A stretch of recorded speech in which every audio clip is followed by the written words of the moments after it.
All right, back on the record in the Simpson matter. Mr. Simpson is again present before the court with his counsel, Mr. Shapiro, Mr. Cochran, Mr. Blazier, Mr. Ullman, Mr. Scheck, people represented by Mr. Goldberg and Mr. Darden. The jury is not present.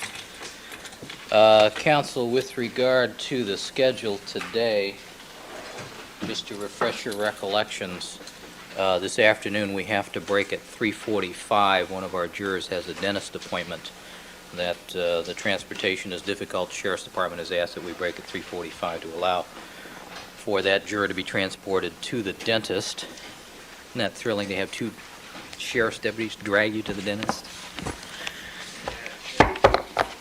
And what we will do we will take a break at 3:45 for 15 minutes, and then at 4 o'clock we will take up the evidentiary issue as to the Chicago telephone calls, that hearing. We will I understand that counsel for Mr. Furman wishes to be heard on the issue of getting copies of the so-called Furman tapes. I anticipate a representative from the City of Los Angeles will also appear to request from the court copies of those audio tapes and any transcripts that are in existence. So we'll have those hearings at 4 o'clock.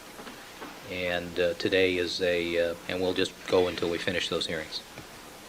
All right?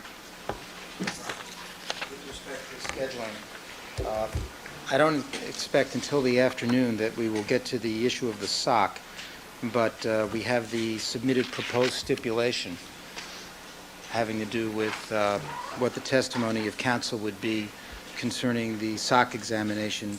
And in my letter I said February 15th. It's February 16th. So we have the proposed stipulations about what Mr. Harmon, Mr. Clark, Mr. Blazier, and myself would testify to, which I propose that the court just read to the jury at the appropriate time. That's my proposal. Have you discussed this with Mr. Goldberg? Well, we submitted this memorandum to the court and to counsel yesterday. I don't know what their position is on it. This is the first time I saw it, Your Honor, although Mr. Scheck did mention something about his stipulation to me, and I didn't quite understand what he was saying. I think it was yesterday. All right. When do you anticipate we'll get to the SOC issues, Mr. Scheck? This afternoon. All right. Then, Mr. Goldberg, why don't you take the morning to take a look at it, or the lunch hour, and then we'll come back, and before we hit the SOC issue, then we'll take it up again. And, Your Honor, how long is the lunch break today? Let's go 1 hour today. All right, anything else before I have the jury come out? Your Honor, there were several issues that we wanted to take up that we did not need to get to yesterday for the evidence that was presented in the afternoon. One was as to the question of the the swatch drawing experiment. I don't know whether we need to bring that up now or whether that can be reserved for the afternoon. Maybe Mr. Scheck can let us know about that. When do you anticipate, Mr. Scheck, getting to the sock drying experiment? Friday. All right, then we'll take it up this afternoon. Oh, Your Honor, Okay. may I propose, we were served with that memo yesterday, so if I could suggest we would like an opportunity to give a written reply and we can take it up Friday morning. All right, I don't have a problem with that. Just for the record, It's not like we don't have a lot of things to do. Right. I was saying swatch, not sock. Swatch drawing experiment. We know. Oh, I understand. Okay, all right. The other issue, Your Honor, was that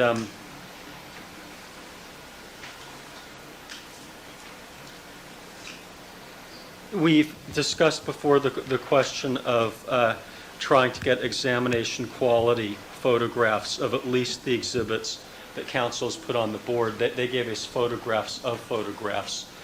It's not a technical dispute. The problem is that when you're looking at tiny little parallel lines and the like, and you're trying to decide what is that and where did it come from and such, it can't really be done with a photo of a photo. So I think that people are entitled to actual photographs and even possibly the negatives, although it's conceivable that the photographs themselves might suffice. All right, Mr. Goldberg, do you have a specific list of which photos you want? Well, I wanted actual photographs of everything on the defendant's boards with the The With only the- things that I think I have photographs of now, and I'm not talking about my photographs, the only things of theirs where I think I actually have photographs are the photographs that were taken by Dr. Lee on the 25th of June at Bundy and Rockingham. I believe what defense provided to me in that regard appears to be an actual photograph as opposed to a photo of a photo. Other than that, everything else that I've received from the defense is a photo of a photo. So that's one issue, Your Honor. The other issue as to some of the boards is that, particularly in the area of the hair and trace examinations, there are a series of boards that talk about evidence found. We believe that the term evidence is argumentative in that context, in the sense that the things that are found are sometimes soil, debris, that would So not have... what do you propose we call it? Stuff? Hair and trace. Or stuff, if the court prefers. I'd like stuff. But hair and trace would be fine. I mean, that is a technical term as opposed to evidence, which implies that it's something that has a probative evidentiary significance in this case. Because obviously the people will be arguing, as we're entitled to, that these items do not. And I believe from my conversations with Dr. Lee, he would agree with that, at least as to many, if not most, of these items. So we do feel that the term evidence is a loaded concept and an argumentative one. I think the document's testimony will make it clear that this term... Do you really find yourself compelled to argue this?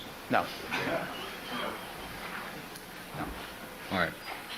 That objection as to the use of the word evidence on the boards is overruled.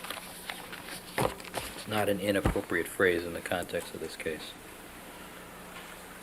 All right, as to the, Mr. Scheck, Mr. Goldberg, would you prepare a list of the items, the actual photographs keyed to the exhibits, so I know specifically which photos you want produced? Because I agree with you that if you're going to have your own expert do re-comparisons of items, you need to have an actual photograph.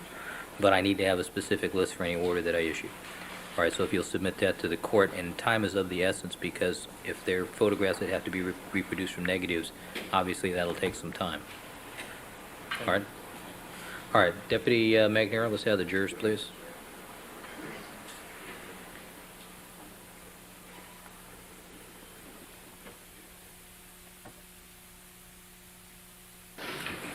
All right, let the record reflect that we've been rejoined by all the members of our jury panel. Good morning, ladies and gentlemen. All right, Dr. Lee, would you resume the witness stand, please?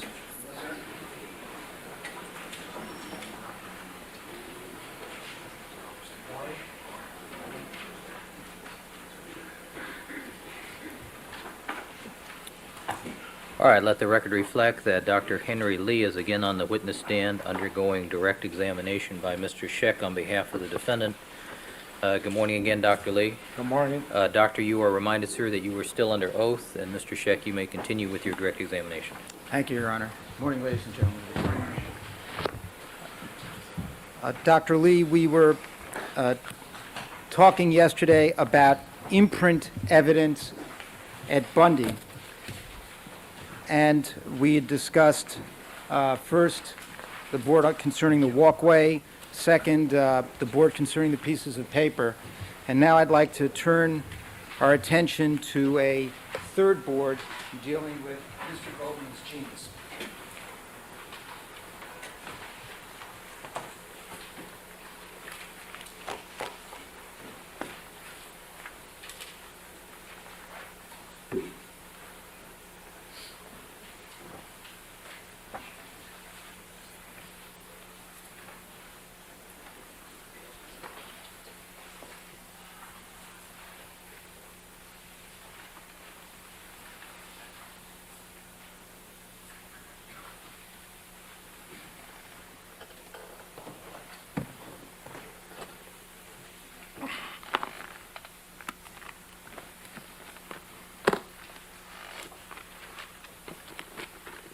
All right, Mr. Scheck, have we marked this board yet? We have not, Your Honor.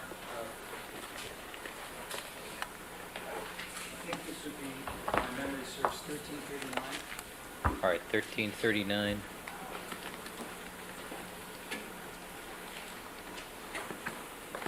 Are there any remains on this matter? Sorry? Any remains? No. All right, Mr. Bancroft, may I see this, please? Thank you.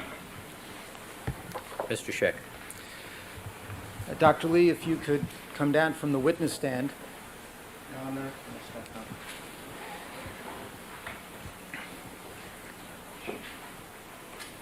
And Dr. Lee, on February 19th, believe a little over a month or so into this trial, did you have an opportunity to examine Mr. Goldman's jeans? Yes, sir. And could you describe, using the photograph on the far left-hand side, the blood spatter patterns that you found? The first picture on the left-hand side appears to depict an overall view of the front portion of the blue jean of Mr. Goldman.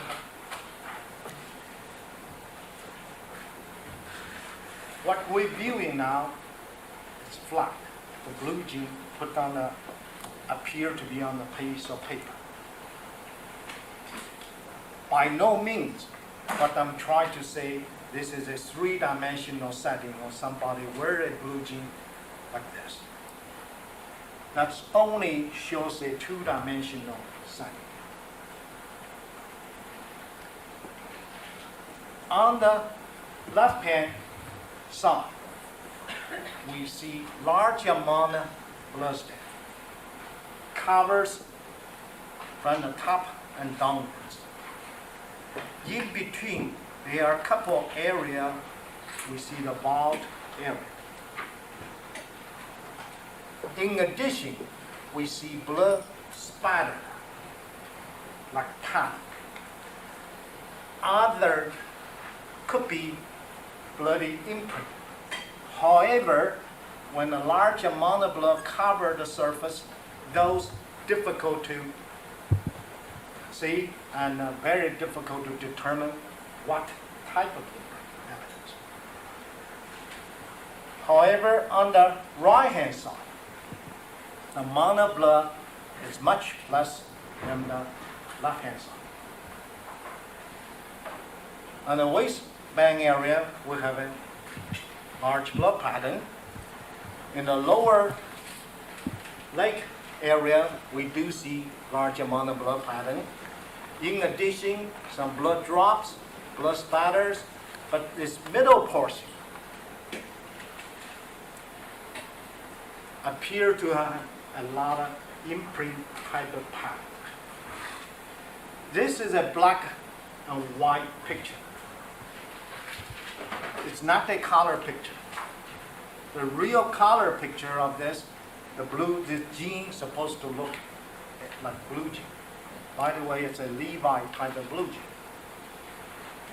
The black area is consistent with reddish color like stain. Dr. Lee, and the reason that you have put these up in black and white is what? I'm not sure this is my picture or the picture State provided to me. It's a black and white picture. It shows the pattern. Now, Dr. Lee, have you been able to identify 3 areas of imprints that are of interest here that are depicted on the board? Yes, Well, sir. it calls for a conclusion as to whether they're of Sustained interest. foundation. All right. Do you have a red tape with you? No, I don't have red tape. You I don't? have a red marker. Well, I'm talking about the red line tape. Oh. Used to be on the tables anyway. What are you looking for, Mr. Scheck? We had a sort of red twine. Twine. Well, let me turn your attention first to imprint, what is labeled imprint 1. Could you please indicate for us, perhaps on the photograph, the larger photograph, where imprint 1 is? And, Your Honor, the record should reflect that we have created plastic overlays around each of these pictures so that Dr. Lee can draw on the plastic overlays. All right, record should also reflect that this Exhibit 1339 is comprised of 4 photographs. One photograph is marked blue jeans, and the remaining 3 are imprint 1, 2, and 3. Proceed. Yes, sir. Imprint number 1 is located in this area. Could you just put a 1 to the left of that arrow? Thank you. The landmark of this, we see 3 consecutive drops. Here's the 3 consecutive drops. That's the only area on this side of blue jean shows this landmark pattern. 1, 2, 3. 1, 2, 3. We see an imprint like pattern on the top right corner, which is here. We see an imprint pattern consistent with a linear type of pattern in the middle portion, which in this location. And we see additional pattern like 2 V's, which located in here. So imprint number 1 is the lower right side of the lake area of this blue jean. Now, when you talk about the V patterns, what kind of patterns are those? When I talk about V pattern, Could you put V's top of those arrows? this V pattern could cause by so-called according effect. When the blue jean crunched up, the pants or shirt crunched up, some blood transfer onto this crunched area. Later, when you smooth it out, the exposed area going to have blood transfer. Unexposed area, exposed area have a bar. Now it looks like a V. Actually, I like to play accordion. When folding, transfer, when you stretch down, you see this pattern. So which indicative, this portion of blue jean probably crunched up a little bit. And we see 2 V's. If we see a multiple V's, that's crunched up a lot. Is there blood dripping patterns here? In this location, we see blood dripping. Could you please mark that BD? Now, do you see, Dr. Lee, in imprint area number 1, parallel line imprint patterns? I see some parallel line consistent with imprint. Could you please indicate where that is?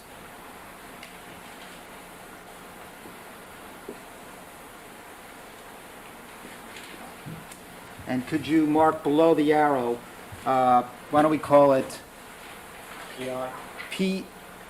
PLP, parallel line imprint pattern? What you think is appropriate? You're the lawyer. I'm a scientist. Well, LP.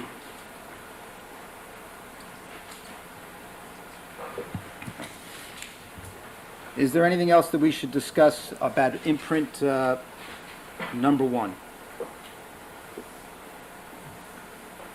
Here I have another imprint which I cannot tell, but it's not a parallel line. You want to?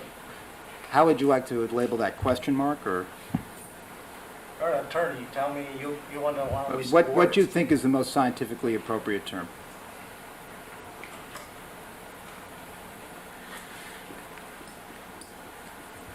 All right. Imprint with a question mark. Moving now to imprint number 2. Imprint number 2. Again, we see some according effect.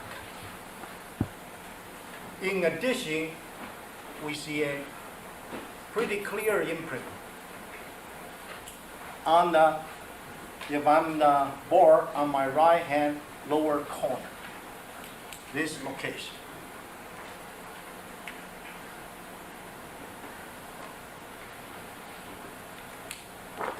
In the center of this location.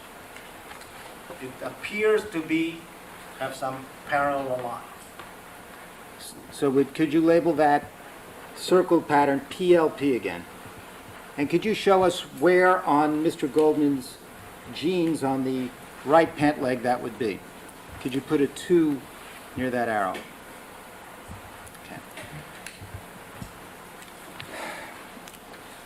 Now, Dr. Lee, with respect to imprint area number 2, is the parallel line pattern that you've circled there consistent with a partial shoe print? I cannot definitively say that's definite a shoe print. It could be.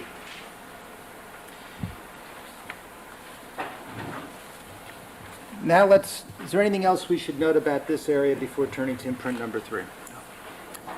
Now I'd ask you to turn to imprint area number 3. Imprint pattern number 3. Here appear to have a pattern. Again, looks like a block, a group of blocks. But very difficult to say whether or not this is a shoe print or not, just like any other imprint pattern. I noticed some imprint pattern. At this point in time, I examine the blue jean flag, a 2-dimensional examination, which not really represent 3-dimensional setting. Very difficult for any scientist to go back mentally reconstruct that blue jean in a 3-dimensional setting. All I'm coming here today to report to you, they are imprint evidence on the blue jean. There are other imprint evidence in this location appear to have some parallel line. You're marking those PLP? And this group of parallel lines appear to be applied on top of each other on multiple applications. How that happened? The simple No explanation. question pending, Your Honor. Stay asked. All right. So you're indicating here that this parallel line pattern on imprint number 3, that there are a series of them on top of each other. It appears to be. All right. Can you, what mechanism, well, let me ask this. Is this consistent with multiple contacts from whatever it is that is making the parallel line pattern impression, a parallel line imprint? An imprint is created by an object with a certain design. It's a sort of like a replica. If this is a stamp, if I stamp on it, it's going to cause an imprint. You have a multiple imprint on top of each other, which could suggest have a multiple contact. If the mechanism that caused this imprint was a shoe, is this consistent with partial shoe impressions kicking multiple times in that area? If is a shoe, and which suggests it could be a multiple contact by the same type of a design. parallelism. If this parallel line imprint comes from a shoe, could it be the Bruno Magli shoe? No. It would be some other shoe. If this is a shoe print, this is a different type of design than Bruno Magli. Now, these are partial imprint patterns. Yes, sir. Are they all consistent with being in blood? Yes, sir. Are they against the grain of the fabric? Yes. Do these parallel line imprint patterns, they are not caused by folding of the fabric? No. In other words, the accordion effect comes from the folding of the fabric, but these parallel line imprints do not. Does not. The ones you've located, you've indicated, are on the right leg. Right. All right.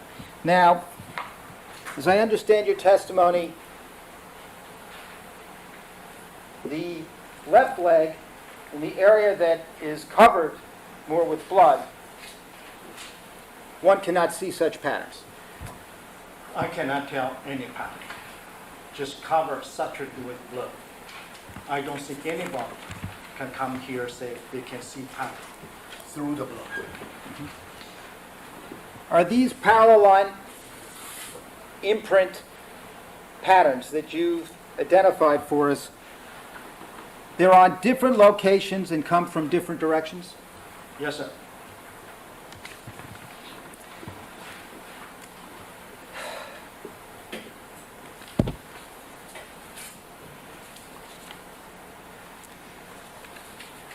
Your Honor, may I request at this time, did we put in, could you please identify where imprint pattern number 3 is?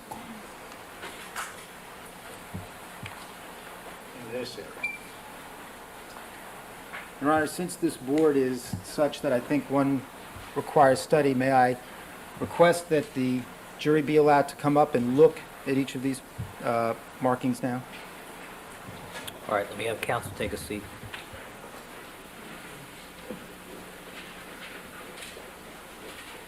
All right, Deputy Jex, I think we may need to open the door here. Side door. All right, and we'll start with 1386. As soon as Deputy Jex will come down around.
Reflect that each one of our jury members has had the opportunity to carefully examine Defense Exhibit 1339.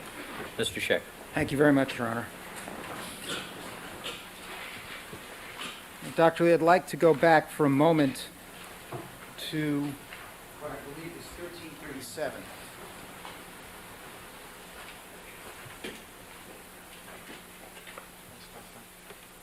Your Honor, this is the first board entitled Imprint Evidence of Funding.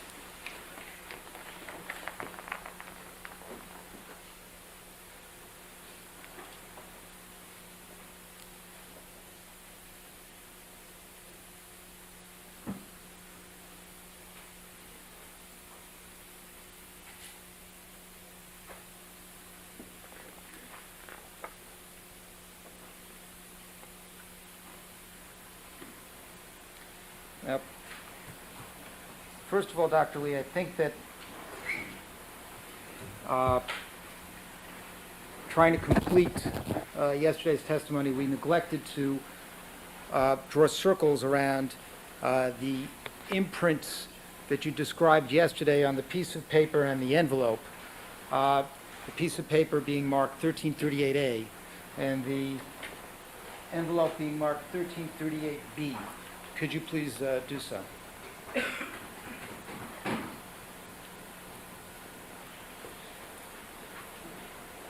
And maybe could we mark that, would it be accurate to mark that as PLP, parallel line pattern? All right, Dr. Lee's placed a blue semicircle on 1338A. Ask you to do the same thing with respect to 1338B.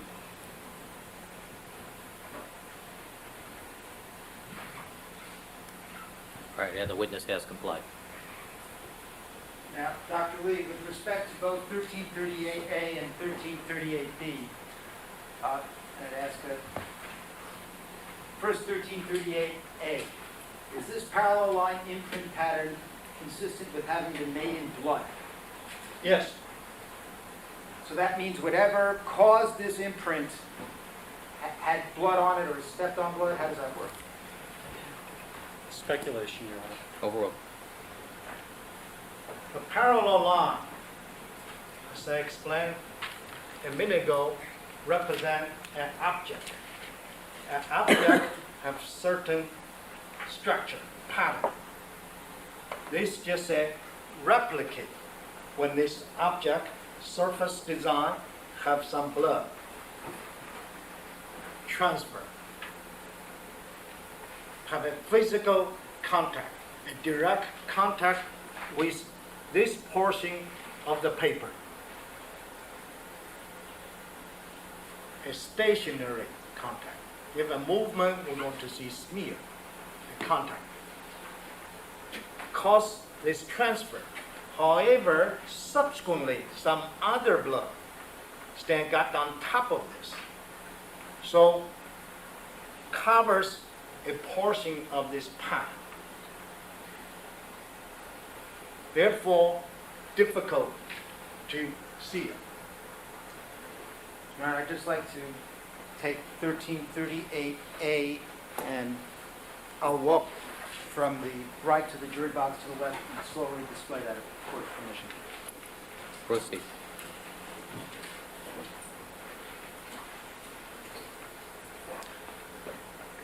Mr. Douglas, would you give Dr. Lee our short pointer there since it's a little more visible? Thank you. Sure.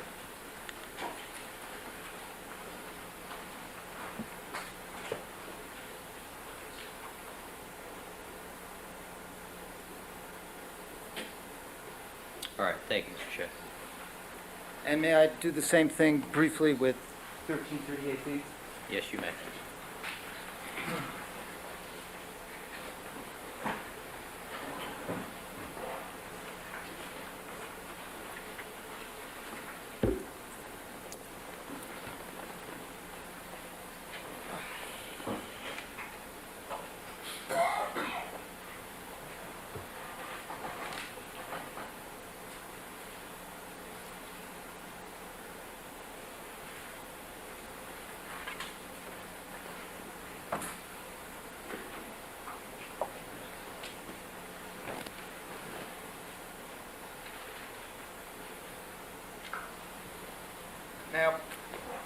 yesterday you drew circles around patterns on 1337A and 1337B. Yes, sir. Perhaps for consistency's sake, first on 1337B, would it be accurate to mark this one as a PLP as well? Yes.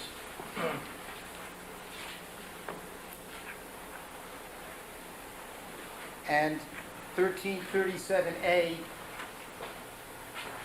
would it be accurate to mark that as PLP? And would you say that that is in fact a shoe print? Yes, sir. So let's mark that PLP and then underneath it write shoe print.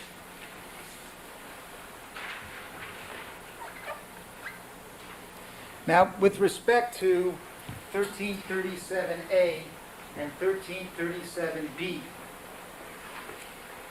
are the parallel line patterns here consistent with having been made in blood? Yes. All right, Your Honor, may I again slowly display these? Although I seem to recollect we did that yesterday with those. But We go just- ahead. We just held them up, but I don't think we... Go ahead.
Dr. Lee, could, on 1337, there's a diagram of the Bundy area and some dots on it. Could you draw lines between these pictures indicating where all of them are located with respect to those dots? Yes.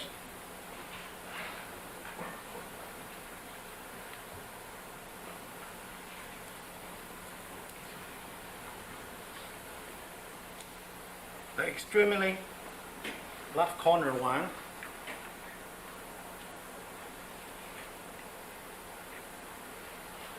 is located on number 10 tile.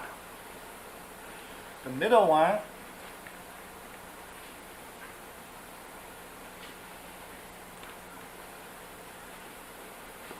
located between 5th and 6th tile.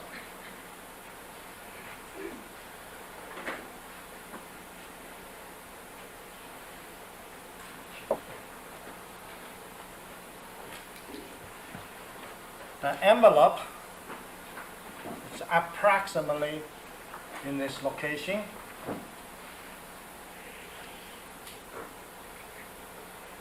The piece of paper is on the lower level walkway. The blue jean located approximately this location. This a limit pattern here is somewhere along the walkway. And incidentally, Dr. Lee, with respect to the parallel line imprint pattern that you identified for us on this June 12th, June 13th walkway photograph, in theory, is it possible that that imprint pattern could arise from an imperfection in the tile? It could be because I only look at the picture. I myself did not have an opportunity to go there, identify the tile. It could be anything. I don't want to mislead people. And ladies and gentlemen, say that's a shoe print. By no means, I did not say that's a shoe print. Just a partial imprint with some parallel line. You say that, so with respect to, I guess, all the imprint patterns, other than what I think we've marked as the lower right-hand photograph on 1337 and a larger photograph that we've called 1337A, you cannot definitively call these parallel line imprint patterns, with that exception, a shoe print. Is that correct? That's correct. However, are these parallel line imprint patterns consistent with coming from the Bruno Magli, No, Mr. Goldman's boot? no, Could they come from Mr. Goldman's jeans? no. Could they come from Mr. Goldman's shirt? Inconsistent. All right. Could it come from a lip print, No, it's not that different. an ear print? Your year, no. All right, I'm loath to say it, nose print. No. Not be, this is inconsistent with the nose print either. However, these parallel line imprint patterns are consistent with having come from a shoe. Good time. Now, Dr. Lee, if we assume that these parallel line imprint patterns come from a shoe, I think you've told us they are not consistent with the Bruno Magli or Mr. Goldman shoe, correct? Yes. Would that mean that it, assuming it's a shoe print, it came from another person? Calls for speculation, Your Honor, improper hypotheticals. Sustained. Dr. Lee, in your experience at crime scenes, have you ever seen a single assailant wear two pairs of shoes? Argument with Your Honor. Oh, No?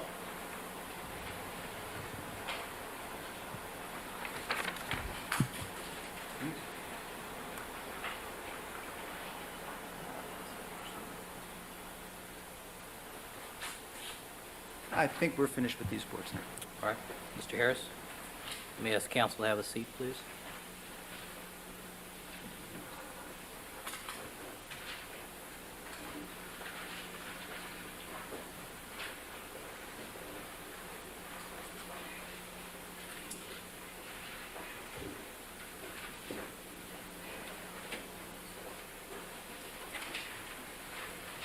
Now, Dr. Lee, you were discussing with us in the course of your description of the imprint pattern evidence, different kinds of blood-stained patterns. Is that correct? I'm confused about question. Can you Sure. rephrase that, please? There's a discipline of analysis known as blood-stained spatter or splatter interpretation. Blood-stain pattern analysis. Right. Yes. And you were making reference in your testimony so far to certain kind of blood-stained patterns. Yes, sir. And are there different kinds of patterns that an expert in this area can identify? You mean blood-stain pattern? That's correct. Yes. Is there a way that you can demonstrate for us, by the use of paper and ink, the different kinds of blood-stained patterns that you've already discussed and you would discuss in our examination of further evidence in this case? Yes. Your Honor, at this time I would ask permission to, with a bottle of red ink and paper, have Dr. Lee demonstrate different kinds of blood-stained patterns. It's not Your Honor. Overruled. What I would suggest, Your Honor, is that we have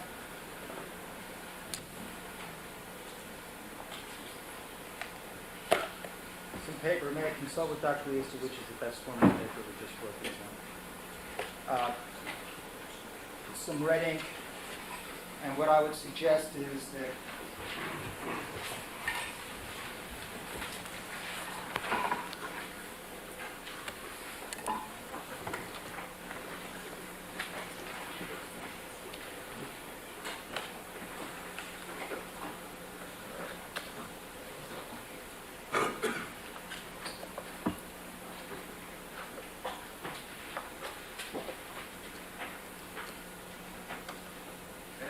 Dr. Lee be given permission to take the ink, the paper, and using this. All right, we need to have Dr. Lee examine the papers to see which ones he feels Right. is appropriate first.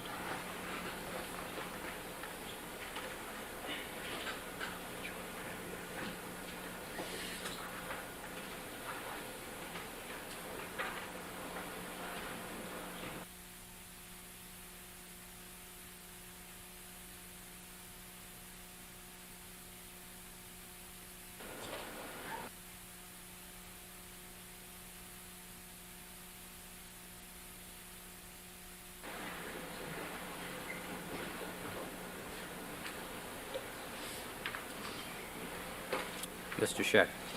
And Dr. Lee, you can step down, but if you would, because you will have your back to the court report, if you'd keep your voice up, please. Yes, sir. All right, thank you.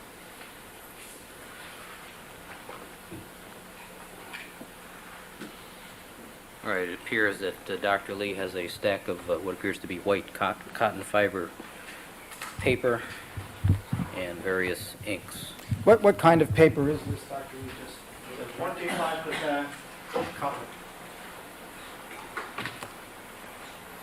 Dr. Lee, with the use of the red ink in the paper, can you demonstrate for us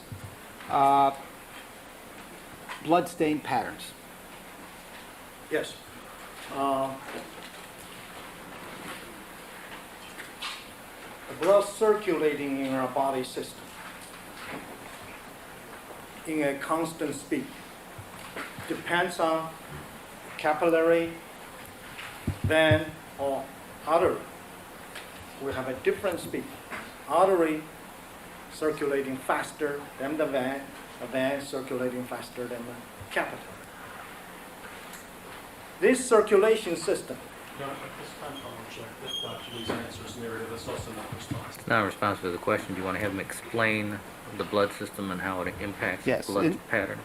As a predicate for explaining blood-stained patterns, could you explain for us briefly something about the circulatory system as it relates to how blood comes out of the body? yes.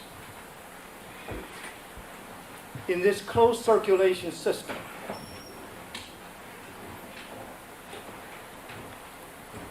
carry the oxygen nutrient through the body.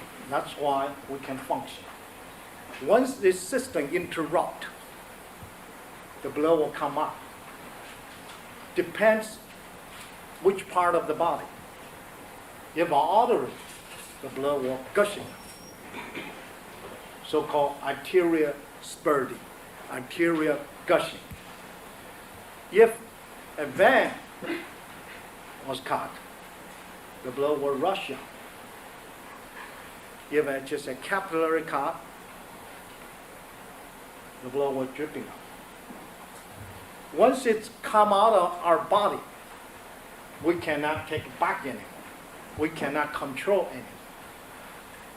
The environment and the physics takes it over. It's no longer can be controlled by an individual. Once the blood come out, we'll deposit to a surface. The surface usually is the lowest surface. Whatever lowest surface. For example, here, that's if I drip in the blood or ink onto this surface. That's the lowest surface. If I drip here, the carpet going to be lowest surface. I stop on the surface according to the physics, the gravity. Could you demonstrate for the jury, for example, you mentioned a drop, what is known as a low velocity drop? Yes.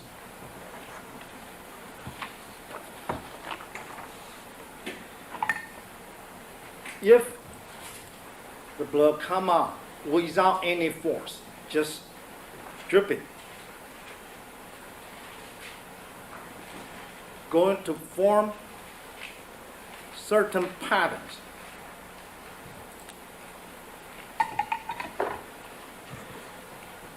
This pattern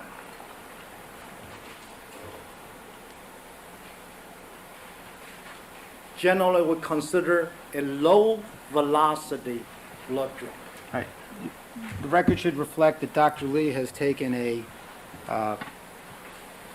bottle of, out of a bottle of red ink, a dropper, I'm sorry, an eyedropper and dropped it directly down onto a piece of paper. And how would you like to label this one, Dr. Lee? Maybe we should use Low velocity Excellent. drops. Just low velocity drops.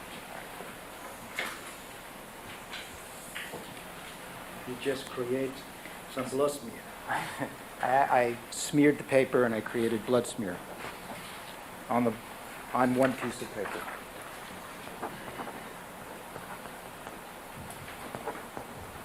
Dr. Lee, is this actually ink that you're using? Yeah, actually, All right, thank you.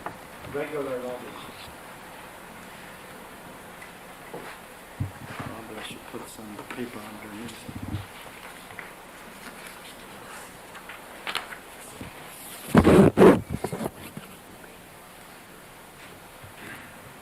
Now, on this low velocity drop, the way you did it, it was vertical? Is directly perpendicular to the surface, a 90-degree drop. Now, if one were to measure the diameter of those drops, could this be correlated with the source of it to the target? In general, we can do an estimation. We have to know the substrata. Is this paper, carpet, pavement, or wood? Each substrata surface will have different effect. You cannot use the paper to compare a carpet, or use the carpet to compare a pavement. Therefore, you have to know the drop size, how big a drop, and have to know the substrata. Sometimes we can make some correlation. We cannot make a, say, exact determination how high. But can one make a reasonable approximation in certain instances by measuring the diameter of a vertical drop such as this with respect to where the source was? If we know every parameters, then we can make a reasonable interpretation. Is it therefore important when documenting, preserving evidence at a crime scene to make an effort to document the size of drops? Yes, we generally conduct such documentation. And the photographs taken in this case of the bloodstain evidence at the Bundy and Rockingham scenes, did they contain rulers in them so that such measurements could be made? I did not have opportunity to see every photograph. I cannot tell you the photograph, what I examined, I did not see rulers. Now, on these, Oh. now with respect to this low velocity drop, are there something known as jagged edges and satellite spatter? Yes. If you look at the periphery area, you see this jagged edge and small spatter around this main group. Those called satellite pattern. Now, is there something known as angular deposits at low velocity? Well, before we go, Was there some, before we discuss angular deposits, is there another point you think should be made? We so should we can be made. understand it? Yes. Oh, ask a question. Council just asked me, Oh, wait. Ask a question, Mr. Chair. Dr. Lee, could you please continue your description of, That's not a question. all right, That's a direct. before we discuss the issue of angular deposits, is there a principle that we should appreciate? yes, What is that? this diameter thing sometimes give us some information, how big a drop, what the possible estimation of distance by correlation of a known testing, such as, let's say, assume everything equal. We use the paper. If I let the drop down in about 3 inches, second one 6 inches, keep increase the distance.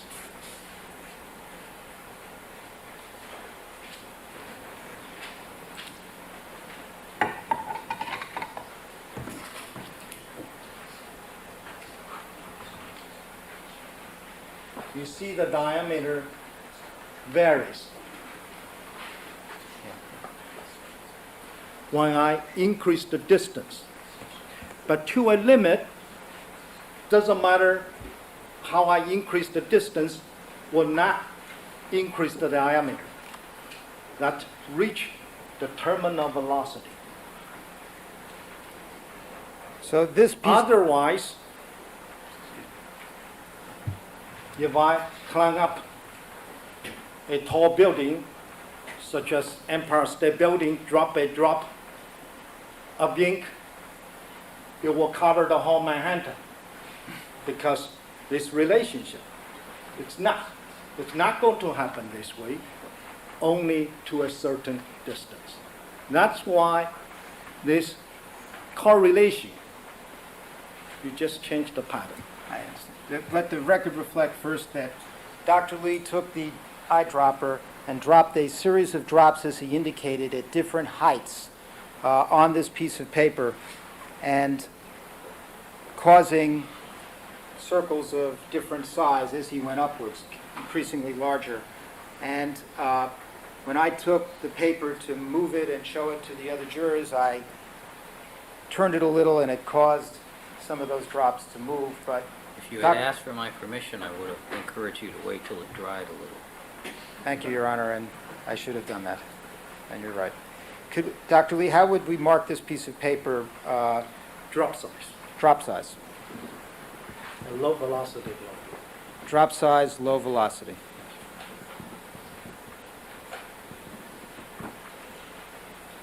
Are we now ready to discuss angular deposits? Yes. Could you please describe for us what an angular deposit is, low velocity? What so far we talking about, the receiving surface is flat, horizontal. But in a three-dimensional setting, a room or scene, you have vertical surface. For example, the wall. You have inclining surface in an angle. A drop of blood deposit on a vertical surface, a wall, or inclining surface will have a different pattern than what I just have a minute ago I demonstrated. Those called angular deposit.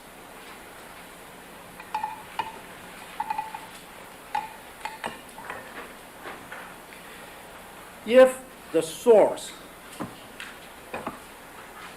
of this liquid almost parallel to the receiving surface, when I drop, it form a specific pattern. If I vary this surface angle a little bit, it change the shape.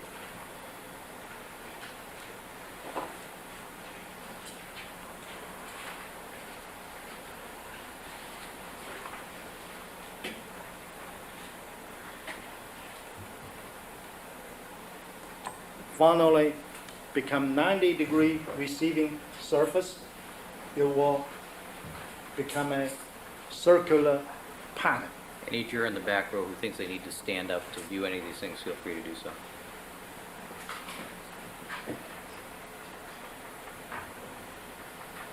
All right, 165, can you see that? Yes, sir. All right, thank you.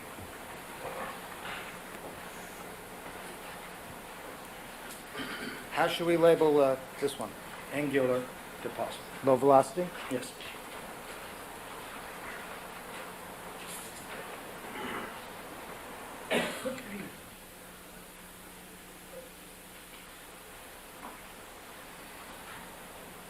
Your Honor, when we finish with these, we'll put numbers on all of them.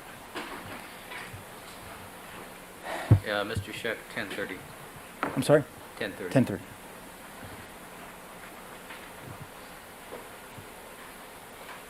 So it would be fair to say that the impact angle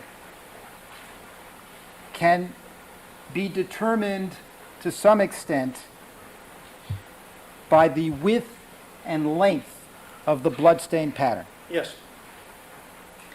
If one were to measure the width and length of the bloodstain pattern, Yes.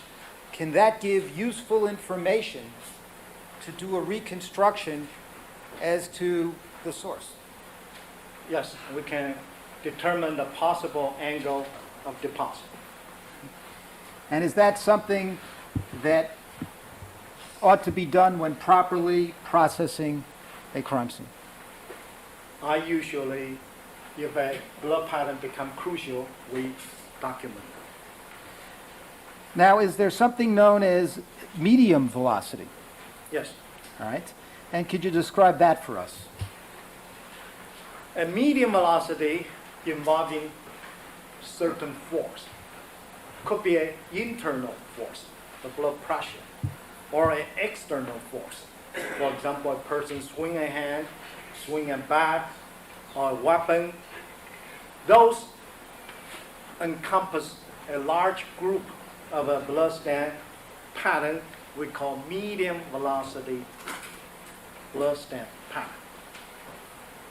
And can one determine direction or position from this? Sometimes, yes, we can go back, reconstruct the possible direction of impact, can project it back, say the possible source, the location of the blood source. Can you demonstrate for us, for example, what is impact spatter? Well, first, let's move. Can you demonstrate for us medium velocity Yes. drops? A medium velocity, as I indicates quite a few different types. The simplest type we usually see at the scene, that's a medium velocity pattern.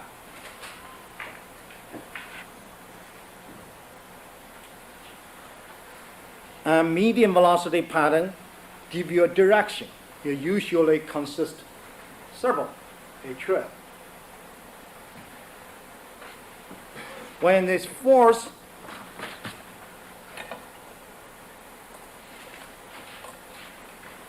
increase, the spot getting smaller.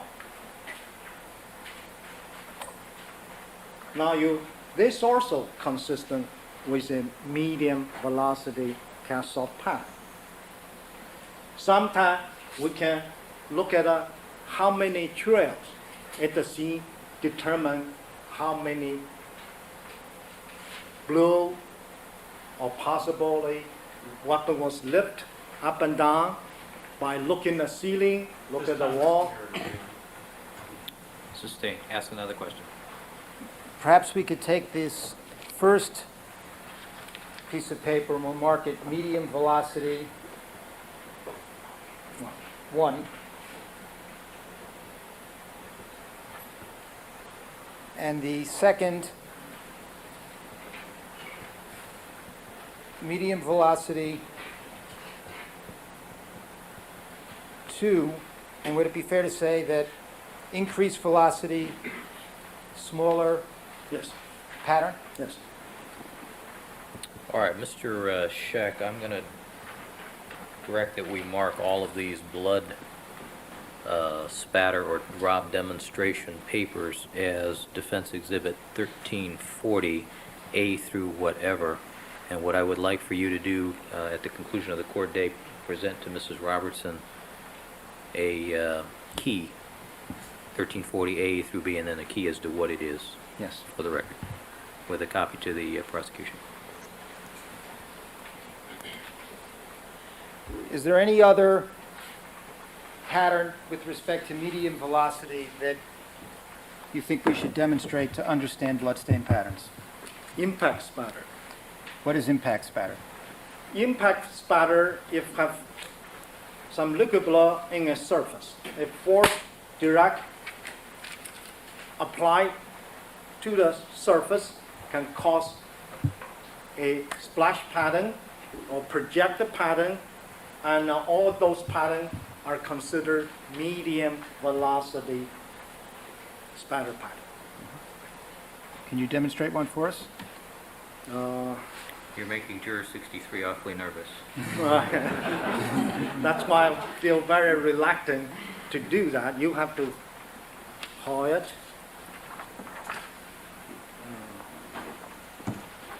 Can you see it? Or maybe like this.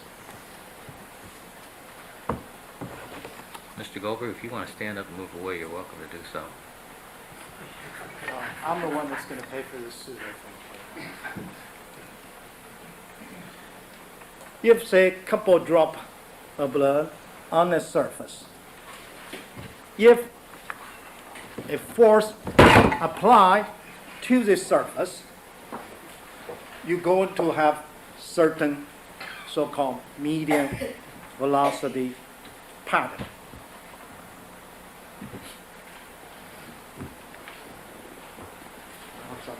Yeah, I've got them right here. We just ruined the pattern. No, no. Separate. Have some.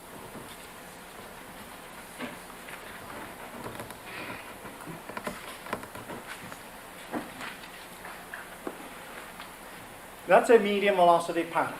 It's a projected pattern. I'm going to write on this exhibit. Is that still a viable pattern, given Dr. Lee's comment? Let me ask. Dr. Lee, would you examine that, and is that a... In general, still. Actually, a medium velocity impact pattern? Projected. Medium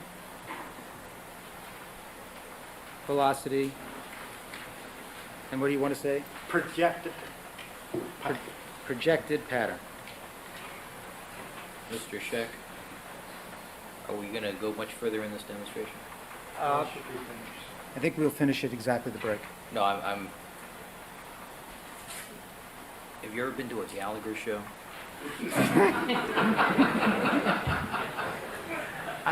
Doesn't he use more props? Or, Well, we're getting close. Okay. All right. I'm just concerned about the proximity. Yes. This is a medium velocity impact. This.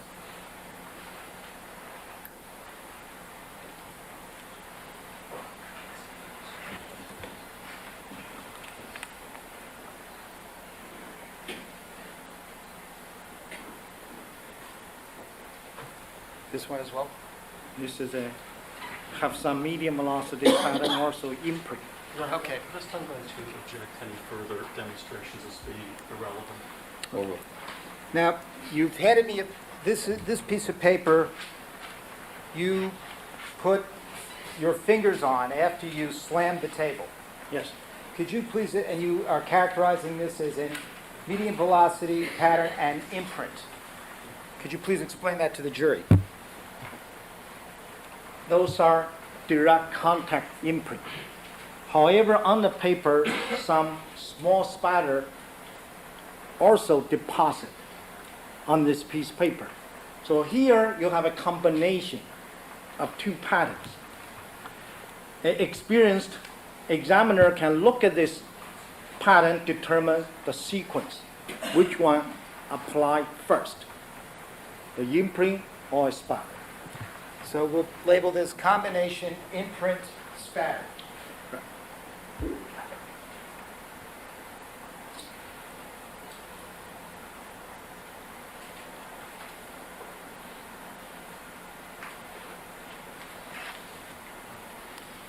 Now, would it be fair to say that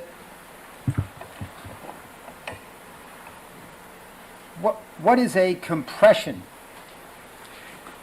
A compression, which I just demonstrate, have some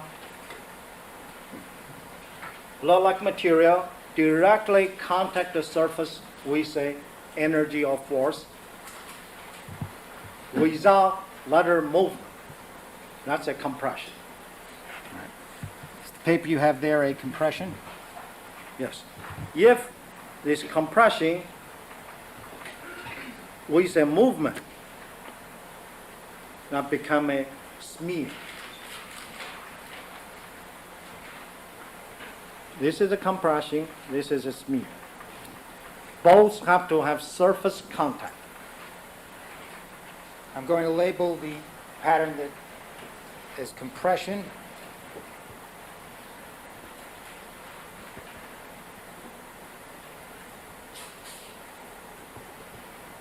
And the other one is smear. Is that accurate? Yes.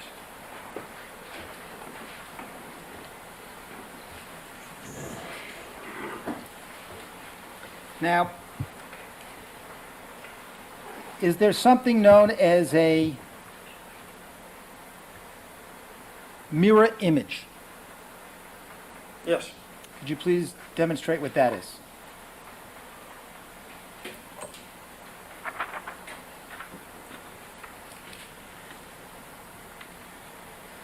If you have one surface, have some wet blood, the next surface have a contact, you have a mirror image. If this surface against another surface, now we have a wet transfer. Let's mark the paper that is, I've marked mirror image. The record should reflect is the paper that Dr. Lee dropped blood on and then folded, creating the mirror image. And then the piece of paper where he then took the mirror image pattern and placed it on another piece of paper, that one should be called wet Wet transfer. Thank you.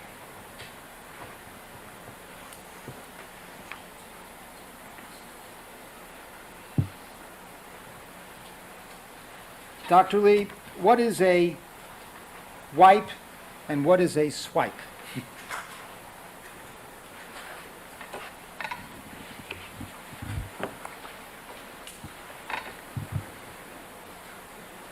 If a surface have some liquid, blood, ketchup, or anything, if a person use a kitchen towel or a person's clothes, contact and wipe it, that's called wipe. Now this surface have some transfer, if touch a clean surface, now this become a swipe. Wipe and swipe. Both are transfer pattern, but different, which the experienced examiner can tell at the scene which one is which. Let's mark Wipe and swipe. Wipe. the wipe is when the blood is there. A surface touch that, brushed over, and that's called wipe. And the swipe, Swipe is another surface. For example, my clothing have some blood, touch a clean surface, that's a swipe.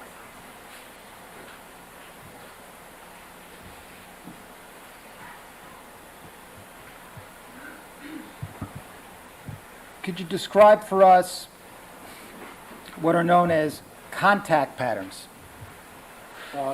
Which we already indicate a contact pattern can be any surface with some amount of liquid, finger, shoes, ear, nose, body, touch a surface and cause a direct transfer. That's called a contact pattern.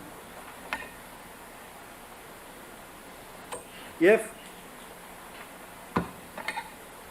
this bottle touch surface leave a pattern, that's a contact transfer pattern. Would you call that a stationary contact? Yes. So how would you suggest we label this? Stationary contact. Stationary contact. Is there such a thing as dynamic contact?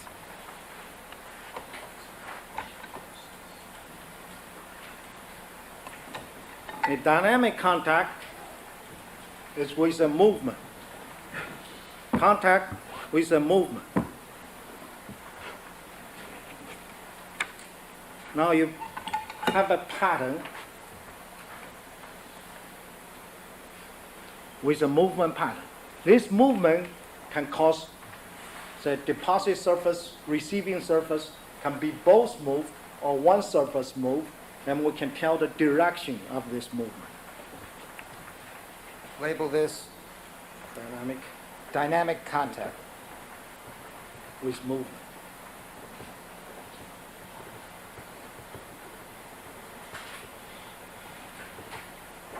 Dr. Lee, are there any other bloodstain patterns that we should believe we should demonstrate to understand your testimony about, that we're going to be discussing about bloodstain evidence at the crime scene? There are many other patterns. However, some pattern not totally relevant, such as high velocity blood spatter pattern that's due to gunshot wound. Some pattern which difficult to demonstrate arterial spurt, arterial gushing, which I really Don't want to do think here. to do here. All right. Your Honor, I think this would be...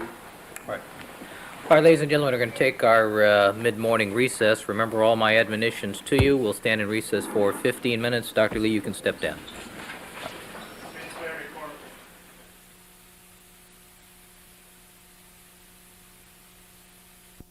Notice the whispering is getting a little loud. Mr. Neufeld being the primary offender in this.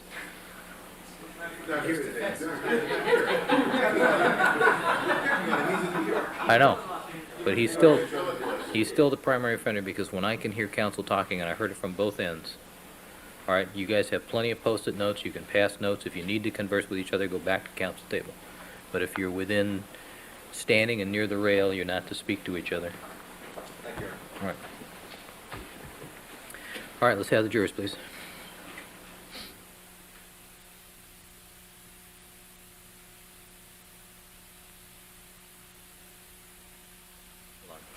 Hold on.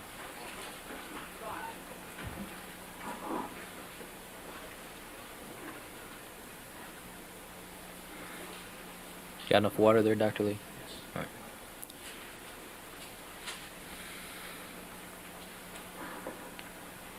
All right, are we done with the Gallagher show? Mr. Scheck? All right. All right, did you, I need a catalog of what each one of those things are. All right.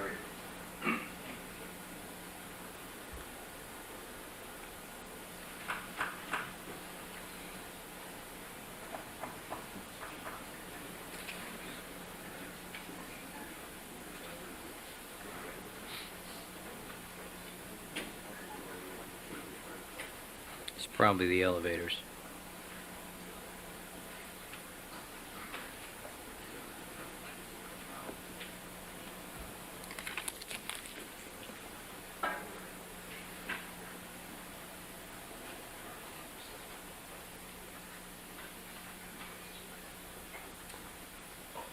All right, Deputy McNair, let's have the jurors, please.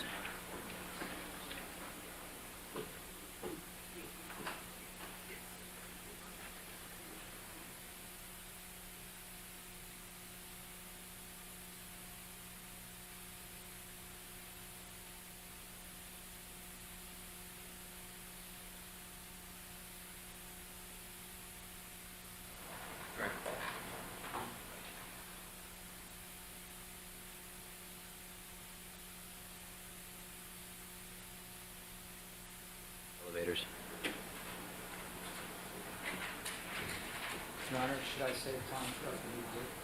Which board are you going to? Closed in prosecutor. Yeah, why don't you go ahead?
Thank you, ladies and gentlemen. Please be seated.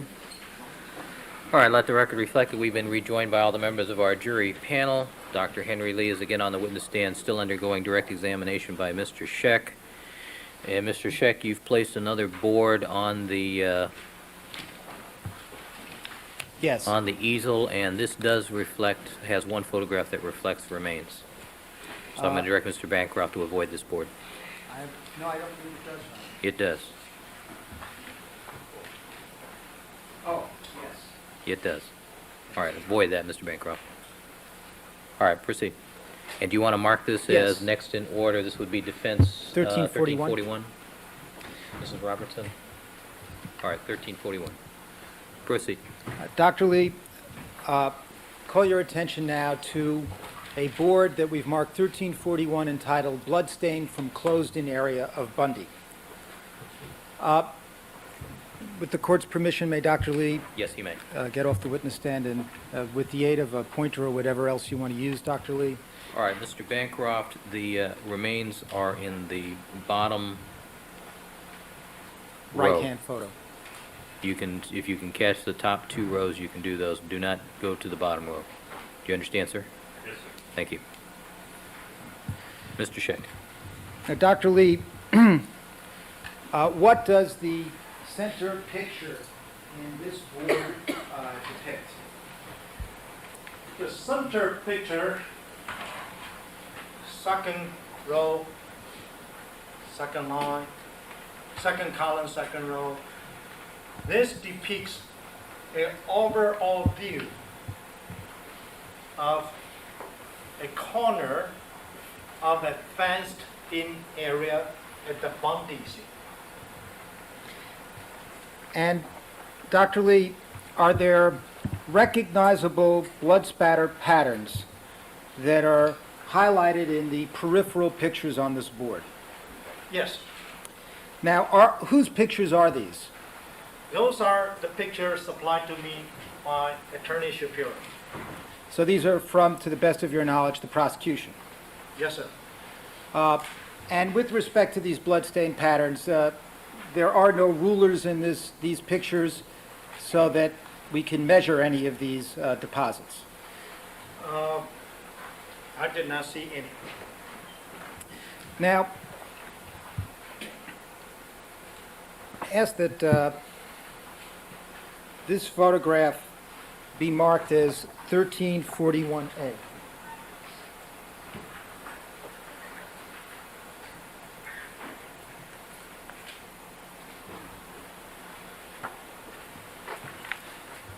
All right, 1341A. And what is that? This appeared to be a copy. This appeared to be a copy of this one. So 1341A is the original from which a print was made that is the center picture on the board 1341. I don't think it's an original, probably a copy of another one. Right. But it's an earlier generation. Yes. Okay. Now, let me call your attention first to the upper left-hand corner. Could you, do you recognize, that's the one that has the photo card number 119. 109. This one, that 119. 119. And what does that represent? This appear to be depict a location of the fence near the gate area. And could you point out on the center picture the direction that would be? Appear to be this location. So that's the front gate area. Yes. And what is that bloodstain pattern? Those are considered as medium velocity cast-off pattern. And what, if anything, can you determine from that pattern with respect to the blood source? In this location, it depicts a group of bloodstains. However, this picture is slightly out of focus because this is a cylindrical surface. It's not the photographer's first fault because the surface have a curvature. So certain area in focus, certain area out of focus. However, this group of stands shows a direction consistent with from, if I face the picture, left to right. This appear to be indicates a location about approximately 3 feet, 2 inches high from the ground, which means the blood source has to be at least that high, which again indicates the source has to be in a vertical position. Now, photo number 119, that would be item number 54 on LAPD item numbers as recorded in this case? I don't know. Well, is it, when you say 3 foot 2 inches up, you're referring to the measurements recorded by Mr. Fung. Yes. So in other words, he recorded these bloodstain items as being 3 feet 2 inches above, up on this pole. I assume, I don't know which drop, I assume in general location. That's why I say approximate. Now, what does this indicate? This, would you characterize this as horizontal cast-off pattern? It's consistent with, And what would that indicate about the blood? If this, the source of this blood were a person, would that be consistent with somebody being standing upright? yes. Do you know whose blood that is, or is there any typing indicating whose blood that is, to your knowledge? I don't know. Now, which picture would you like to move to next in terms of indicating bloodstain patterns? We can finish Please proceed. column number 1. The next photograph going to be the second picture of column 1. This picture depicts a variety of bloodstain patterns. The first group I notice is in the center post, which correlate to this location. At the center post, I can see a contact transfer pattern, smear pattern, additional contact transfer pattern, and some dripping pattern on this one area. Now, what does that indicate with respect to, well, what determinations can you make as to the blood source from that? Which indicative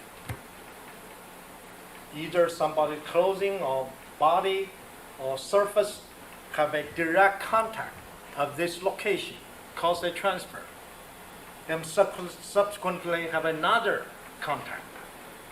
At the same time, I see some blood dripping, which means have liquid blood flow downwards. So just from that pole from the two contact smears made at different times Could be different time, could be same time. and blood dripping down. Yes. What other bloodstain pattern do you see in that photograph? This area depicts the back portion of this metal gate. If we start counting this as column 1, 2, 3, 4, I can see star number 5, 6, 7, and 8 have a variety of patterns.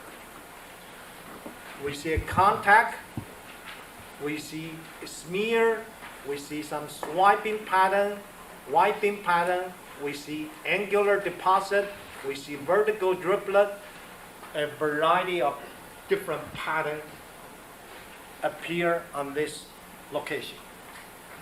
Can we tell anything about the source of that from these photographs?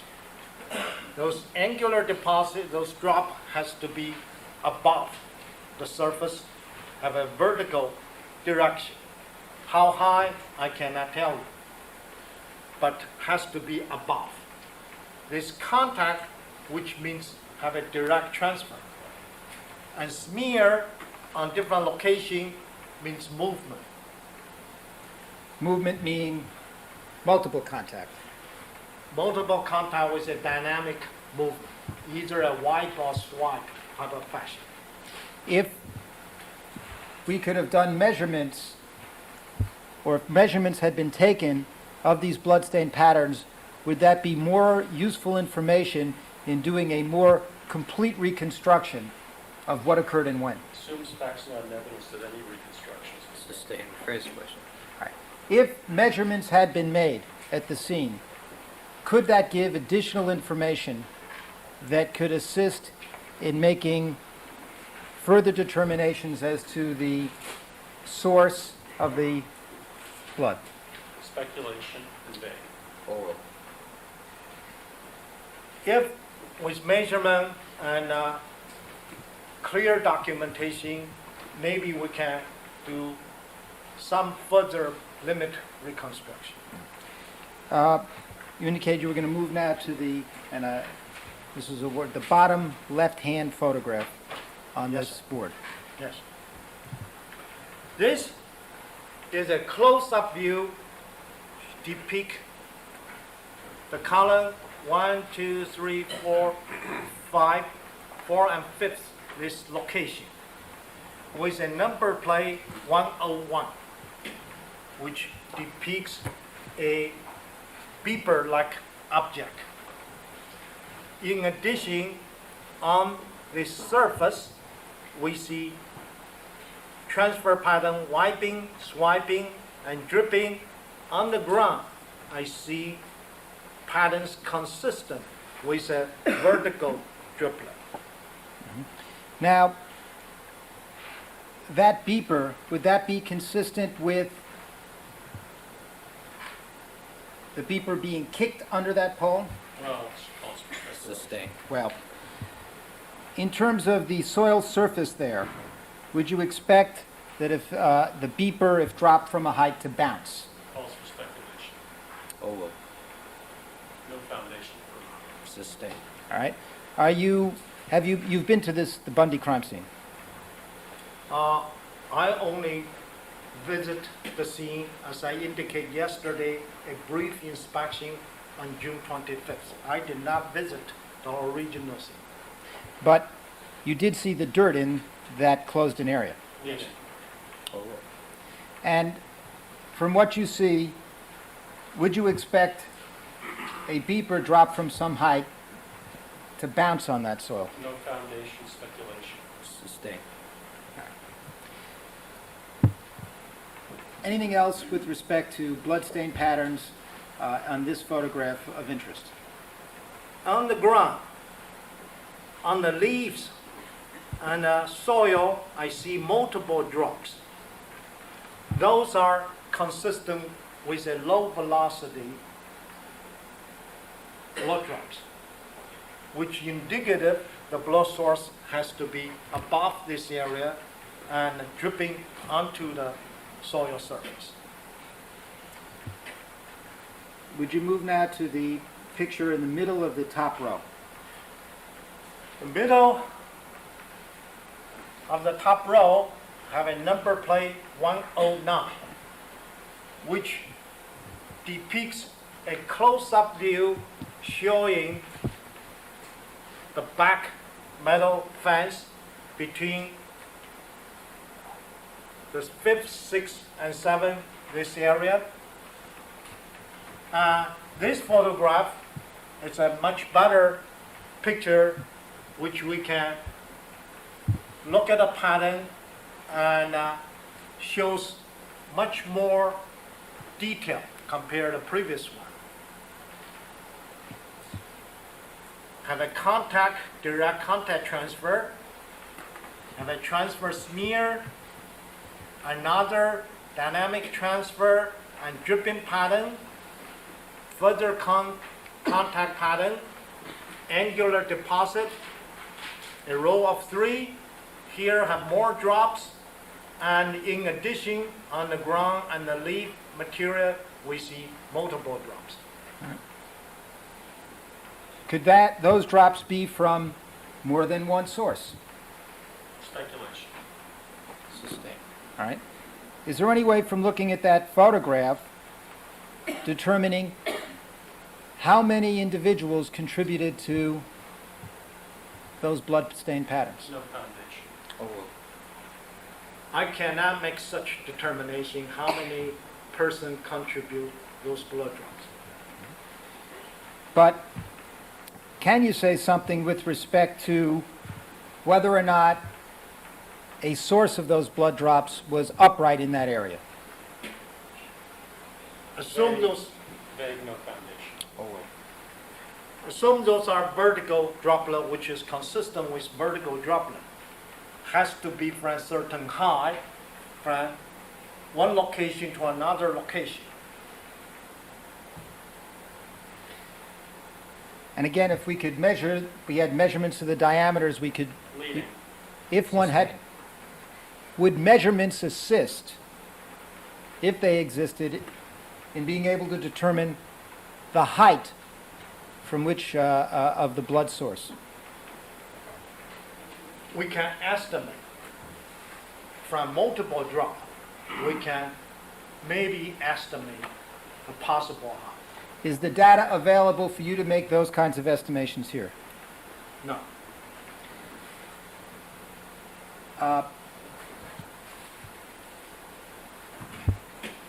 Would the next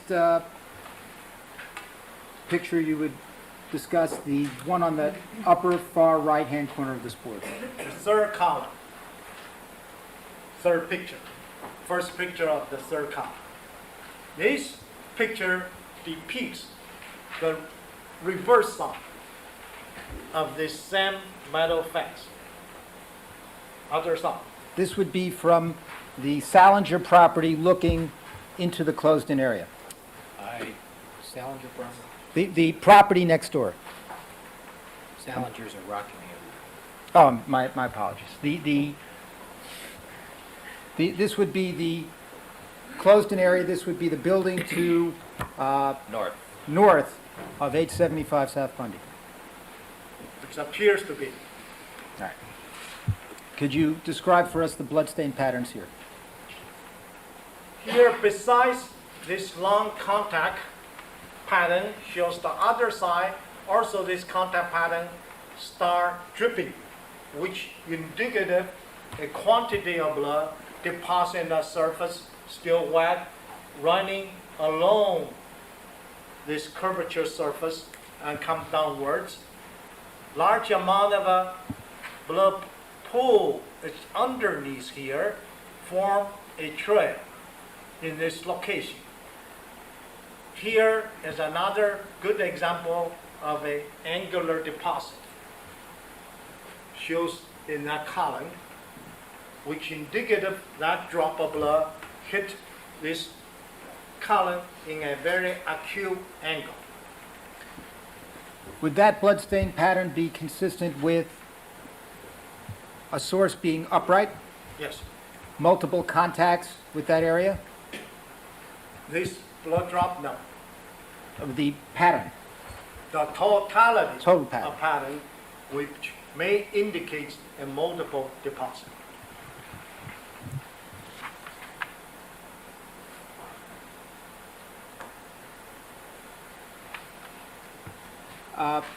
Moving down to the middle, the right-hand picture, far right-hand side of the middle row. Yes. Could you describe the bloodstain patterns here? This picture depicts a close-up view showing the column on the front, the number 8. 1, 2, 3, 4, 5, 6, 7, 8. Number 8 column. That consistent swipe, contact, and movement, which indicative in this column area have some direct contact and cause those transfer. Incidentally, on the photograph in the middle of the top row, the picture has an evidence card indicating 109. 109. Is the positioning of that card blocking a view of the bloodstain pattern? In this particular photo, yes. But there are other photos, no. With respect to the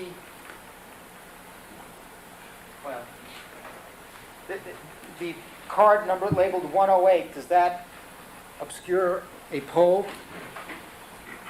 Well, it's the column next to it appear to be some blood-like stain, which I cannot report to you exactly pattern what it is. Here also have some reddish color stain, and again I cannot really report to you what kind of pattern. However, this stain on the lower portion shows an angular deposit. Vertical downwards hit this location in an angle. Now, Dr. Lee, this photograph that's been labeled photo ID number by LAPD 108, that's in a different section of the closed-in area. Yes, And you were discussing previously with the other pictures a different part of the closed-in area. that's correct. Now, this represents contact. Another contact. So, would this mean that there's contact in one part of the closed-in area and then other contact in the other parts of the closed-in area? Yes, And with the bloodstain pattern reflected in the photograph 108, would that be consistent with the source or sources being upright? this particular column, which means a blood source have to have a direct contact with a movement, because we see smear, not a definitive pattern with movement. So at this high, we say at least the source of the contact this high of the column With movement. with a movement. Now, I'd like to turn your attention to the photograph in the middle of the bottom row. Yes. Could you describe that for us? What that This represents? appear to be a close-up photo showing this plant. And with a focus in some key-like material. Now, when you say this plant, you're indicating a plant that is close to the walkway and the front gate area. Yes. And the middle photograph on the bottom row, you say, is keys. Here, this location appear to be have a set of key. This depicts one of the boots of Mr. Goldman. Your Honor, I'd like to mark a photograph as 1341B. which is a photograph of the key. And I'd like to put that in the envelope and display it to the jury.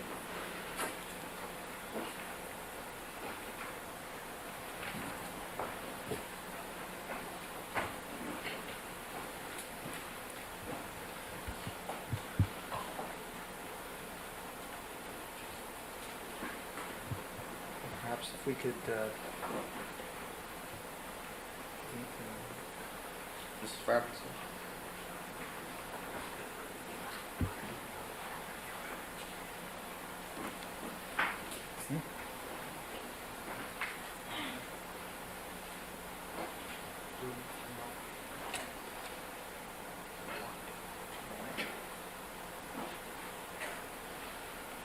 Appears to be a quick set type key. Yes. Could we go in even tighter on the key itself?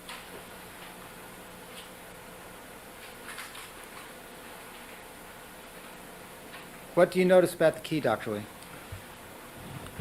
It appears to be exposed, a set of key with one key, the majority of the key sticking out can be visible, that key.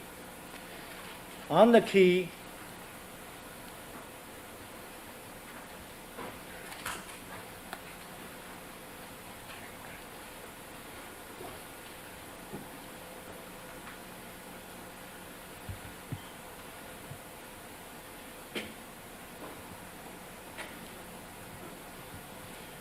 we see some reddish stain.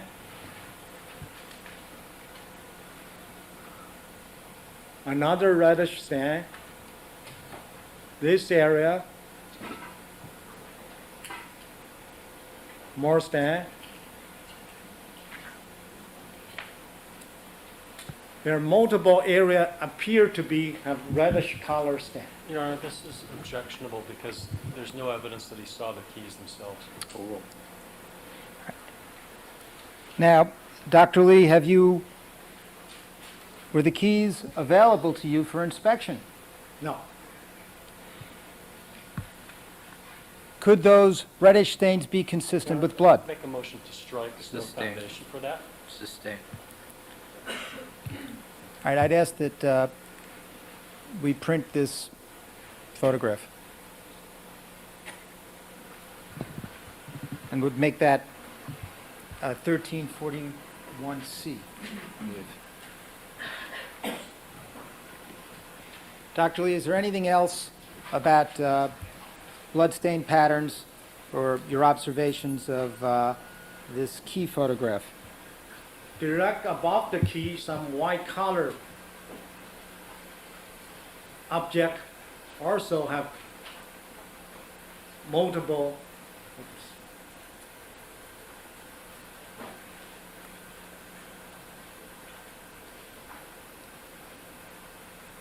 area, have some reddish stain. All right, Your Honor, maybe what I ought to do is have this, instead of the last printout being 1341C, we should make the one printout here of 1341C that, Where- With the additional arrow With the regarding the additional white arrow. object. Correct. That'll Okay. be substituted. now, before we leave the Elmo,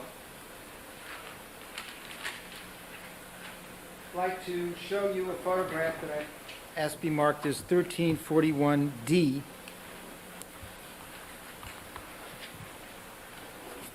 That I believe is the same photograph as the one on the left-hand side, showing the beeper in the middle row of the board entitled Bloodstains from Closed-in Area at Bundy. Now, Dr. Lee,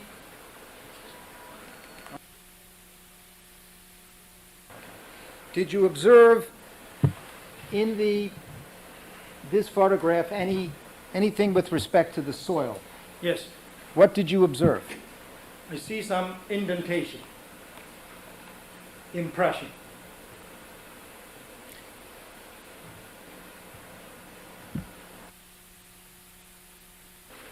Well, clear.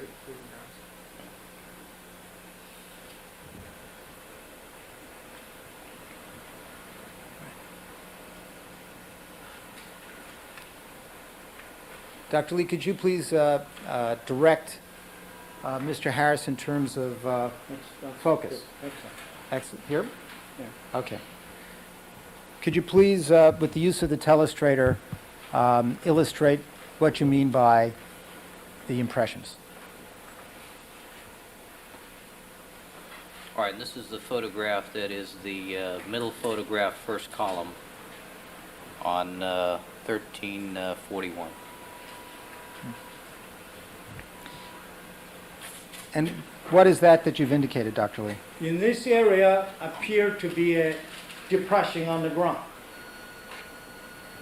Appear to be a large indentation in this area with some loose soil. Would this be consistent with a struggle and people digging at that area? No foundation speculation. Sustained. Well, Detective Lang testified in this case that Your Honor, that's the problem.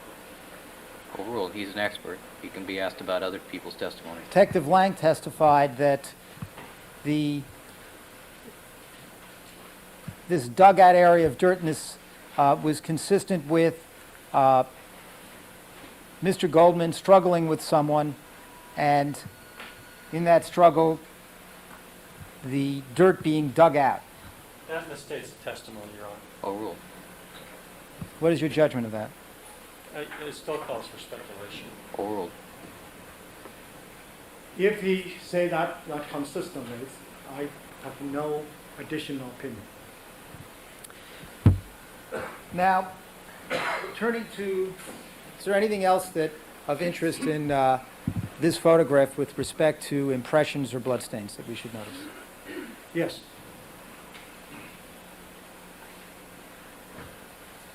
What have you? In this area, I see a impression. That impression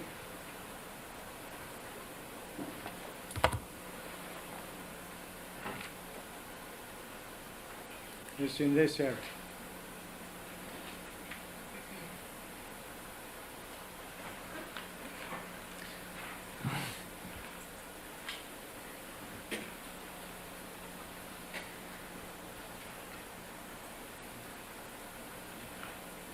This area. Is that impression consistent with a shoe print? It could be a shoe print. All right. Is that the kind of impression that can be preserved, documented, and cast? Yes. All right. I'd ask that this be printed out. All right.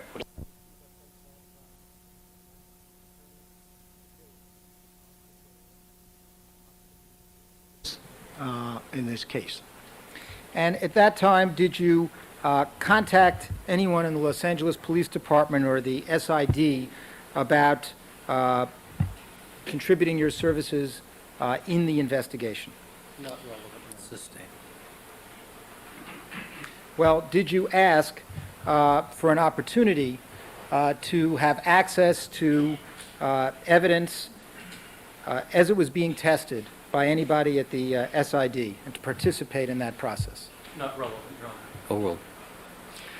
I did call LAPD laboratory. I know some scientists there. We're good friends. And I did call the lab director, Michelle Kessler, but she was busy. We talked briefly. And subsequently, she asked me to talk to Greg Matheson. And did you speak to him? Yes, he is a very nice gentleman and good scientist. I talked to him, but I know his concern and reservation. We had a brief discussion. Basically, I have to through the attorneys. At this time, it calls for your say.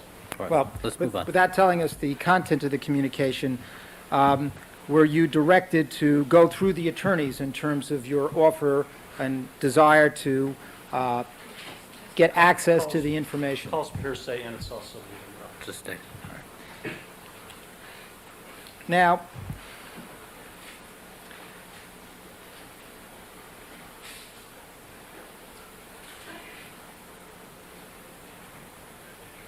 with respect to policies in your own laboratory concerning defense experts, when you were working with the prosecution in investigating evidence as it comes in a case, what is your policy?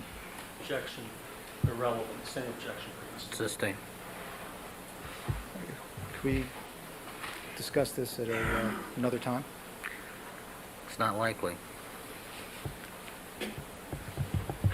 Proceed.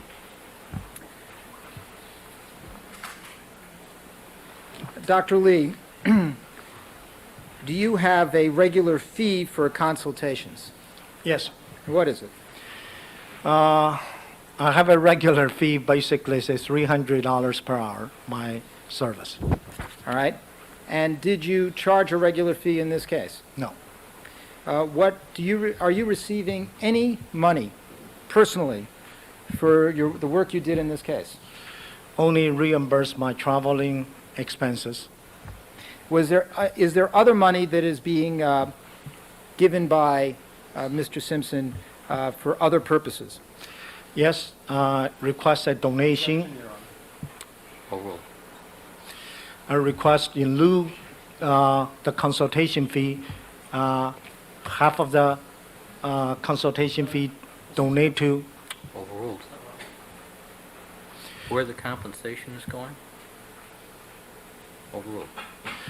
Half of the compensation goes to University of New Haven, have a scholarship fund for law enforcement officer workshops or young students who want to major forensic science. The other half goes to the Department of Public Safety for the training or equipment or laboratory services. Now, and how much money to this point has been donated to these two, the University of New Haven and the Connecticut Police Lab? Approximately, I don't remember exactly. The check just go direct. I just sign it. I don't want to look at it. Just go to the university. Approximately $25,000 each institution. Now, what were you asked to do in terms of this case for the defense? What tasks were you asked to perform? What areas? Basically, involving review some physical evidence and study the crime scene and crime scene pictures, photographs. Try to find the scientific fact, what involves.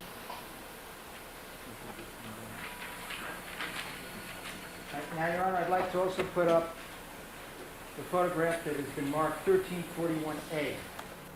All right, let's clear the telestrator, please. All right. Now, Dr. Lee, did you see in this photograph any other impressions of interest? All right, and this is the center picture, center column on 1341. Object to the phrase of interest. Overruled. In this area, shows again, the hall.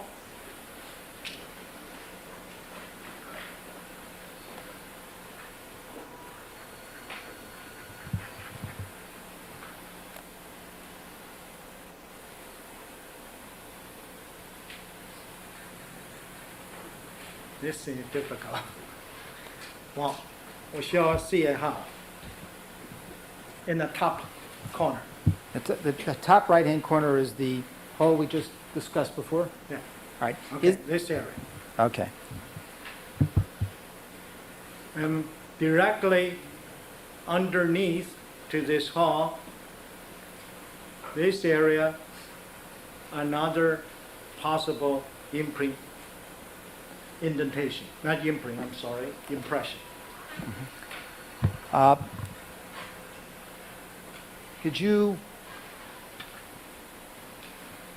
or should we ask Mr. Harris to label the arrows, the hole, and the circle? Why don't we call it IMP for impression, and that won't do it. Well, I think the jury heard the testimony as Okay. to what it is. Their attention's been focused on it. Okay. We've already heard other testimony from other witnesses that there were these All right, different from the hole. yes. That's fine. Is there anything else about this photograph? No. Okay.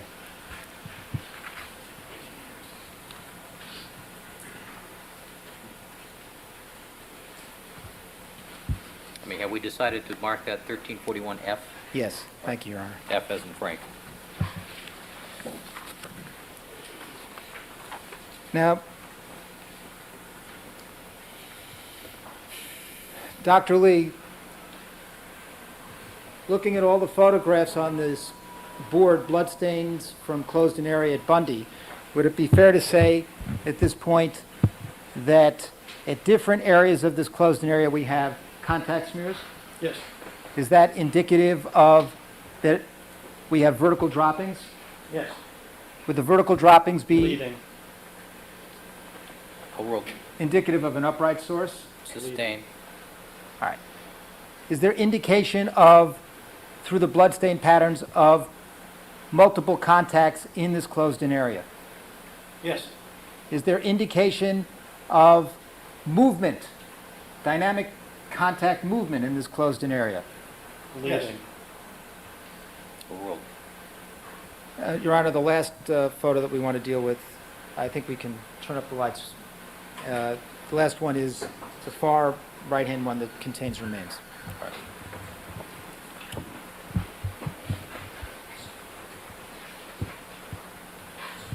Dr. Lee, I call your attention to the photograph in the bottom right-hand area. What is that? This appears to be depicts a view of the saw of Mr. Goldman's left boot.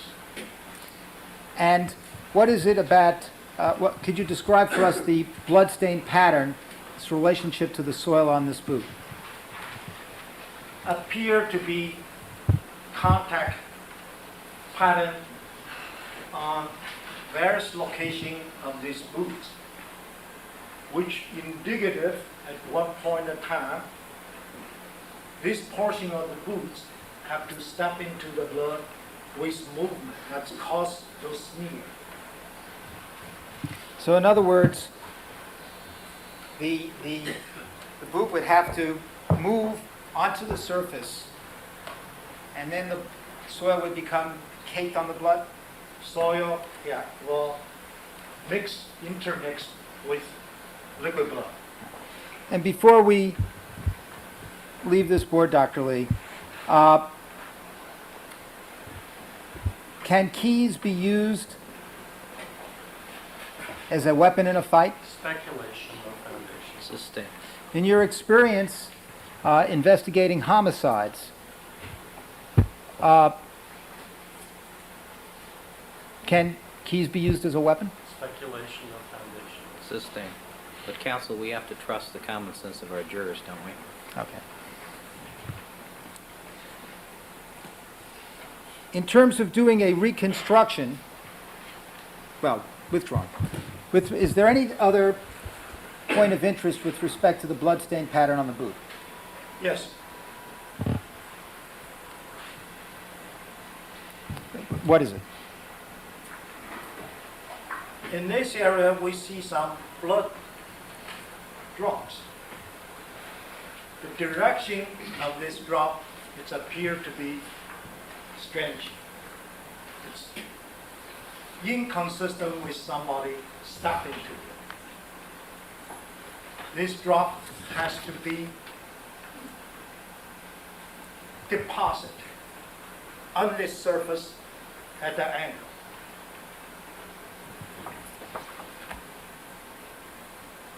Now, Dr. Lee, looking at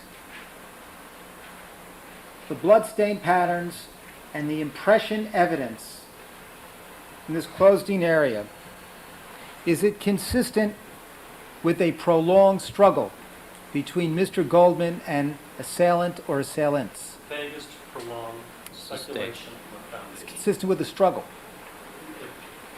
Still, same objections. Overruled. Yes. Can you tell how long that struggle took place? No foundation. Overruled. I cannot tell you exactly how long. It's not a short struggle. Motion to strike. Vague. Overruled. And the basis for saying not a short struggle has to do with what?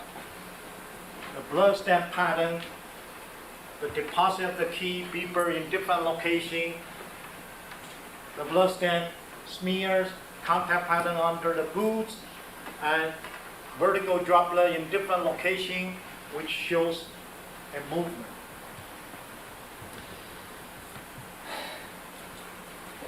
Is there anything else that we have not mentioned with respect to the bloodstain patterns that is of importance on this board before we move to the next one? No.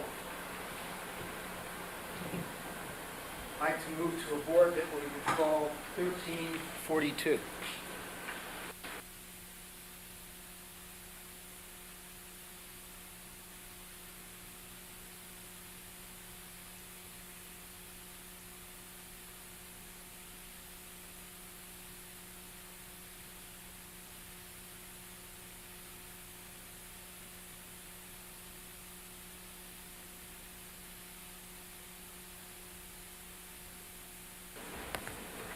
All right, are there any remains on this board, Mr. Rishek?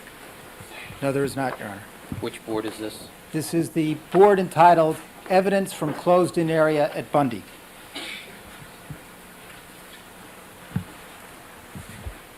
And Dr. Lee, I call your attention to the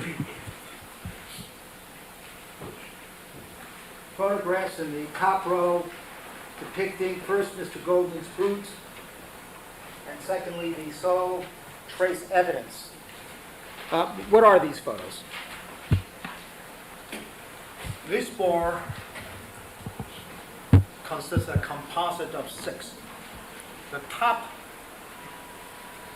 row, the 3, is related to Mr. Goldman's boots. The bottom 3, 1 depicts an overall view of a blue jean. Second, the middle one depicts a portion of Mr. Goldman's shirt. The third one depicts 2 buttons, which recovered when I examined this particular garment. And that was where, when you recovered the buttons? Where I examined this garment, Albany Medical Center, New York. And that was when? That's February 1995. And that was the first time you had an opportunity to actually physically examine it? Yes. And that was well into a period of time into this trial. Started when? There's no foundation for this. Sustained. It's leading also, but the jury knows when we started the trial. Right. I don't, Better- but they do. They do. Okay. And ask you to discuss the significance of the first picture showing Mr. Goldman's boot. Yes. What does the bloodstain pattern and dirt patterns there indicate?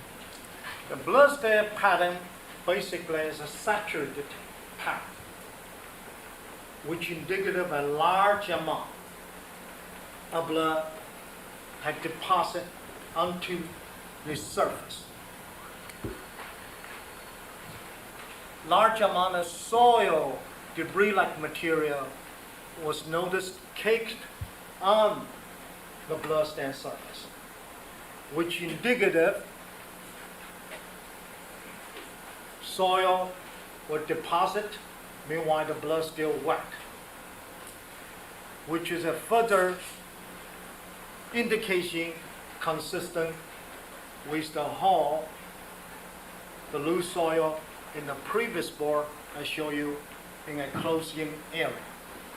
So in other words, that the blood stain pattern with the soil caked on the blood in this boot is consistent with digging in that hole that you described previously by the fence and the closed-in pattern. Speculation, Oral. conjecture, foundation. Oral. Now, could you describe for us the pattern of trace evidence pattern in the middle picture? Yes, this picture was provided by me, by the defense counsel. It appears to be taken at the coroner's office. Soil, debris, hair fiber-like material was noticed on the middle of this gouged pattern area. Loose soil was noticed on this piece of white paper. What does this indicate again about, in terms of blood stain patterns and trace evidence with respect to Mr. Goldman's boot? When I examined the boots, I did not see those material anymore.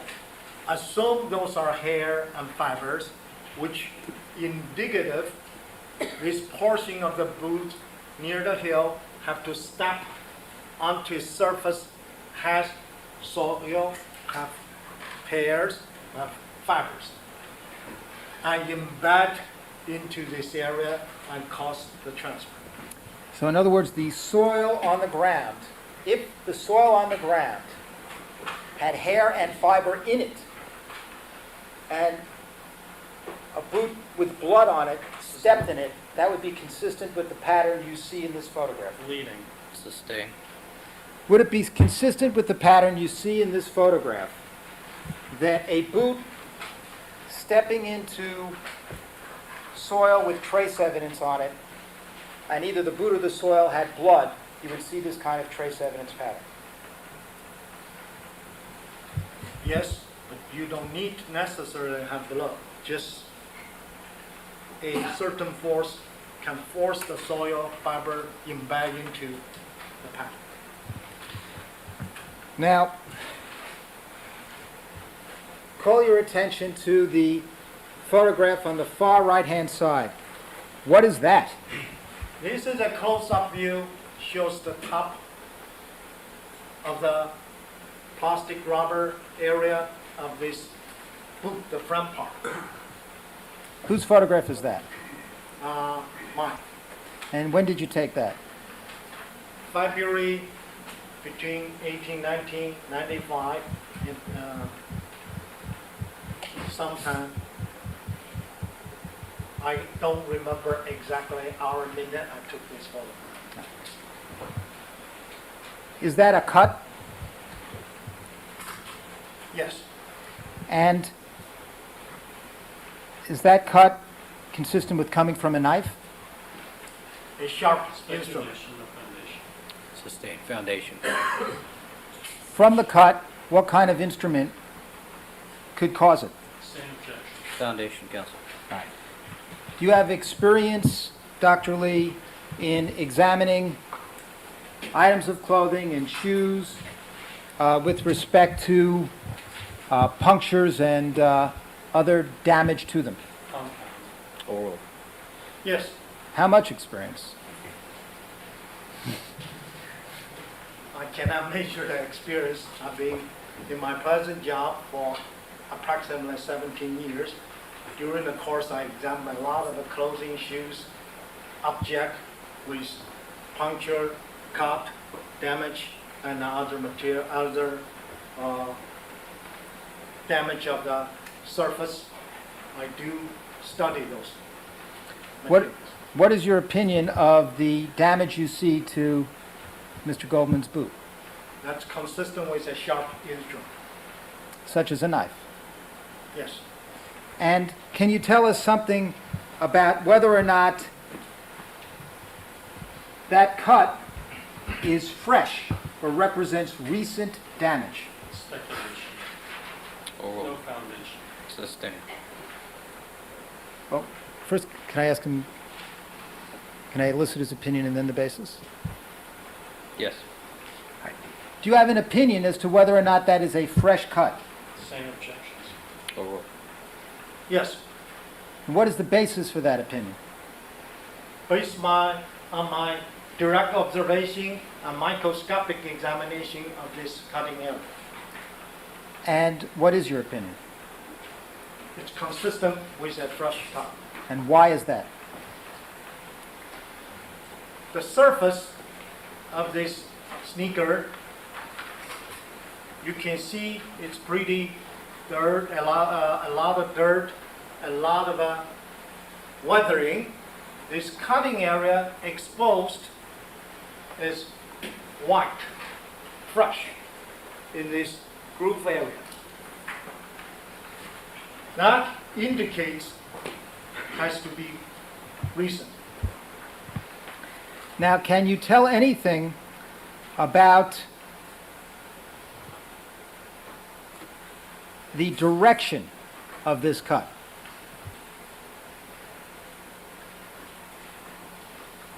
We see parallel line on this portion of the shoes.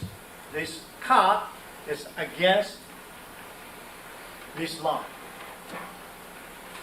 The cut appear to be from the left moving to the right with a slight curvature. This approximately 1.5 centimeter long. The tail end, I can see it start lifting. In other words, the depth in the front end is much deeper than the tail end, which indicative of movement. Would this be consistent with the sneaker not being on the ground when the cut occurred?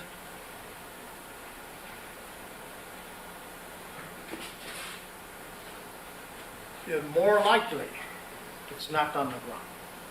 It's more likely that when this cut occurred, that sneaker was not on the ground. Yes. And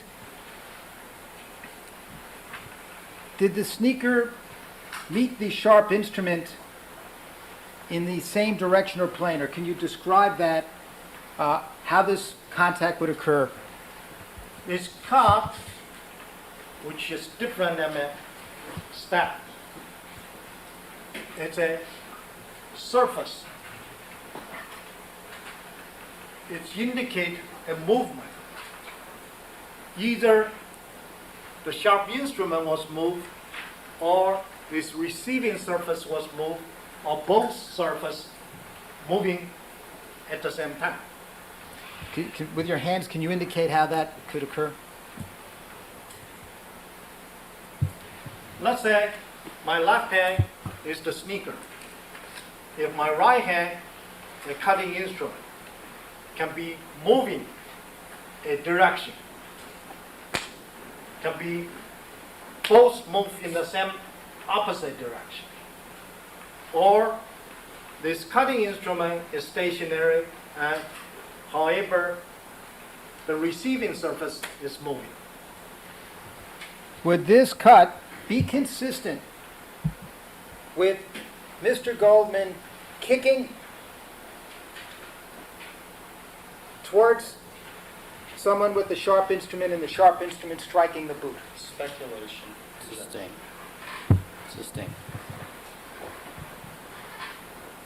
If that sneaker were, as you say, it's more likely that the sneaker was not on the ground at the time that cut was made.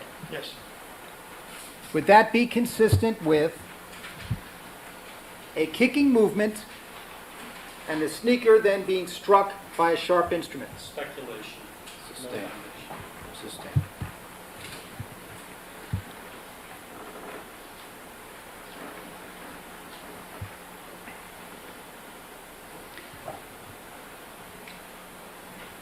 Is there anything else in terms of blood stain evidence or no? Okay. Can we turn then to the jeans? Could you describe for us blood stain pattern here and what it represents? This photo was taken again in February 18 and 19, 1995. at Albany Medical Center depicts the real view of the blue jean, Is the back of the the jeans. back of the blue jean. The back of the blue jean shows large amount of blood stain. In the top portion, that consistent with a direct contact transfer and blood soak into the surface. In the middle portion, we see this brush tail fashion end, which indicative that's a contact smear movement.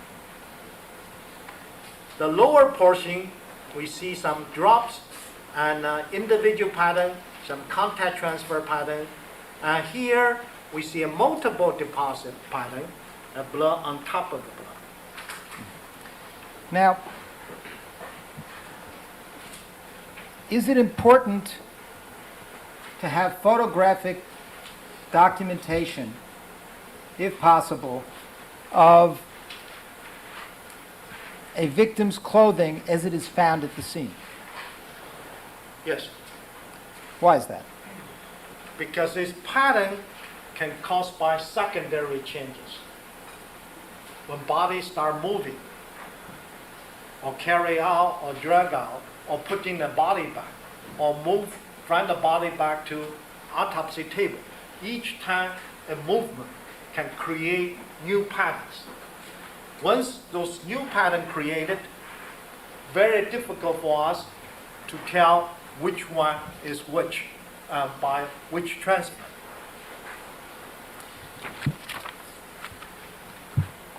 Any other bloodstain patterns of interest, or, well, with respect to the jeans? The gene shows a lot of blood. Turn now to the buttons.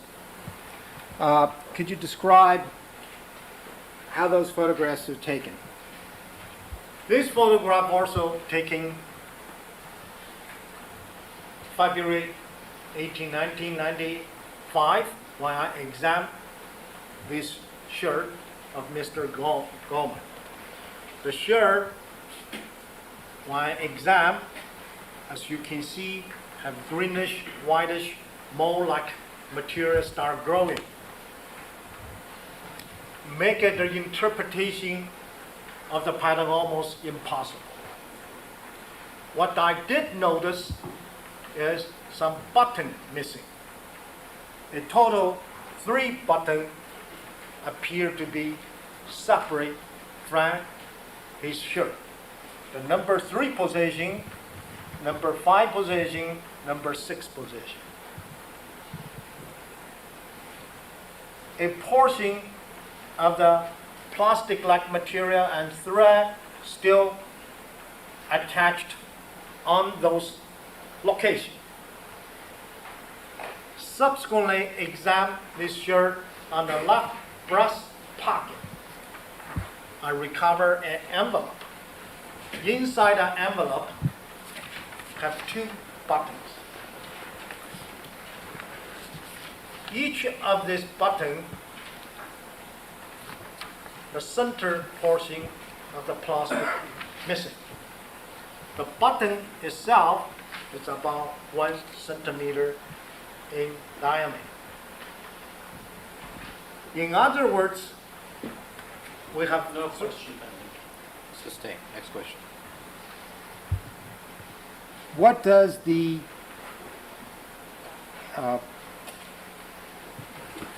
fact that the buttons pattern on the inside of the buttons indicate in terms of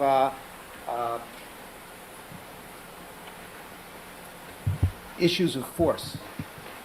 Speculation, conjecture, no foundation. Overruled. since the thread still intact in the location, things have appeared to be plastic-like material, which indeed could be suggest those button was separated with certain force. Now, if a criminalist were to remove buttons from a shirt for purposes of some analysis, what is the proper procedure for doing so?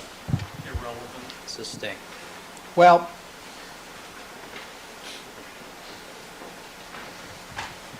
are buttons potentially important evidence in assessing a crime scene? Buttons on a victim's shirt. Calls for a legal conclusion. Forward. Yes, button often indicates to us the location. If the button dropped in a certain location, which may indicate at that particular location, a force applied, one of the button fall onto the surface. By studying the pattern, we can look at it, whether or not center is still intact or not. If the center broken, which you have to have certain force to separate. Would it be proper in analysis for a criminalist to pull a button off a shirt and remove the center? Not relevant. Forward.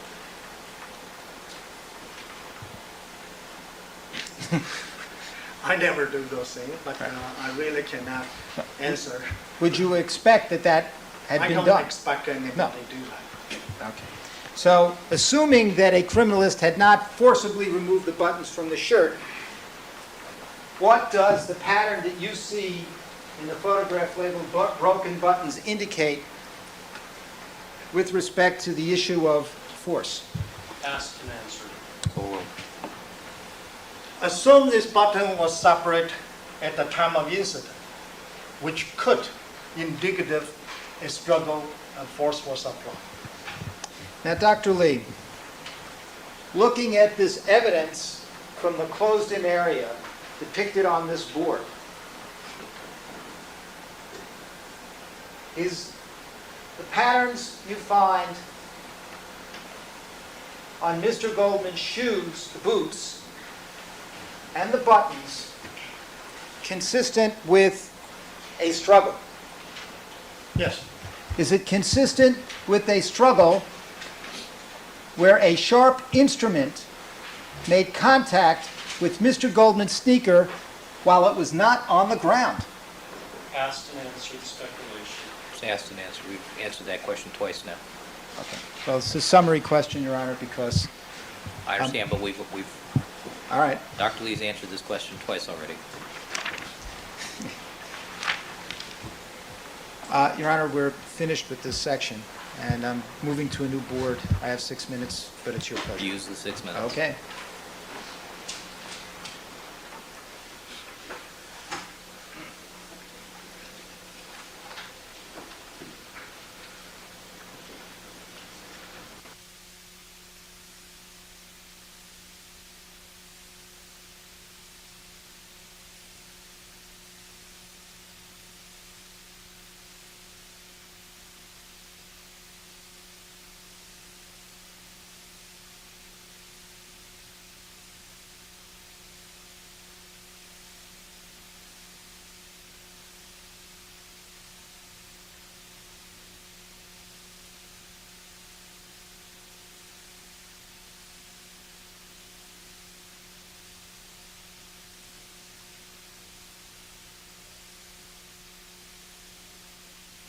Board entitled Evidence Found, Eyeglasses Envelope, Envelope at Bundy's Scene, and we've marked that 1343. All right, so marked. And, Your Honor, there are no remains on these photographs. All right, Mr. Bancroft. Dr. Lee, could you describe for us these photographs and the meaning of the two indications of position 1 and position 2? Yes. This photograph, this board, actually a composite of 4 different pictures. These 4 different pictures can divide it in 2 groups. The top row represent one group. The bottom row represent the second group. The first group, first column, first picture, which indicative at that time this photo was taken, the blanket was not used to cover this area, depicts in this photo a certain position of this envelope. And the record should reflect Dr. Lee is pointing to the photograph on the upper left-hand column, which we have evidence is Detective Furman pointing downwards and has pointed to what is known as the envelope and the piece of paper. Yes. The second photograph, first row, first column, second one, indicates this photo was taken after the previous one. A blanket was used, and this is the position of this envelope.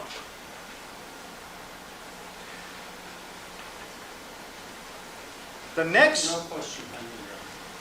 Moving to the envelope on the upper right-hand corner and comparing it to the envelope in what is indicated as position 1 and the envelope in position 2, are there differences? Yes. This is cumulative. I assume this will be brief. Well, yeah, this is an introductory to a whole series of boards, Your Honor, about the differences. Proceed. okay. This shows this envelope. It's in 2 different positions.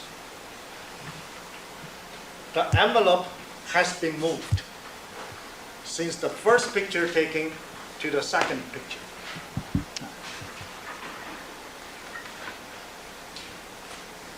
You're indicating here That's a landmark. that's a groove in the tile. Groove in the tile. The previous one, this envelope is Aren't we to talking, the... excuse me, aren't we talking about grouting in between tiles, not grooves in tiles? That's probably a more correct term. Thank you. Grouting in the tiles, Between tiles. between tiles. Yes.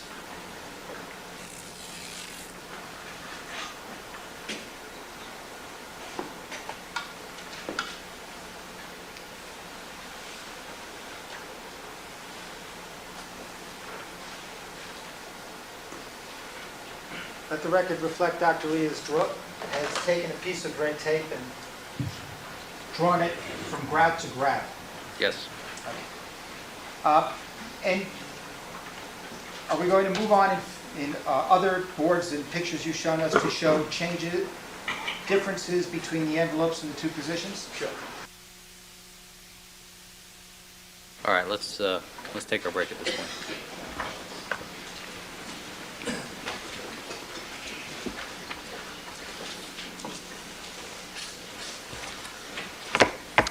All right, ladies and gentlemen, we're going to take our recess for the noon hour.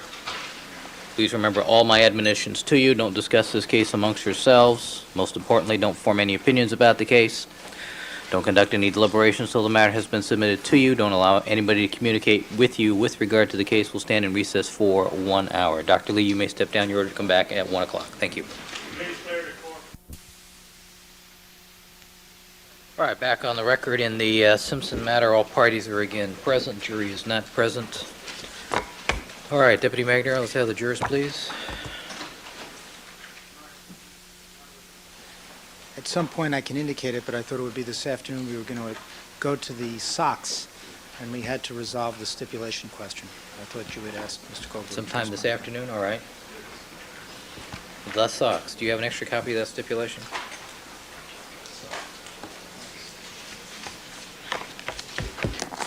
And more importantly, have you had the opportunity to discuss it with Mr. Goldberg? Well, I did briefly yesterday. Well, the stipulation is agreement between the parties as to the evidence. If you can't agree amongst yourselves, I then... don't think he's... We know. That's right. All right. All right, let's have the jurors. If there's no stipulation. My request, as the court noted, is that you take judicial notice of what was said in the record, and that at the time that this was done, I made an objection to the court, and it was done with the full knowledge that the only two witnesses in the room, aside from Dr. Lee, were the two lawyers who were sitting next to him, myself and Mr. Blazier, and the other side are Mr. Harmon and Mr. All rise. All right, with the court reporter, please.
All right, Dr. Lee, would you resume the witness stand, please? Record should reflect that we've been rejoined by all the members of our jury panel. Good afternoon, ladies and gentlemen.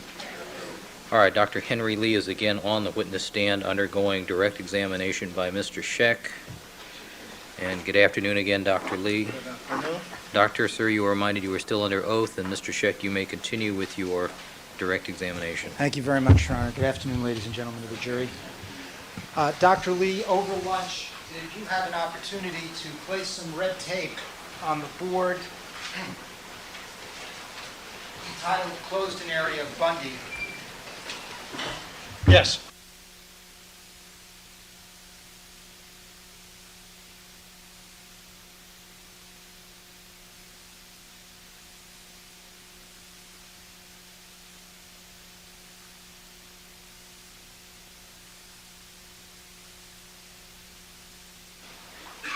And does this red tape reflect the different portions of the central photograph that you were discussing in your testimony with the jury?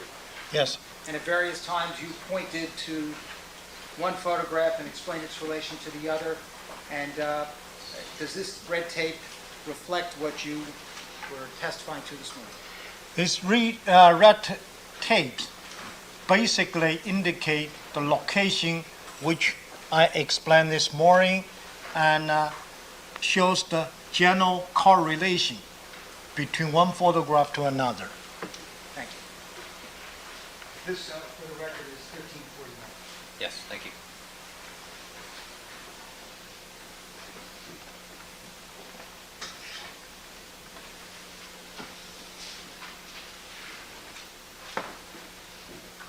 Dr. Lee, we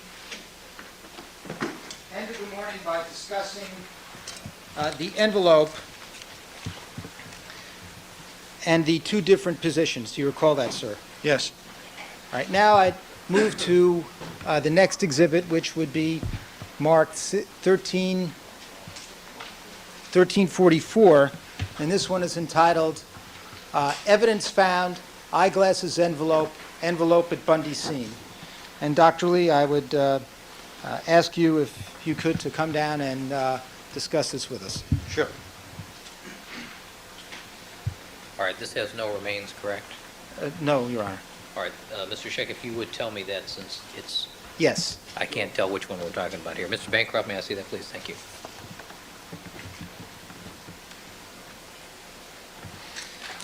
Now, Dr. Lee, could you explain what the photographs on this board reflect?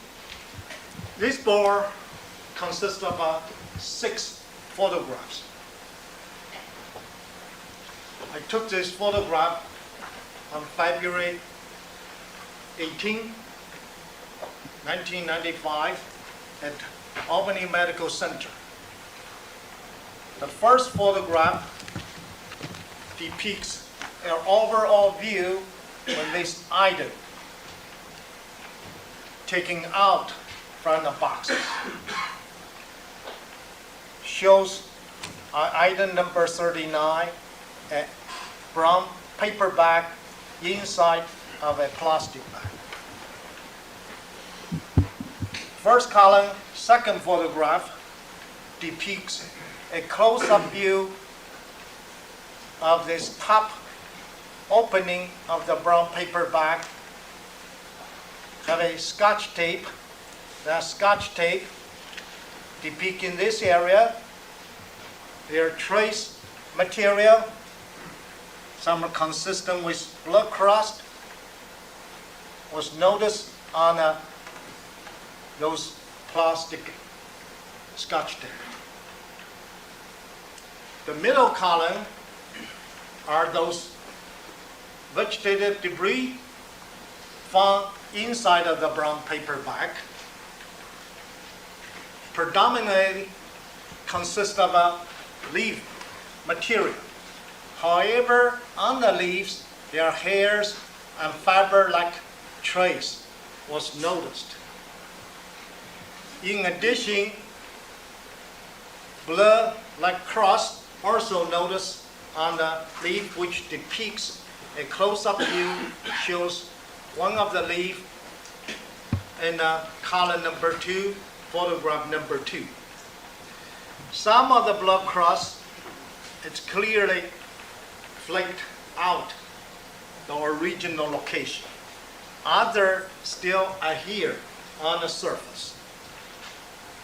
The next 2 photographs depicts the envelope inside this plastic bag. Column 3, top view, depicts the front portion of this envelope with some writing and some blood-like stain. Column number 3, photograph 2, depicts an overall view of this envelope, which shows large amount of blood stain, blood spatter were noticed on the surface of this backside of the envelope. Any other observations with respect to this? Basically, at one point in time, those material probably collect with those envelopes together and placed in a brown paper bag. Speculation, motion to strike, no foundation, personal knowledge. Oral.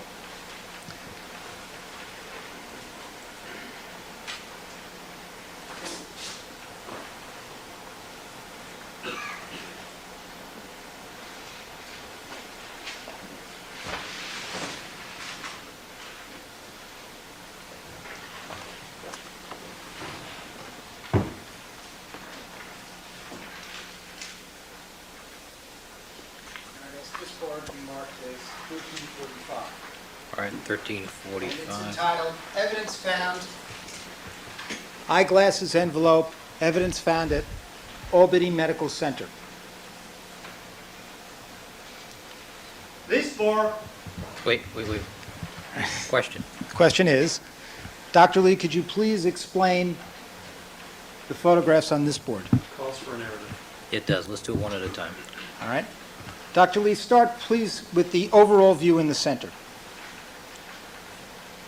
the overall view of the center picture depicts the items I found inside of the envelope and a brown paper bag, which consists a pair of eyeglasses. However, only one lens was found.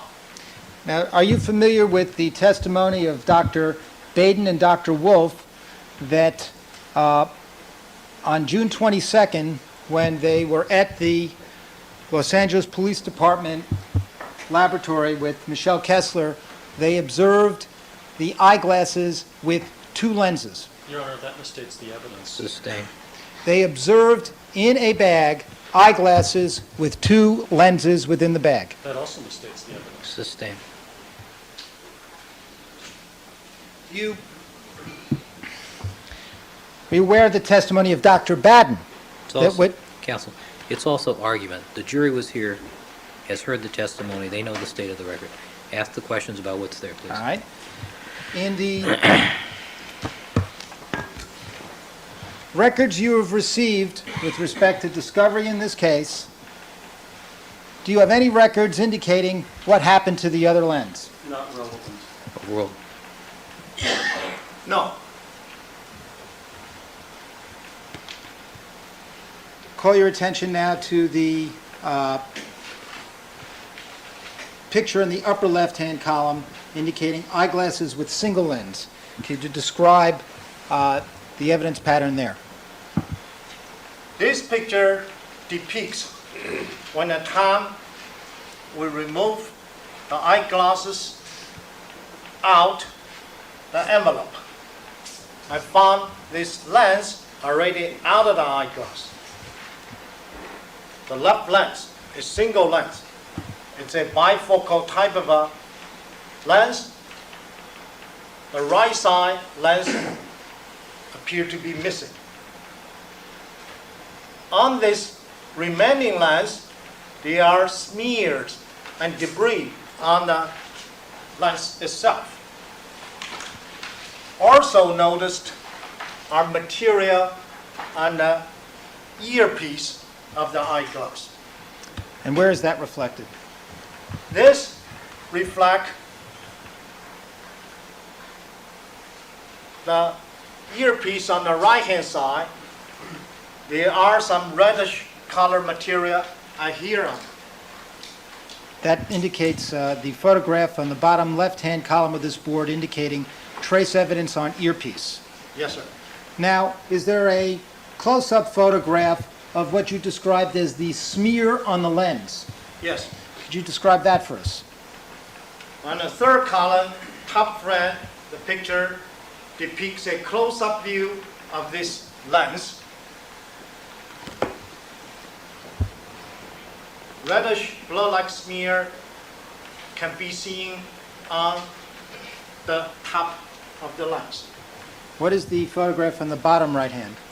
The bottom right hand depicts a further close-up view for this portion of the lens have large amount of trace material. Those trace material consist predominantly of soil, blood crust, fiber, and hair-like material. Now, Dr. Lee, does the smearing you saw on this lens, is that consistent with someone touching the lens of the glasses? Calls for speculation. Sustained.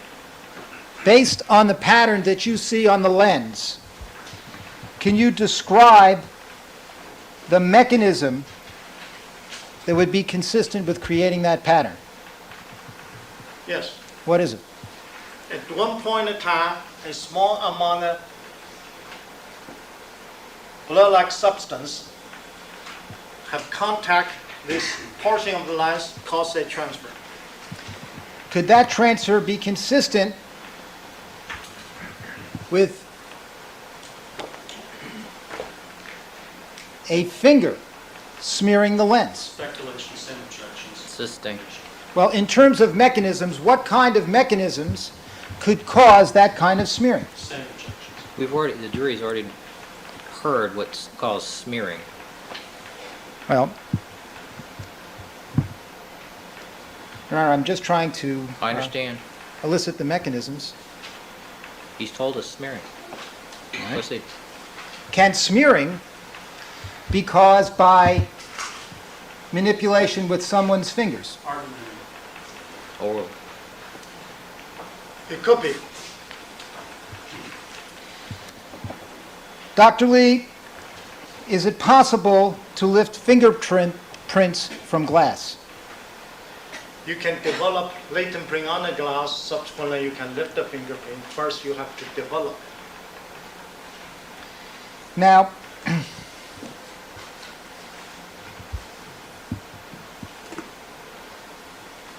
are the reddish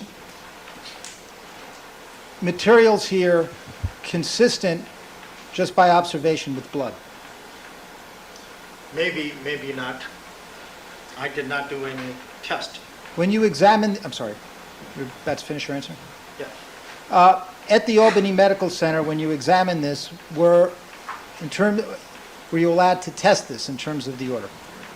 My order is I can only do physical observation, microscopic examination, and photographing. Measurement cannot remove or cutting or doing destructive test.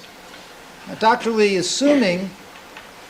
withdrawing, from the photographs of the crime scene, where are the glasses in relation to the envelope? Are they inside or outside? Inside. All right. Is the smearing pattern you observed consistent with someone manipulating that envelope and touching the glasses inside of it? Same objections to the previous questions. There were many. Which one do you want?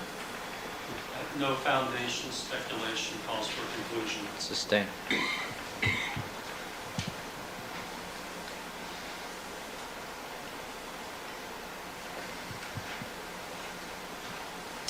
Let's move to the next board in terms of foundation.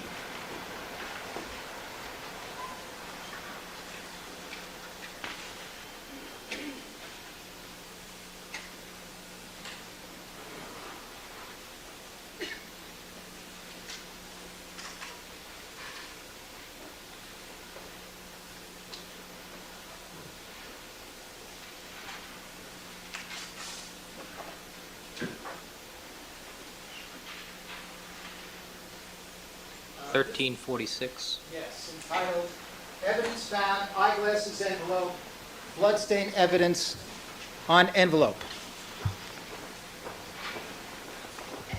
Dr. Lee, could you please describe for us the bloodstain patterns depicted on this board? This board consists of, again, 6 individual photographs. Depicts various views on the back of this envelope, the back side of the envelope. No foundation is to on the photos were taken. Oral. Dr. Lee, when were these photographs taken? Was taken on February 18 to 19 in 1995 at Albany Medical Center. Please proceed with your description of the bloodstain pattern as depicted on the board. The bloodstain pattern on the back of an envelope consists a great amount, over hundreds of bloodstain patterns.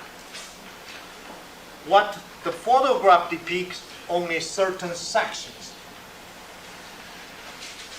The top row middle column shows if I look at an envelope in the back directly, it's on my left-hand side. If I'm an envelope, it should be on the right. So basically it depends which side you're looking at. Here, clearly have another imprint, consistent like a shape of an E, which later was identified consistent with a portion of the saw pattern of a Bruno magnet. Besides that, we have large amount of blood drops, blood spatter, blood smear cover the whole area.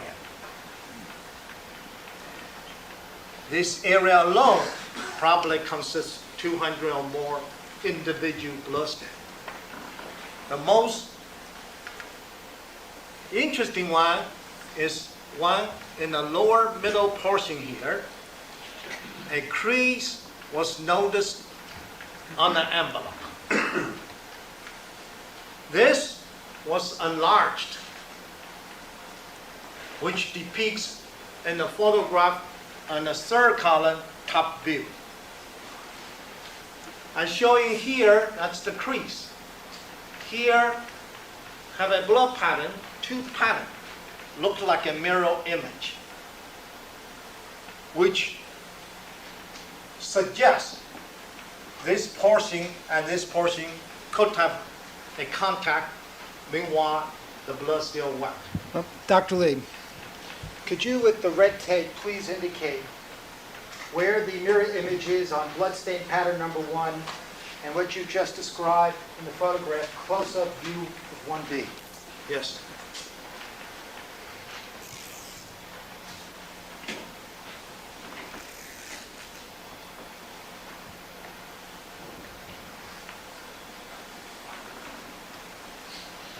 Now, Dr. Lee, in order to obtain a mirror image pattern such as this, what state does the blood have to be in? Blood has to be in liquid stage. Cannot be a blood stain. Still wet in a liquid stage. So would this mirror image pattern be consistent with someone folding or manipulating this envelope while the blood depicted in the close-up view of 1B is still wet? Calls for speculation, no foundation of conjecture. Well, Yes, it's consistent with.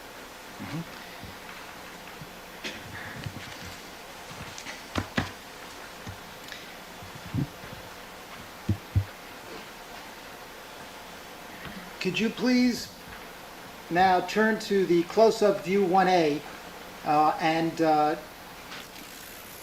indicate where that is on bloodstain pattern number 1?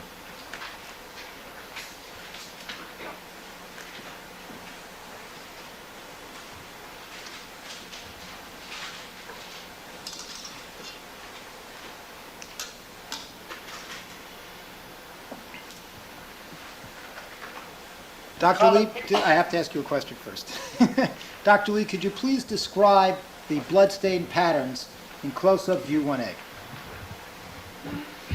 The close-up view 1A depicts an area on the, when I face the envelope, on the right-hand corner with blood smear, blood spatter, that's an angular deposit afterwards. So, may I ask you, could you indicate with a pen the smear and put down 1 next to it, indicating that's first, and the spatter, maybe SM for smear, SP for spatter.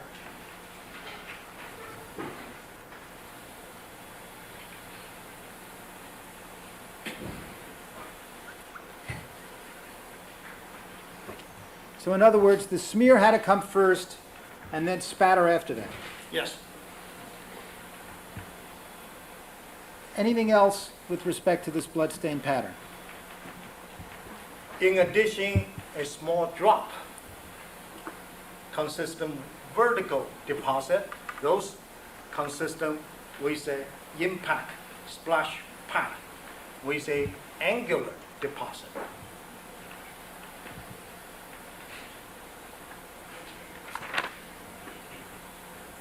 Now, is this smear, is that what you call a dynamic?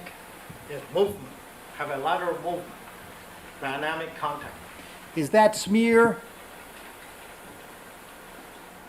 can that be caused, can a mechanism for that smear be a hand brushing against the envelope? Speculation, conjecture, no foundation. Sustained. Is the smear consistent with the mechanism of a hand brushing against the Same envelope? objections, also argumentative. Sustained. All right? Can you tell us what kinds of mechanisms are consistent with the scientific evidence you see here of that smear? Same objections. Yes, And what kinds of mechanisms? contact mechanism of this, a surface have to have some wet blood. Has to have a direct contact with a movement. The movement here is from the left to right in a lateral movement. Anything else about the bloodstain patterns of interest on the top row? All right, could you please move to bloodstain pattern number 2? Bloodstain pattern number 2 is depicts the envelope upper, if I face the envelope upper right corner of this envelope. A multiple bloodstain pattern can be seen in this location. Over hundreds of bloodstains can be counted in this area too. The most important observation of this area consists of 3-4 areas. Close-up view number 2A, which depicts this area, a teardrop type of pattern, a vertical droplet pattern, a contact transfer pattern, additional spatter pattern. Could you please, with the red tape, indicate for the jury the relationship of the close-up view 2A to the bloodstain pattern number 2?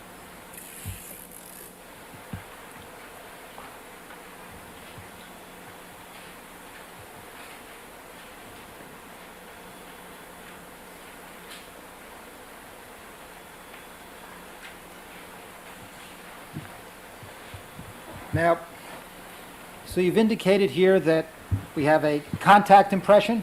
Yes? Which one is that? Not the impression, it's a contact pattern. Imprint pattern. We have a droplet.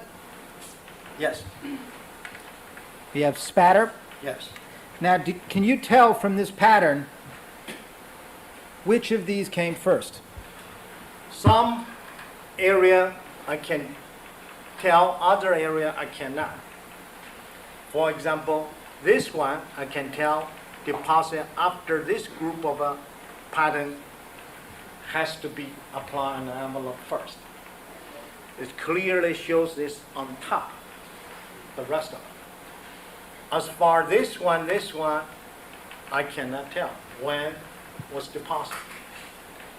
However, could the ones that you can't tell which came first or second, could they have come at the same time? Some of those more likely from different times. So your judgment is it's more likely that they came at different times, but you can't tell which came first or second? Yes, because the angular and vertical droplet cannot be created by same motion here. Would this kind of blood pattern that we see on 1A and 2A be consistent with struggle in the area, struggle between two individuals around this envelope? Speculation, conjecture, no foundation.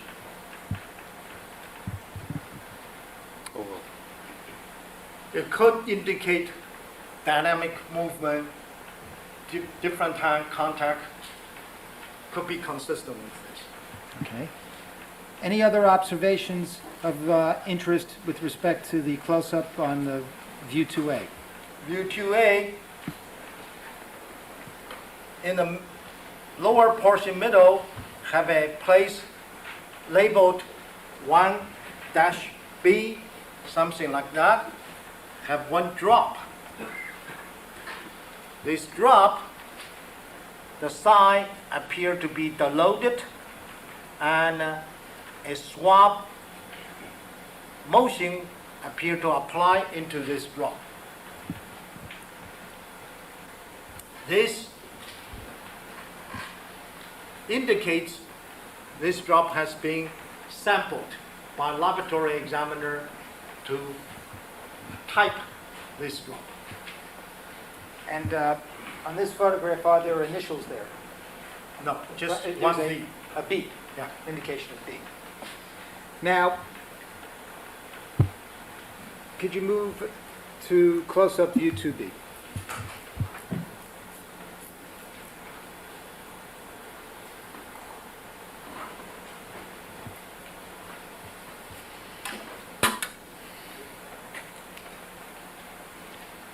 What does the close-up view 2B indicate in terms of the pattern?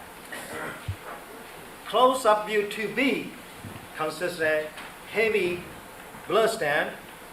On top of the blood stand, caked with some soil debris. In addition, numerous hair fiber-like material adhere on this surface. Now, what is the fact that this debris, soil and fiber, is caked on the surface, what does that indicate about the mechanism of transfer? This area indicates blood has to be deposited on an envelope first. Subsequently, the soil, hair, fiber, debris was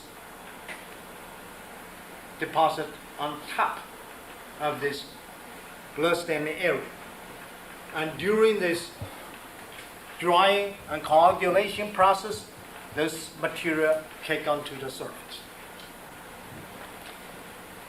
So this debris came onto the surface while the blood was still wet? Yes. Now, Dr. Lee,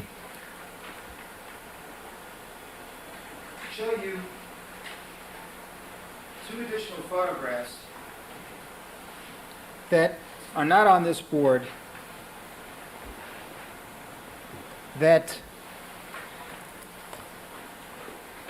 1345, well, 46. should we make them subdivisions of the board even though they're not on it? It's the court's preference. No, let's make them subsequent. Okay.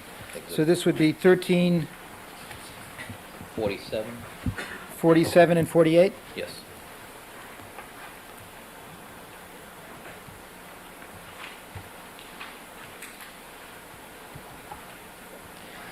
Show you two photographs that have been marked 1347 and 1348 and ask you if you recognize them. Yes. What are they? Is two pictures which depict 1347, the mid portion of this envelope. 1348 is this faint area of this envelope. Could you, in the two areas you've indicated, write 1347 in the area depicted in the photograph 1347 and 1348 for the area of 1348?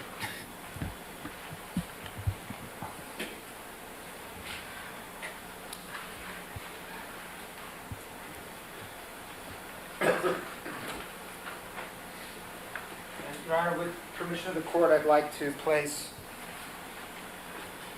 1347, 1348 first on the owner. I Proceed. ask that Dr. Lee approach the telestrator and direct Mr. Harris on focusing in on the areas of interest.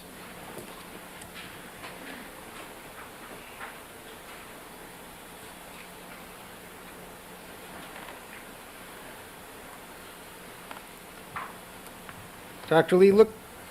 Okay. Please tell us when it's in the correct position. That's the correct. All right. Dr. Lee, what pattern is depicted, what kind of pattern is depicted by 1348?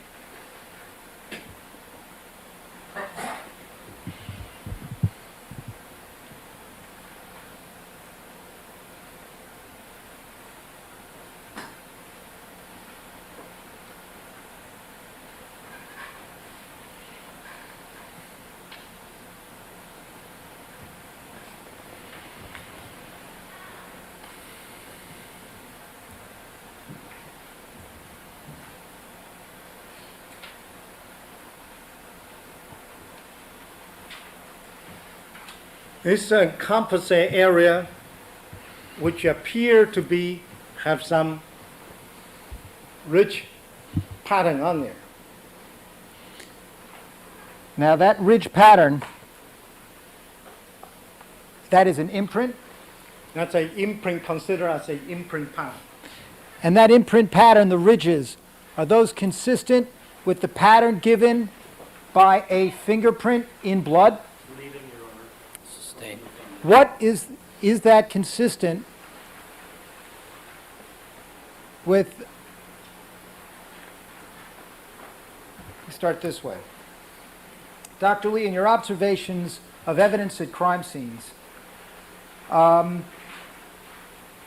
can you make observations from blood patterns with respect to fingerprints? Yes, How do you do that? I recognize the shape, contour, or ridge characteristics. All right. Now, with respect to that, what is your opinion of the pattern depicted on 1348? All I can report to you is consists of an imprint pattern. I cannot definitively tell you this is a fingerprint. What about this pattern makes it consistent with the pattern that would be caused by a bloody fingerprint? Speculation, Your Honor, conjecture, no foundation.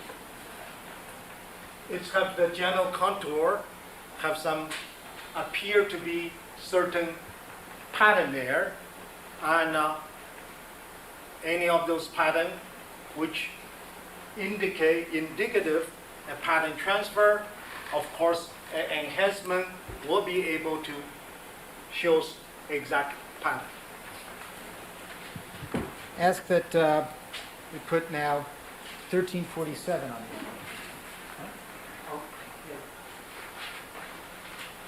Yeah, we should print this out, I'm sorry. Can we make Right, that that'll be 1348A? 8.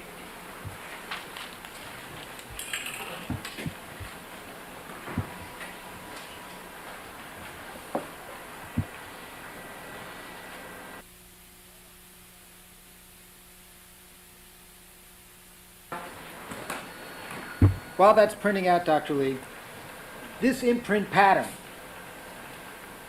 would the blood have to be wet at the time this imprint pattern was made? Yes.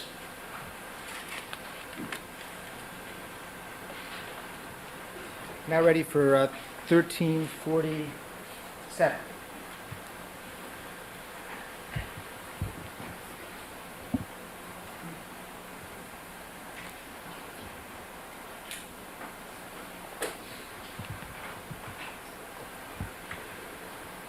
Dr. Lee, looking at 1347, is this a proper focus?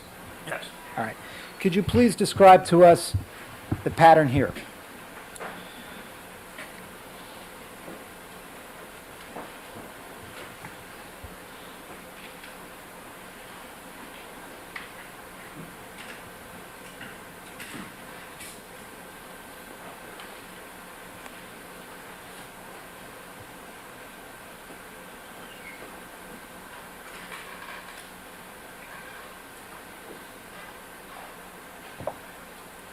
This is a pattern area, which we noticed in this exhibit. This pattern area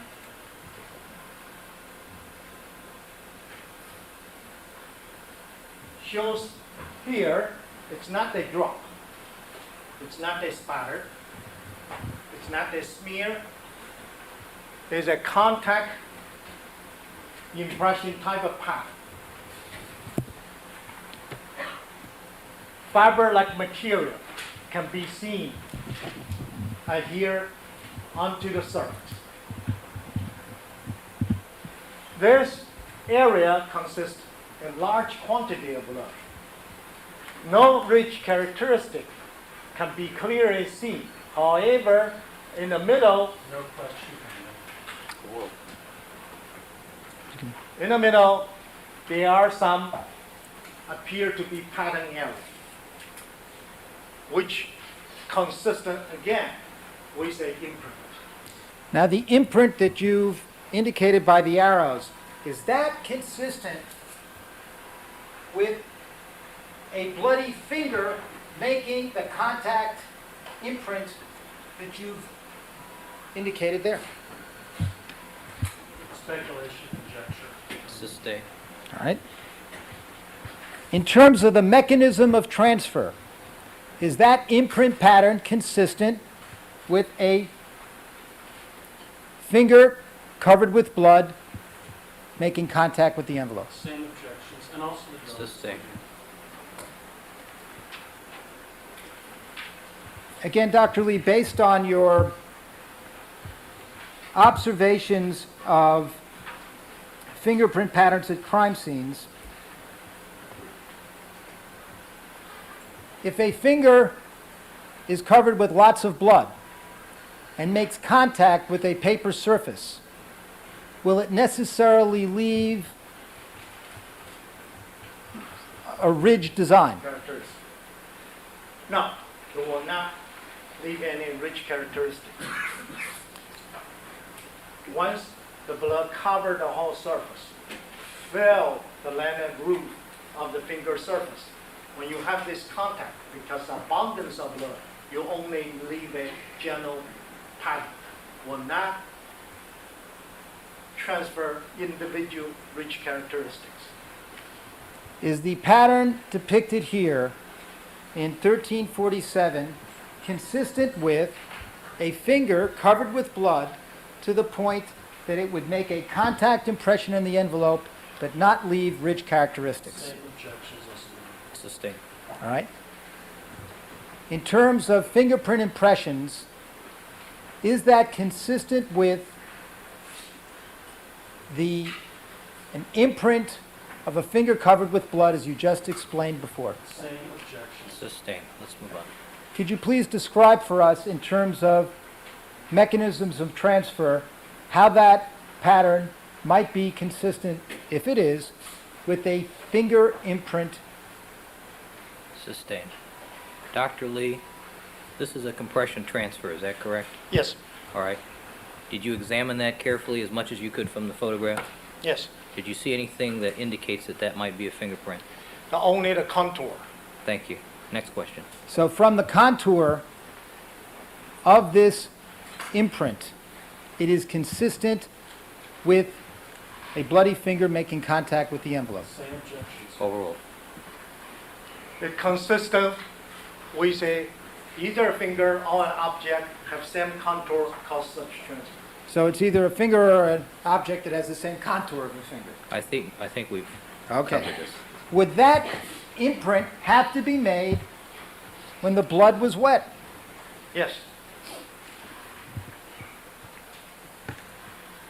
Dr. Lee, the imprint that you described on 1348, the imprint you've described as 1347, the mirror image you've described under the picture close-up view 1B, are all those consistent with this envelope being manipulated when the blood was wet? Well, it indicates have contact. Assume those are fingerprint I'm pattern. going to object at this point. I think that this was just all speculation and conjecture. Overruled. Answer will stand. Next question. All right. Dr. Lee, assuming that these imprint patterns are consistent with fingerprints, what does this pattern indicate with respect to the manipulation of this envelope when the blood was wet? Speculation, conjecture, no foundation. Sustained.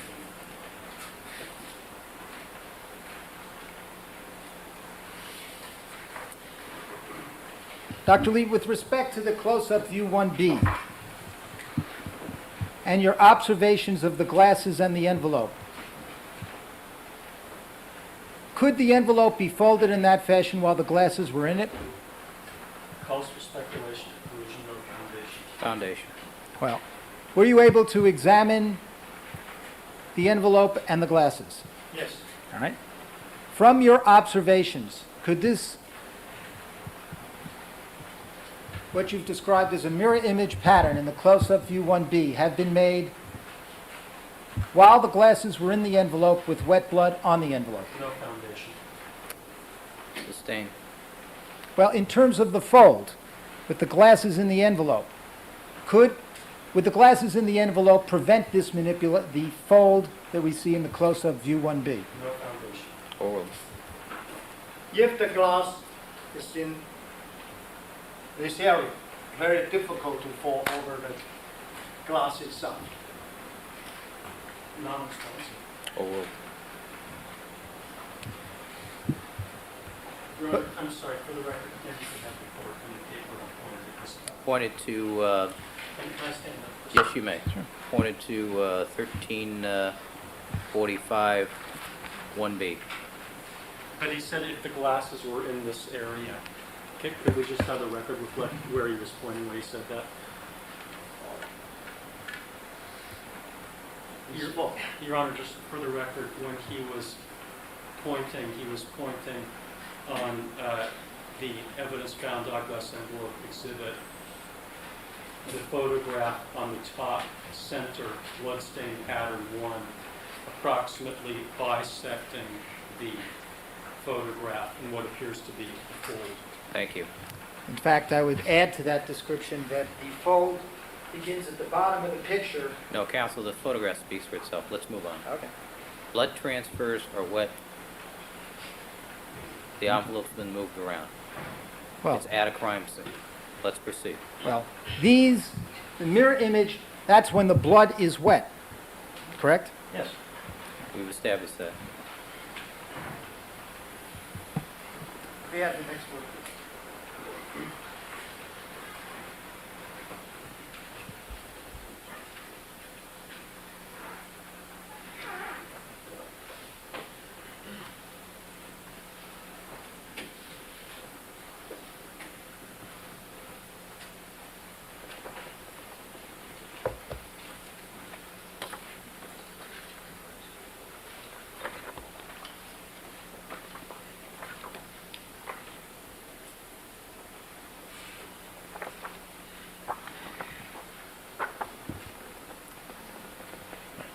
Your Honor, this is 1349, and it's entitled Evidence Found Envelope.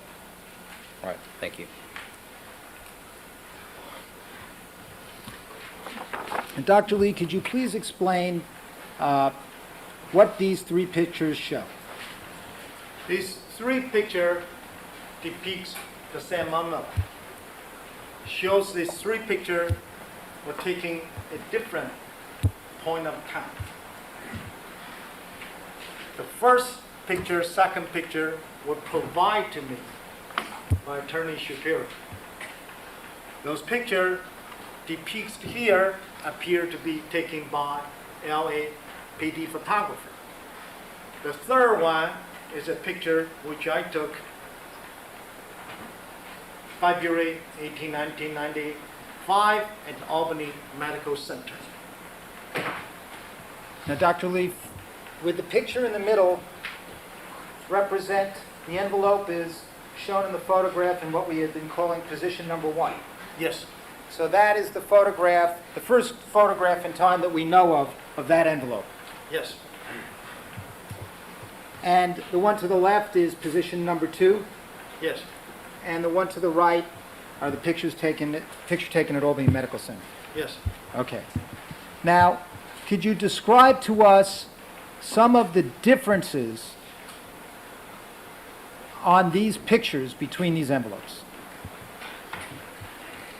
The center envelope is this envelope, which the first record of it, the first documentation which I can see.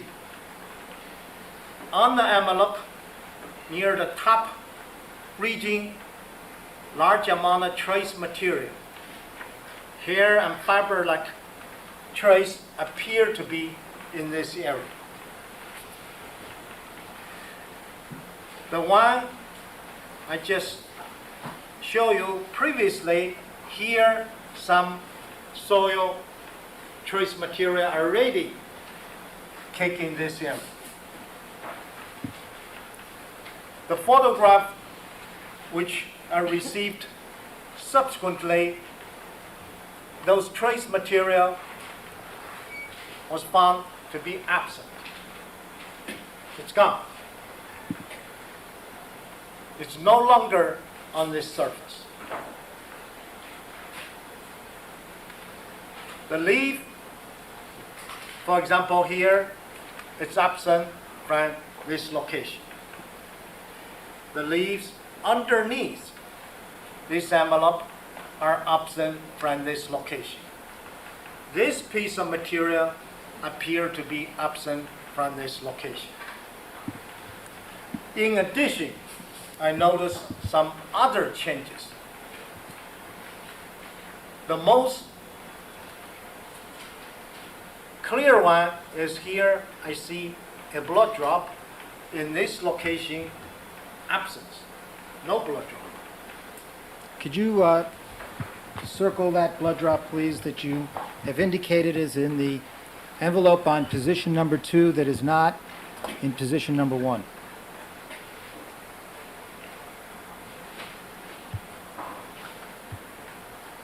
Now, Dr. Lee, when you were discussing before the parallel line imprint pattern Yes. that we began with yesterday, is that visible in the position number 1 photograph? Yes.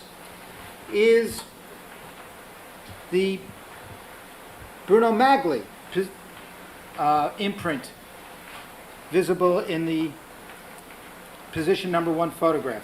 Yes. Are the imprint patterns that were consistent with fingers visible on the original photograph? Oh, It's appeared in this location, and this location still remain on the surface. So in other words, those patterns, which you indicated before, had to be made when blood was wet, are in the original photograph of position number 1. That's correct. So when those were made, the blood was wet at that time. Yes. And to your understanding, is that before anybody came and touched that envelope and processed that scene? This appears. Calls for lack of personal knowledge, speculation. sustained. Well, have you kept track of the testimony to some degree of the various witnesses in this case? Vague. No.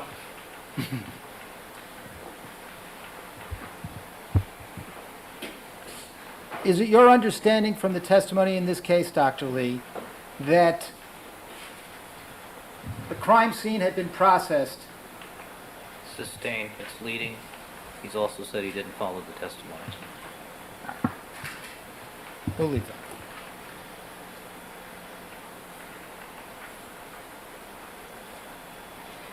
In terms of the blood stain that you've circled. Is there any other stains that on the envelope in position number 1 that weren't there in position Yeah. number 2 that weren't there in position number 1? There are some stains, however, very difficult to make a comparison due to this, again, a three-dimensional setting. We look at a two-dimensional picture. I can tell this clearly, this one wasn't there. There are some subtle one, minor one, which I'm not going to testify.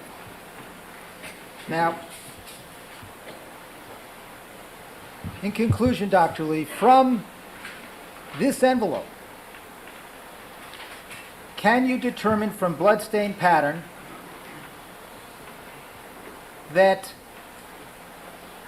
imprint impressions that you've described were made on it in wet blood in the course of the struggle?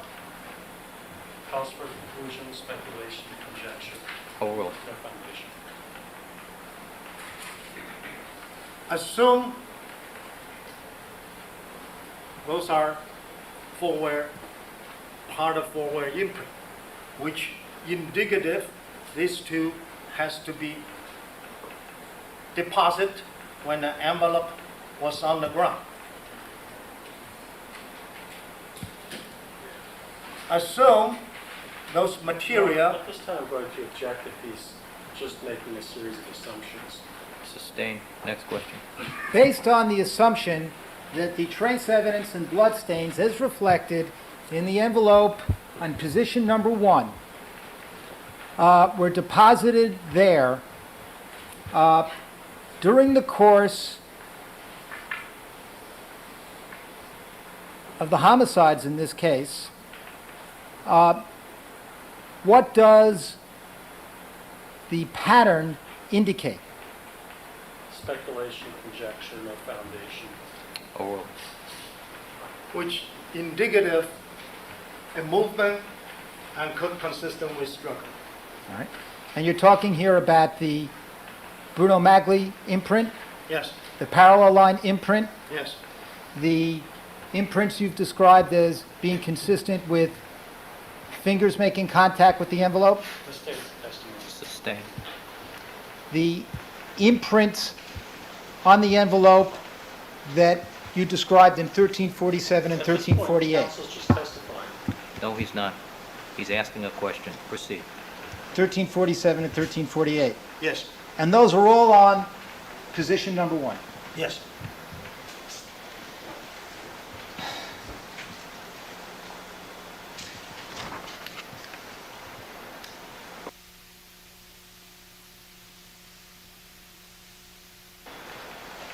Any other bloodstain patterns of interest in this board? This particular drop, which appear to be grouped, when I examined this envelope in February 1819, which correlate to this drop, which was original absent from the envelope. And are you aware that conventional serology was done on that drop? No personal knowledge. Sustained. Okay.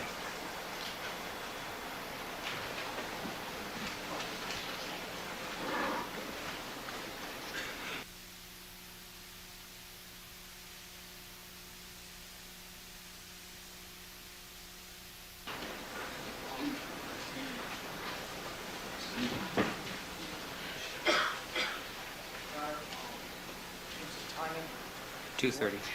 2:30? 2:30.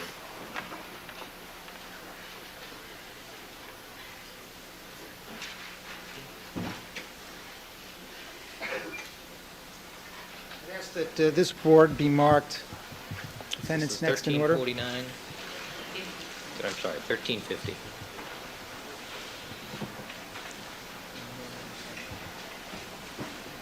Now, Dr. Lee, does this board reflect something that appears in one of the books you've written?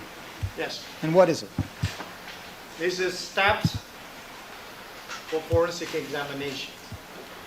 The logic sequence when we get to crime scene or examine a piece of physical evidence. That's the required step of process. Now, I'd ask you to review these steps very briefly and connect it to what was available to you in the course of your investigation in this case and what wasn't. First step of any crime scene is recognition. All right, Mr. Scheck, let me ask you a question, just logistically. Given the nature of this chart, is there any reason we can't have Dr. Lee back on the witness stand and with the chart turned the other way? No, there So it isn't. doesn't block my view? Oh, okay. All right.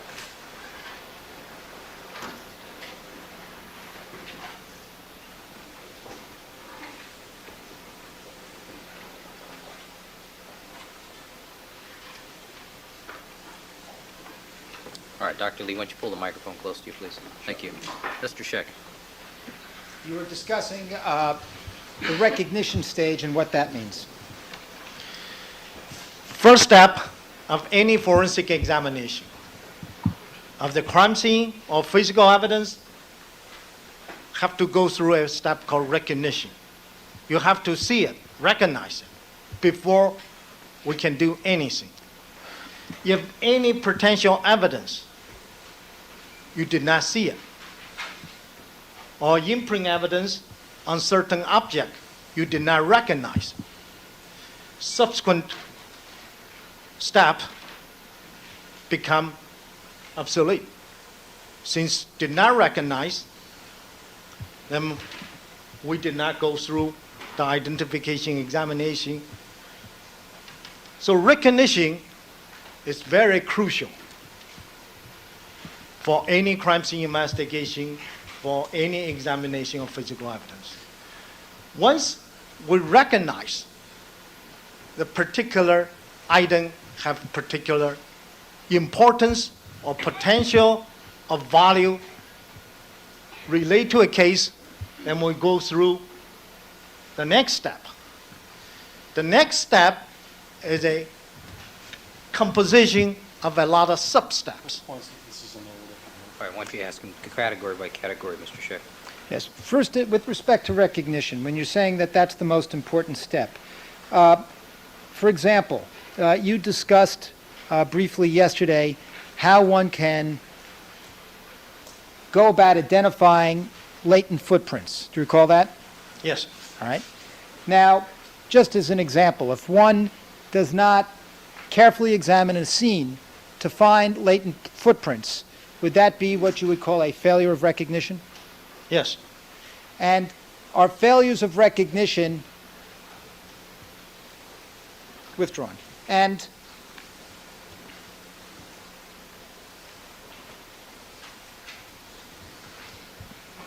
evidence that is not recognized. All right, I'm mindful of the time. Let's move on to the next step, preservation, documentation, and collection. What do you mean by that? This is a group activity. Have to be performed right after recognition to document the original shape by variety of methods: notes, diagram, photograph, videotaping, description, prior to the collection. Also have to, at the same time, preserve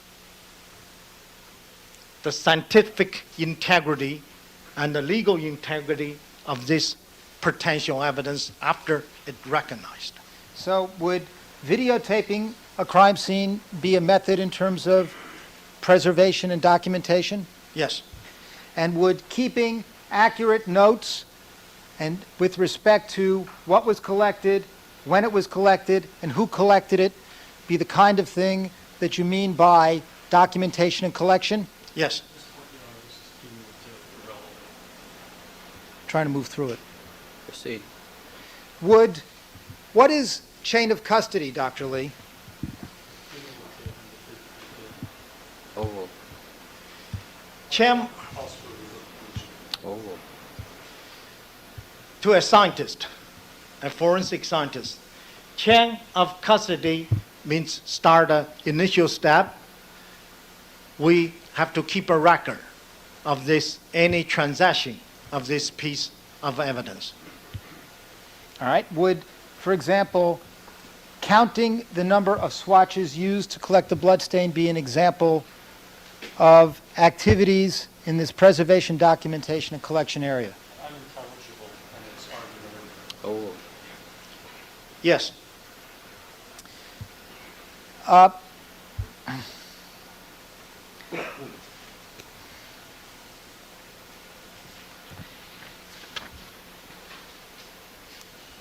What happened- We did go through a I'm majority of these moving things quickly. with What do you Mr. mean Reagan. by identification? Once the sample collected, submit to the laboratory, first we go through the identification step. Try to use morphological pattern, physical characters, and a simple chemical test to identify a certain piece of material and the nature of such piece of evidence. And if the preservation, documentation, and collection is not done correctly, does that undermine your ability to do identification? Yes, And if the preservation, documentation, and collection stage evidence is contaminated, does that undermine your ability to do identification? maybe. What is comparison? Comparison, once we identify a particular object, for example, a hair, then we'll have known and question hair to compare with a blood sample, known and question. Soil sample, any type of sample, you need a known and question to make a comparison. Can compare biological property, physical property, microscopic characteristics, and physical characteristics. Try to see, can we make a match? What is individualization? Whether or not you can trace to the source origin. For example, simple example, a fingerprint. If you matched all the rich characteristics from a known fingerprint card to a latent fingerprint from the scene, then you say that you individualize it now. Now, what is meant by the term class characteristics? A large group of physical evidence at the current stage, there are limitations. We cannot reach a stage called individualization. We can only compare class characteristics, but not individual characteristics. Would hair and fiber be an example of this? Here, if just microscopic comparison, that's consistent, not as a individualization, cannot use as a positive identification of an individual.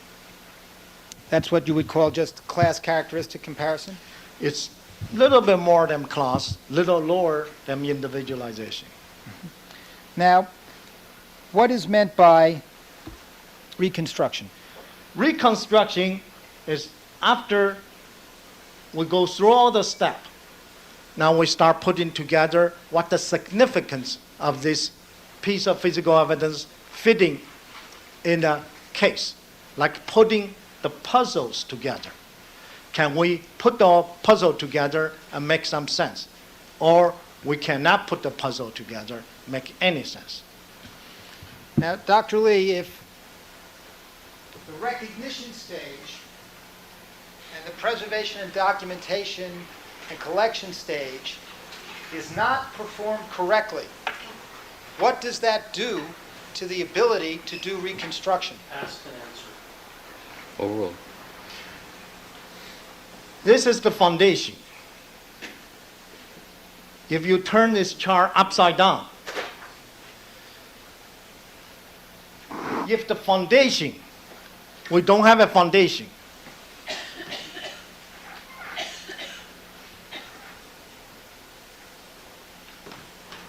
you take the building block away, whatever reconstruction becomes speculation.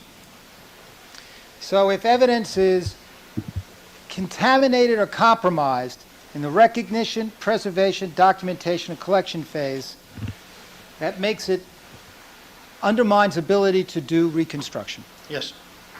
All right, let's move on. That's it.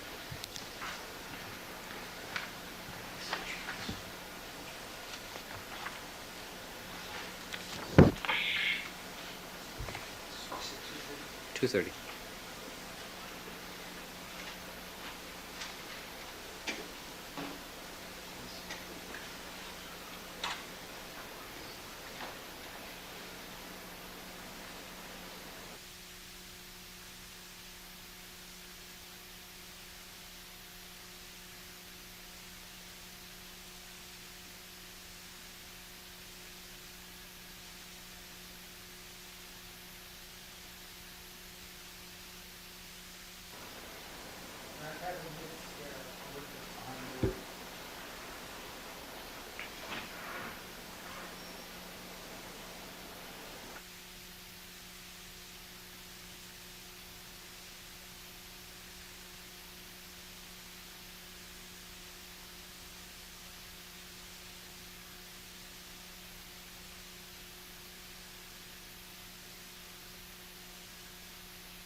Yes, this be marked 1351, All right, what is it?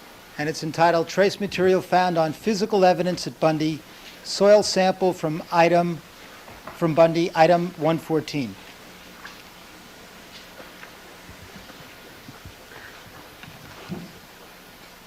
Dr. Lee, could you please describe to us what is depicted by the photographs on this board?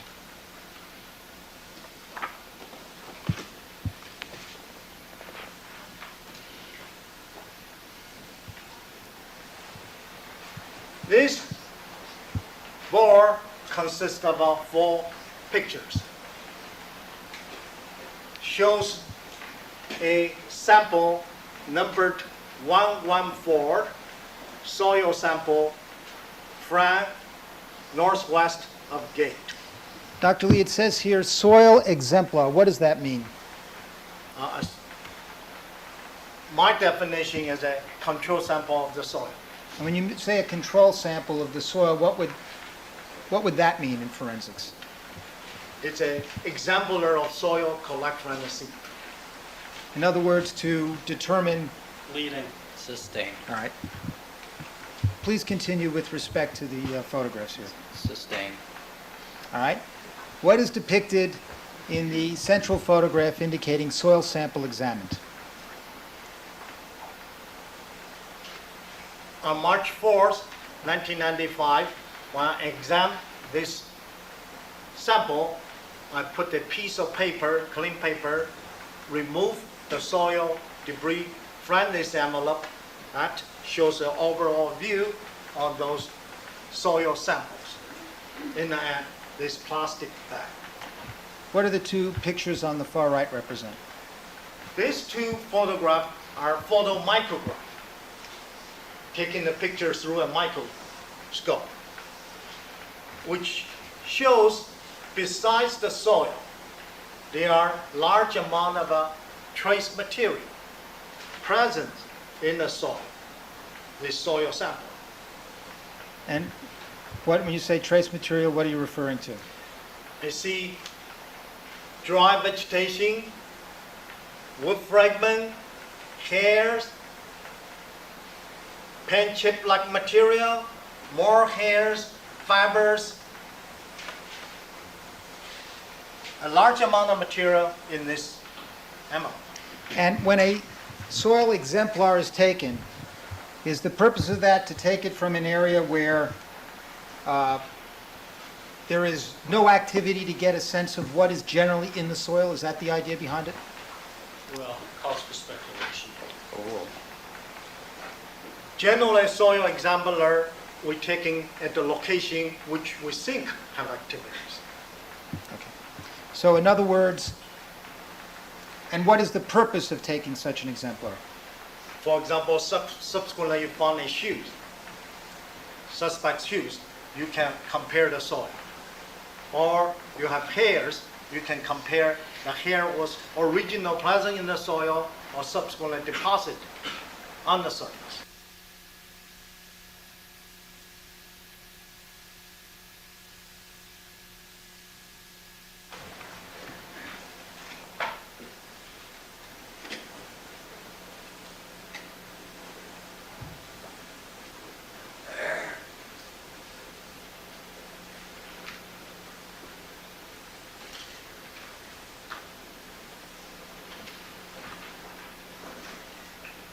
We'd like to turn now to a discussion of the socks.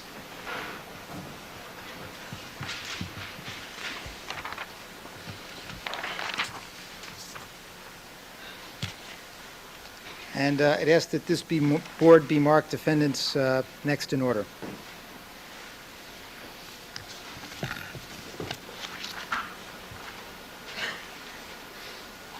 All right, Mr. Scheck, which... 1352, I believe.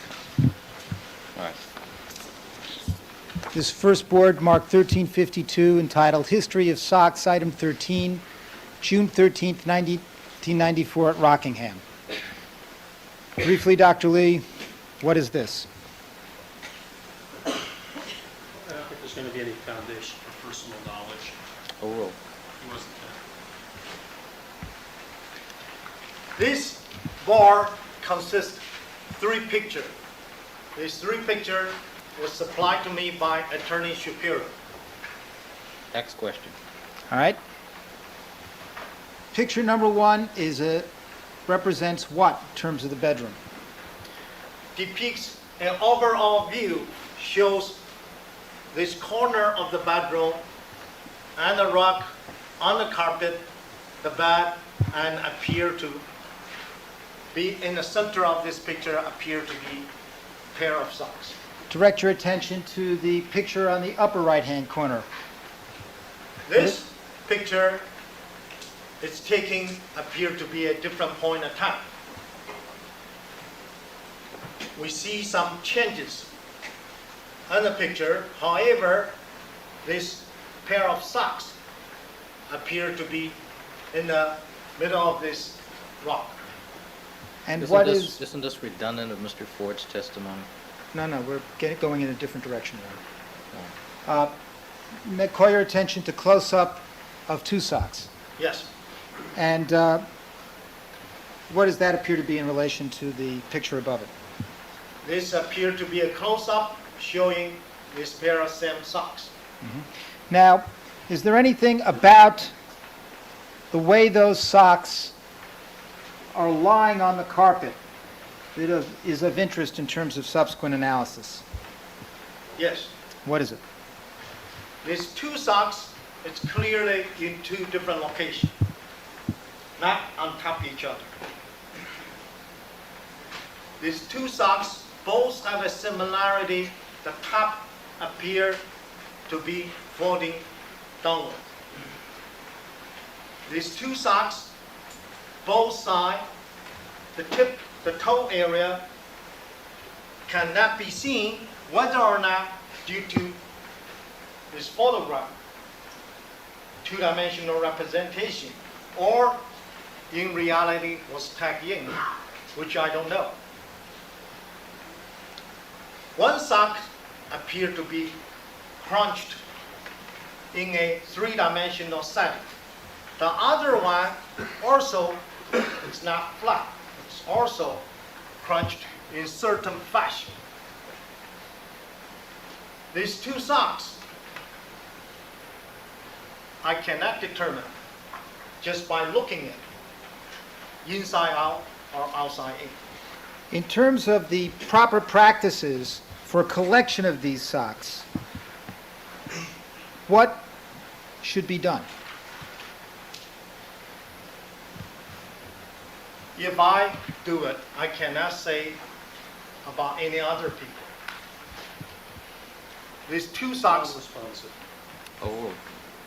these 2 socks should be put in 2 separate bags.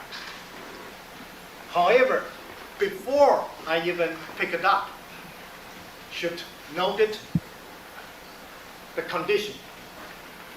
Dry, wet, moist, or damp.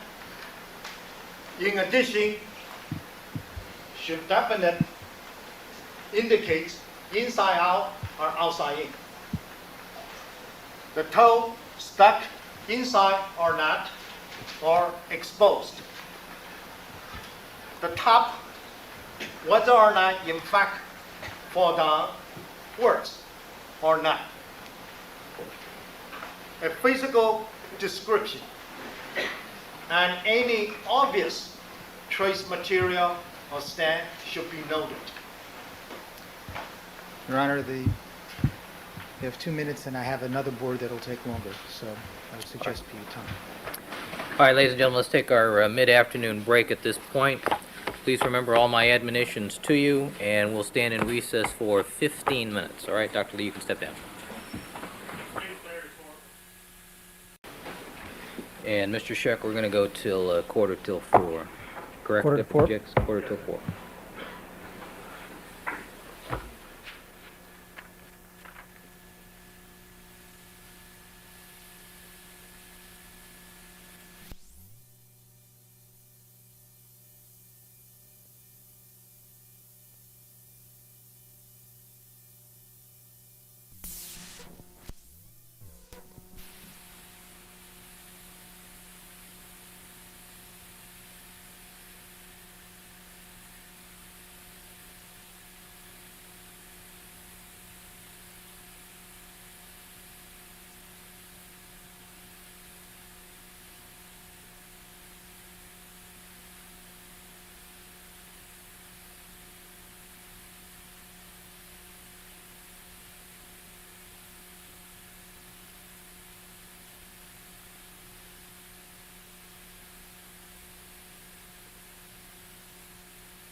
All right, the record should reflect that we've been rejoined by all the members of our jury panel. That Dr. Henry C. Lee is again on the witness stand undergoing direct examination by Mr. Scheck. And Mr. Scheck, you may continue until a quarter till 4.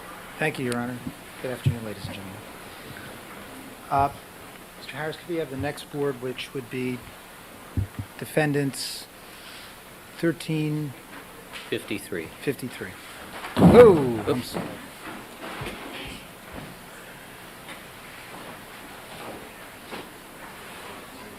I think we'll have to give juror number 1 hazardous duty pay. And pay her $6 a day.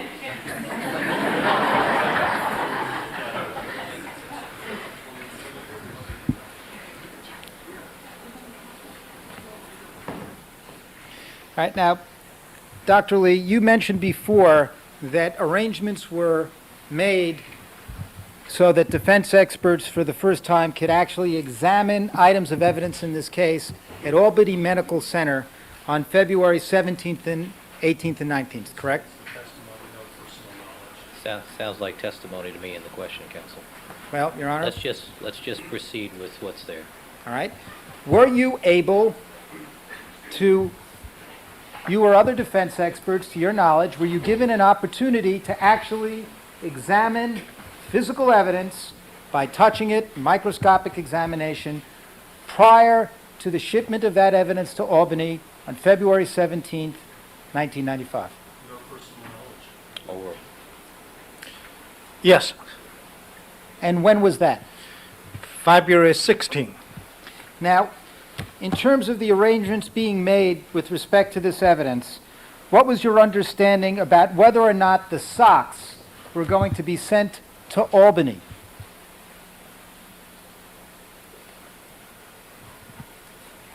I understand the socks was sent to a different location than Albany. And was it your understanding that the socks were not going to be sent to Albany? Sounds like testimony to me, counsel. Your Honor, This is testimony. Ask a question about what he did. all right. May we approach for a second, Your No. Honor? That No. matter of judicial notice? No, proceed.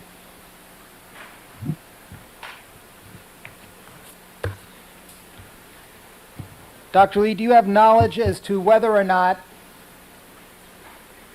testing was scheduled on the socks for purposes of detecting EDTA by the FBI? Calls for a hearsay, no personal knowledge. Overruled. Yes, And when were you informed that was to take place? That is hearsay. That's not a relevant issue. Counsel, we've had the testimony about EDTA. Let's proceed with what this witness did. When did you get a call with respect to an opportunity to examine the socks? the night of February 15, 1995. Can you explain where you were? Overruled. That day, I was in Seattle, Washington, attend Academy of Forensic Science annual meeting, which held in Seattle. All the forensic scientists from. All right, that's not necessary. right. Just where were you? All right, next question. Did you have plans to return to Albany? I come from Connecticut, not Albany. Did you have plans to go to the Albany Medical Center on February 17th after the convention? Irrelevant. Sustained. Counsel, the jury understands he's from Connecticut. Honor, He may I works in approach? Connecticut. No, proceed. I believe the circumstances here are relevant. Proceed. No, they're not. They're not. Dr. Lee, when did you receive a phone call from me on February 15th? Irrelevant, calls for hearsay. Overruled. Yes, All right? And pursuant to that phone call, what did you do? to make arrangement to come to Los Angeles to examine a pair of socks. Did you have any expectation that you would be doing this? Irrelevant. Overruled. Yes, Where did you think you would have an opportunity to examine the socks? Not relevant. Sustained. All right. When did you leave to come to Los Angeles? at the February 16, early morning, I left the hotel, probably 3:30, 4 o'clock, to Seattle airport to catch a flight, 6 o'clock flight to LA. Was it your understanding, Dr. Lee, that this would be your only opportunity to examine the socks before EDTA testing was performed on them by Agent Martz? Not relevant. Overruled. Yes, that's what my understanding. Before any additional tests were done, that's the only opportunity to look at the socks in the original condition. When you say original condition, you mean, Sustained. Leading. what do you mean by original condition? At that point, what I understand, the socks still intact, original condition when they're collected. Well, when you arrived, what happened, when did you arrive in Los Angeles? Approximately 9 o'clock. Where'd you go? I was picked up and drove to this courtroom. And after you came to this courthouse, where did you go? I was staying in the hallway. I wasn't allowed to get in. Did you meet any other individuals? Irrelevant. Sustained. Did there come a time when you were allowed to go to the Piper Tech Laboratory, Los Angeles Police Department? Yes. And when was that? I would say approximately 9:30, 10 o'clock, something around that neighborhood. And when you arrived there, who were you with? You and Attorney Newfield. Peter Newfield. Do you mean was Mr. Blazier there? Leading, Your Honor. Sustained. Or maybe him. You all look alike. I don't know.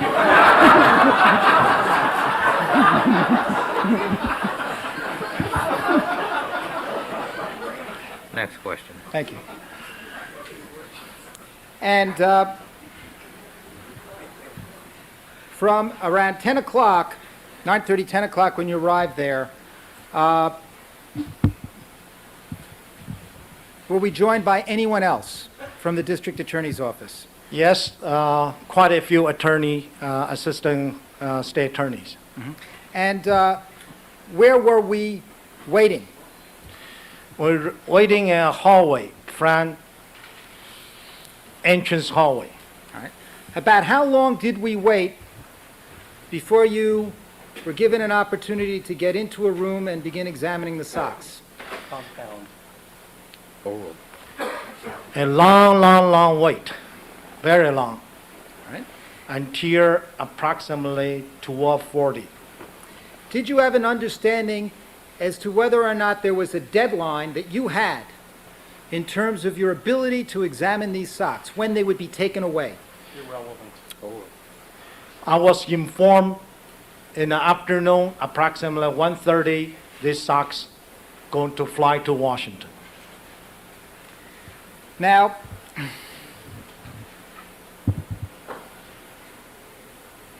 did you, starting at 12:40, have an opportunity to examine the socks? Exact time is 12:41. I examined the socks. All right. Now, before we get to this board entitled History of the Socks, Item 13, February 16, 1995 examination at LAPD, I'd like to put on the board a prosecution exhibit, which is 285, entitled Henry Lee's Sock Examination. I stepped on. You may.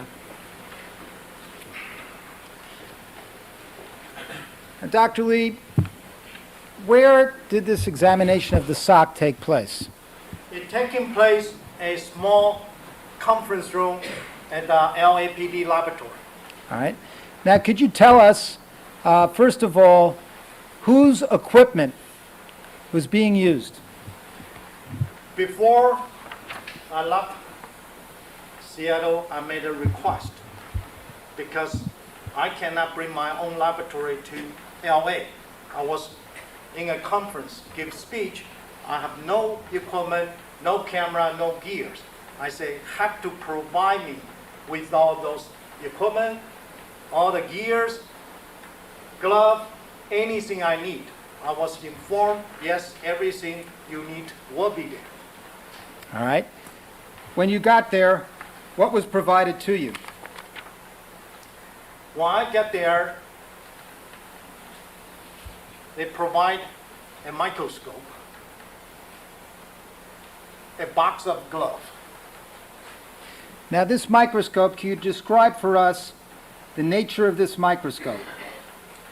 This microscope appears to be similar to a stereoscope. Have two ocular, so-called binocular. Will view from the top. The object is putting underneath, and the external light source was also provided. Now, what was the quality of this microscope? It's terrible shape, unacceptable at the scientific standard. Why do you say that? The ocular is moving, the objective shaking. I can't even focus. Looks like I need a lot of WD-40 something.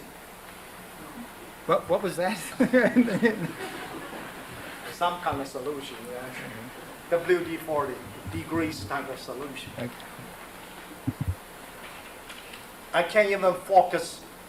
I wasn't provide any micro photographer attachment.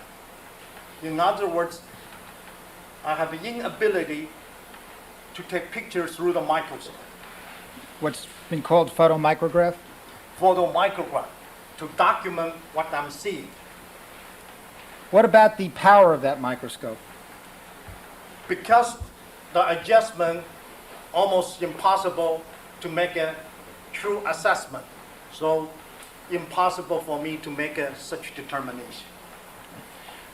Can you please describe your activities as depicted on prosecution 285?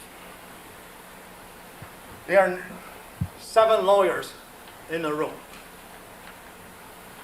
including my good friend here, Mr. Goldberg, yourself, Blazer, Hutchman, he is another excellent attorney, and Attorney Clark, another excellent attorney, good friend, and another attorney. You're indicating here Mr. Mr. Harmon. Harmon used to be a friend. Also, they are laboratory people. While walking,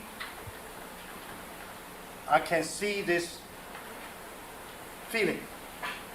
I'm not welcome. Anything said to you as to instructions at the beginning of this examination? Yes. What was that? I ask what the procedure for this examination. What's the rule or regulation? What can I do? What can I not do? What was said to you? An individual, it's not the attorney, it's a laboratory scientist, say, you are the expert, you should know it, in a very mean manner and unprofessional. Could you please go back to the board, describe what happened next in terms of what's depicted here, the course of the examination? The next question I ask, is there any better equipment I can use? The same manner, that's the best we can give it. I feel a little bit upset for this uncalled for, unprofessional. Mr. Scheck? Yes. I need to ask some questions here. Now, this picture over here, there's an indication you're putting your arm into the bag up to the elbow. Why were you doing that? To examine whether or not have trace material inside the bag. The second picture shows you with a piece of paper in the bag. What are you doing there? I did notice some trace material. However, I was instructed cannot be collected, so I put back to the paper bag. What were you doing next with respect to the picture on the far right? I noticed these socks already cut. 7 holes from the one sock, 3 holes from another sock. It's not in the original condition, which I understand. Now, it's not depicted on this board, but another photograph has been shown in this courtroom of you holding socks up to the light for examination. Yes. Could you explain why you were doing that? This is a simple, basic technique which we use called backlighting. If a fabric material, if any stand on it, if you lift it up, look, the light shine from the back. It's easily, quickly, you can identify potential stain. That's the first, basic technique we instruct students to do. And incidentally, given the blood stains that were eventually identified in the sock, if in earlier examination a criminalist had picked up one of these socks and looked up into the light, would they have been able to visualize a blood stain if it were there? Argumentative, assumes facts non-negative.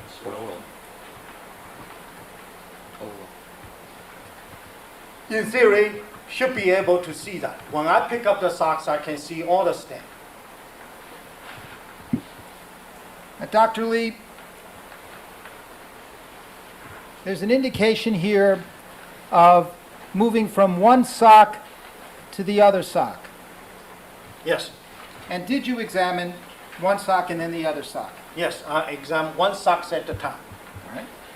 And between the examination of one sock to the other sock, did you change gloves? Yes, I did. Any question about that in your mind? No question about it. Now,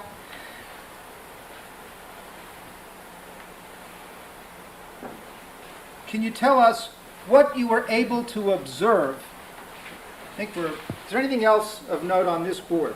Yes. What is that? I noticed this both socks in one bag, in one envelope. I made a comment. I said, why those two socks in one envelope?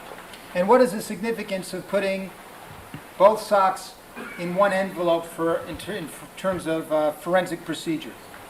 Start that initial moment. You pick up the socks, put in one envelope. You already contaminated both socks.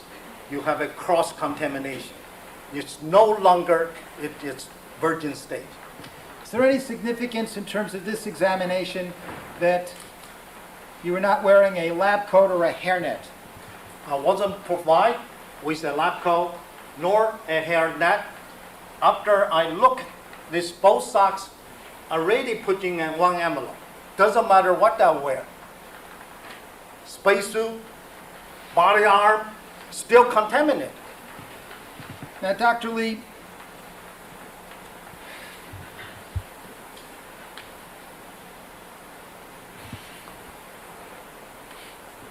is there anything else of interest depicted on this board with respect to your examination on February 16th before we move to the defense board? Yes. Because the difficulty of this microscope, I start using a magnifying lens to examine. The magnifying lens only can go to 4 times. Not really great magnification. I look at the microscope, yes, I can see some reddish stain, which resemble to blood. However, if I cannot focus onto the surface, I'm not sure. As the scientist, if anything, I'm not sure. I don't want to come to this courtroom to testify. Now, Dr. Lee, as you were conducting this examination, what was your, and you indicated that began around 12:40, Yes. what was your understanding as to when it had to end? Has to be ended before 1:30. Move to the next board. No, not yet. I haven't finished.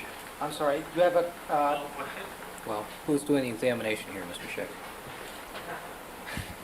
Sheck? Dr. Lee, I call your attention to the picture in the bottom right-hand column, turns inside out. Could you explain the significance of that? I want to see both sides of the socks. Why is that important? The exterior surface and interior surface, if any transfer, you should see both sides. Try to understand the nature or mechanism of any of those transfers.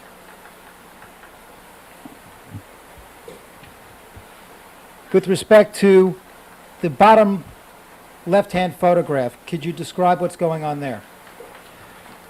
I'm taking pictures. However, only this is not a photomicrograph, just a regular picture. In addition, I put a ruler on top of the socks Why'd you put a ruler there? to show the dimension of this cutting. Any other pictures that would assist you in describing the next board that's on the prosecution's board? The ruler of this and that is the two different rulers. Oh, these are, and what are these rulers? The ruler, I carry a lot of rulers. As a matter of fact, like a business card. A lot of people collect my rulers, so usually after I exam, I just pass it away, give it to someone. In this day, I give quite a few rulers to people in the room. So these are two different rulers. Yes.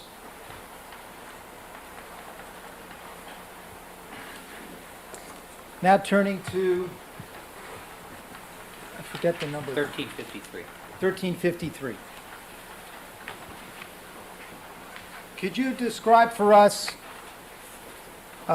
what these photographs are on 1353 concerning the examination you did on February 16th, 1995? This board consists of 9 pictures,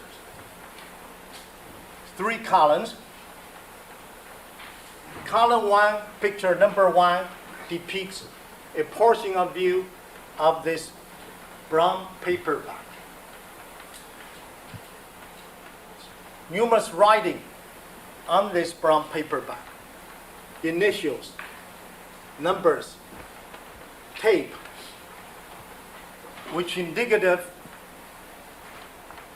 numerous examinations already performed. Second photograph depicts an envelope appeared to be from Department of Justice.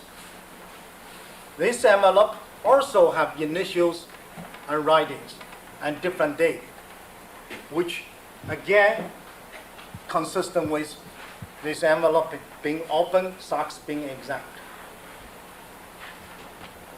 The last picture of this first column is an overall view.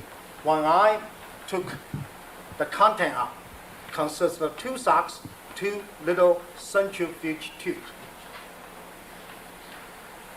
Inside the centrifuge tube appear to be little fabric material remain in those tubes. Column number 2 depicts the socks. Narrative, Your Honor. Oh, Depicts socks 13A. An overall view shows the socks with my ruler. On the socks, I notice some trace material and hair adhere on the socks. I did not remove it. Also, I noticed their cutting. One of the cutting have blood-like stain on the periphery area. There are some red smear on the other side of the socks. Dr. Lee, let me stop you right there. You say that this photograph is what is 13A. Yes, sir. And this is the cutout from the ankle stain area, 13A. Yes, And this is the cutout section was the material that was used to do RFLP typing by the Department of Justice and cell mark that got RFLP results consistent with Nicole Brown Simpson. yes, Now, you've indicated that on what has been characterized in previous testimony as surface number 3, yes, that you saw reddish stain. yes. Did you put that in your notes? No, Why not? I cannot document it. I cannot prove the existence of it. Therefore, I did not put that And you can't do that because? because I don't have a equipment capable to do a close-up photomicrograph documentation. Could you please move on to the column 13B? Column 13B shows the other socks. Overall view picture is the first frame. Next picture shows the 3 cutting on the socks, some marking on the socks. The last frame of the socks again shows there are different stain and trace material are here on the socks. Anything else of interest with respect to the SOX on this board? No. And I'd ask that the next board be put up, which would be marked 54, 1354. 54.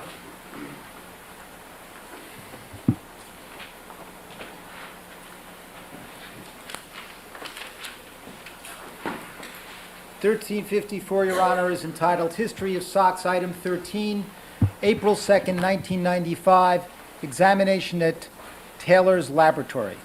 Thank you. Now, Dr. Lee, did you have an opportunity to examine the SOX again on April 2nd, 1995? Yes. And where did this take place? This take Mark Taylor's laboratory in California. And were representatives of the Los Angeles Police Department laboratory present? Yes. And when you were conducting this examination? Yes. All right. Now, could you please describe for us, through these photographs, the examination? The overall picture shows the package. April the 2nd, when this been transferred to me to examine. Before any cutting, I photographed document, now have more bags, envelopes. Is it your understanding that between the time that you examined the SOC on February 16th and this examination, that Agent Martz performed the EDTA testing at the FBI? No personal knowledge. Sustained. Do you have an understanding an examination was performed at the FBI prior to your receiving this on Same April 2nd? objection. Sustained. Please proceed. Examine this envelope. I see FBI labels, which indicative this Well, Sustained. So the first paragraph indicates the package. yes. In terms of your examination and the photographs, could you describe what was done next? Next one, after these envelopes were cut open, inside contains an envelope. I photographed this envelope again to document the condition. Now I have more signatures and initials. What is the photograph 13A, 42A? 13A, because this have different numbering system. I see some locations at 42, so that's why we said parenthesis 42A. That's one SOX. The ankle stand depicts in this photo. Now, to your knowledge, is 42A the Department of Justice reference to the SOC, and 13 would be the LAPD item number? Yes. Were there any differences between the cutting as you saw it on April 2nd and the one on February 16th? Yes. What are they? I saw this hole being enlarged, additional piece being cut away. Initially it's a rectangle shape, now become an irregular jagged edged shape. Call your attention now to 13B, parentheses 42B photograph. What's that? 13B, 42B depicts a close-up view, shows that's 3 holes which been cut from this particular size. All right. Call your attention now to a photograph that is called close-up 42A-1. What is that? This, because the question which we want to concentrate re-exam is related to this particular stand. This particular stand, which shows a close-up view, shows the surface 1 and surface 3. Now, incidentally, what kind of equipment were you using at the time of this examination? I use my own microscope with photographic attachment. I also use a light source with my own light source. And what is the magnification on that microscope? It's approximately 7 to 70 times. And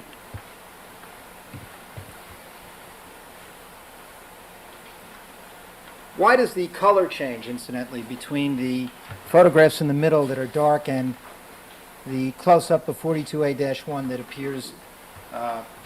You have an external light source and start reflecting and photograph the document going to have an artificial light source, the color. What is the next photograph in the upper right-hand side labeled close-up exterior surface left side 42A1? This one depicts the area here, the periphery area, surface 1. Is a photomicrogram, approximately 25 times. Shows their blood stain on the surface. Still remain on the surface. What is the photograph on the bottom right-hand? The bottom right hand is approximately the same magnification, however, shows surface 3, one area of surface 3. Can you make any observations from this photograph about surface 3? Surface 3, if we look at this picture in around 5 o'clock, this location, I see numerous little dot, reddish color, blood-like substances. You actually can see that on the picture entitled Close-Up Interior Surface. Yes. Would it be possible to just circle a few of them? Yes.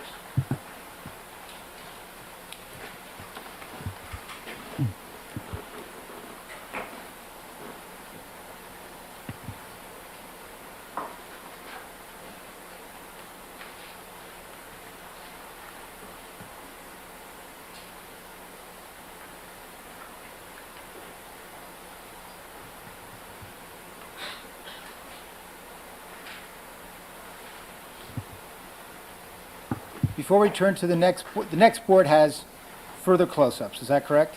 Yes. All right, is there anything else of interest before we move to the next set of close-ups? Yes. In this magnification, I can see a different population of the blood-like material. Some appear in a ball shape. Others appear in a crust, flake type of shape. Some of those flake appear adhered on the fiber. Others appear to be loosely on the surface. So those are flakes and balls, And crust. crust. Any other observations before we move to the next set of close-ups? Now, We have the next board, please.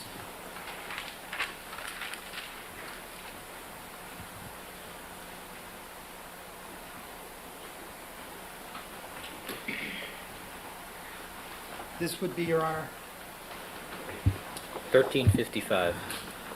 1355, entitled History of Socks, Item 13, Close-Up View of Blood State on Item 13A, parentheses 42A.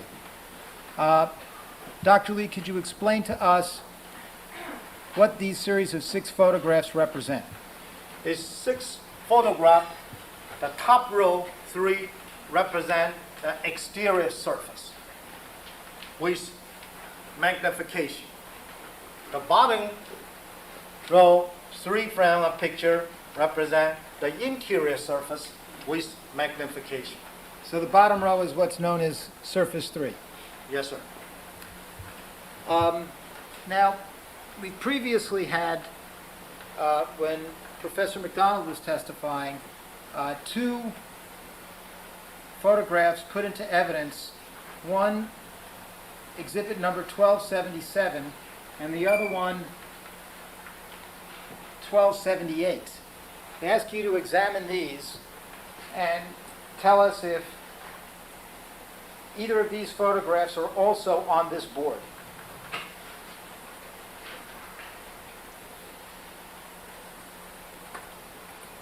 Yes.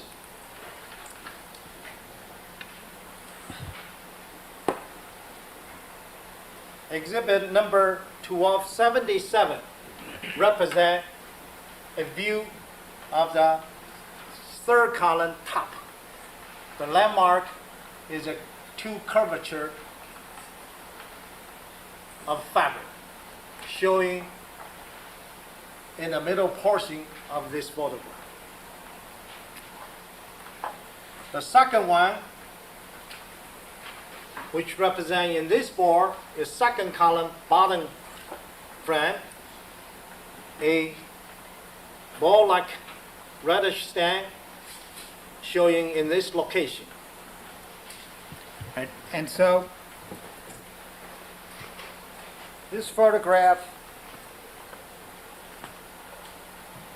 defendant's 1278, with the circle, the blue circle, that is what Professor McDonald is referring to as the little red ball? Yes, the same location, but this have a higher, bigger enlargement. All right, Dr. Lee, could you please proceed with your description of the examination you performed in terms of these 6 photographs? First row, exterior surface. On the surface, fabric surface, have blood-like stain. Those blood stains basically distribute on the fabric itself.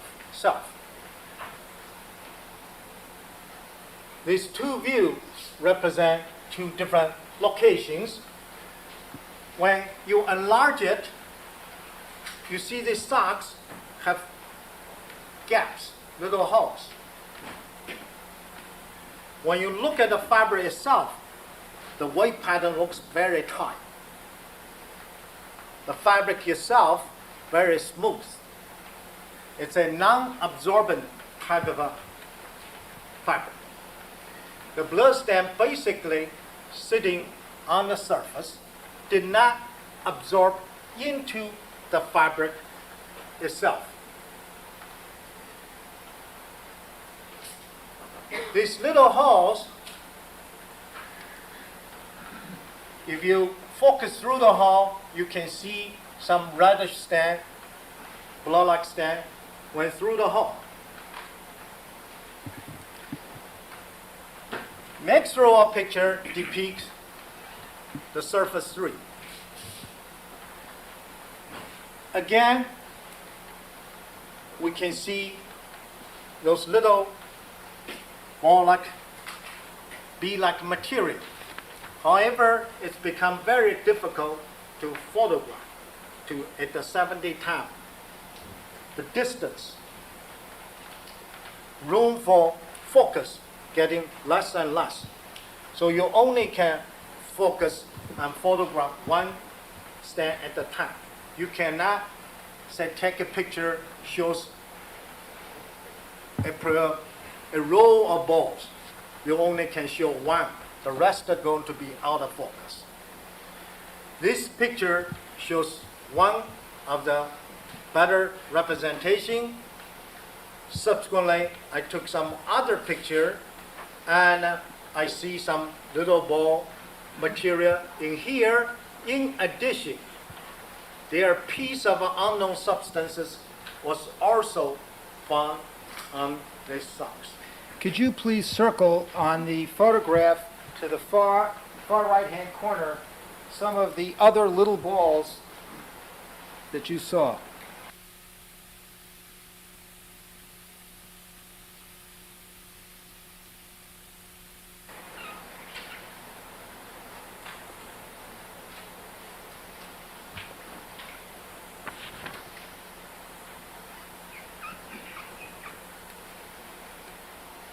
Now, Dr. Lee, altogether, how many little balls did you observe on April 2nd?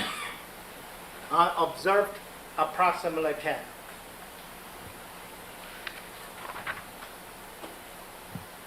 10. And you say that this observation was made by changing the focus of the microscope? Yes. Now, why did you just document these 2 pictures? This examination is not a quantitative examination. It's not a laboratory test the concentration become an important issue. The best analogy I can give it to you is if I goes to a restaurant, order a dish of spaghetti. While eating the spaghetti, I found one cockroaches. I look at it, I found another cockroaches. It's no sense for me to go through the whole plate of spaghetti, say there are 13.325 cockroaches. If you found one, it's there. It's a matter of whether or not present or absence. I'm not coming here to tell you exactly how many, what's the distribution or quantitative analysis. Now, Dr. Lee, in order for these red balls to have come to be as they appear on surface number 3, does this require a transfer between surface 2 and surface 3?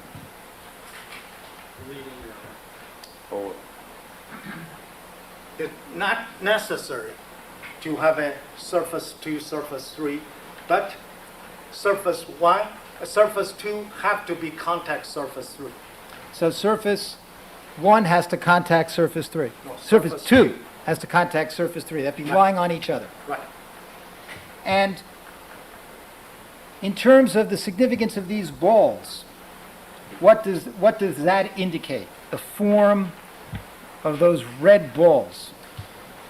It's consistent with this transfer in a liquid stage. And how does that distinguish from you said there were flakings that you had seen in other photographs. What's the difference?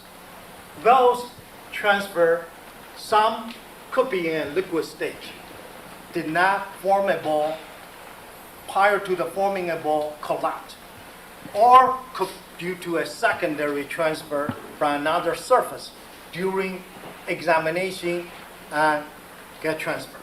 Now, Professor McDonald testified that the stain on surface 1 and surface 2 and surface 3 was consistent with a transfer stain starting when the socks were laying on a flat surface and no leg was in the sock. You aware of that? Calls for speculation or conjecture. Overruled. That's his testimony. I have nothing to dispute with him. So you agree? I agree. Now, let me ask you, well, I take it if a leg is in the sock, you can't have contact between those two surfaces. Very difficult to do such a contact. All right. Let me ask you about some suggestions that have been made about mechanisms of transfer. Let me ask you to assume that this sock was at the crime scene and one of the victims, perhaps Ms. Simpson, grabbed the sock. Could that have caused the transfer, assuming there was a leg in the sock? It's also hypothetical, calls for speculation. Overruled. Before I answer this, the mechanism and manner transfer, that's two separate things. Mechanism and manner is different. But could you please explain the difference? A mechanism, for example, if the blood goes through this little hole, did not touch the foot surface too. That's a mechanism. Just like a screen window, have little holes. When that screen window wet, the stain going to be on top of the screen window. Unless certain force, certain condition, that little drop of a liquid may go through the hole. And subsequently, if I have a contact, can soak through and get the formation. That's called mechanism. Manner can be touching with hand, touch with a pointer, touch with a ear, touch with a nose. Those manner can be different and can subject to a lot of interpretation and possibilities. So let me rephrase my question in terms of the manner of transfer. Yes. Assume that these socks were at the crime scene on an individual.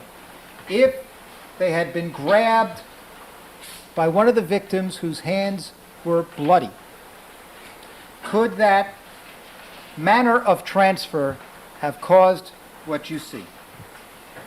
It's highly, Calls for speculation. Overruled. it's highly unlikely. Why is that? If a grabbing, if both other side forefinger touch, I should see both sides have a contact or contact smear. In addition, if somebody's leg is inside of the socks, still will not cause this manner or mechanism of transfer.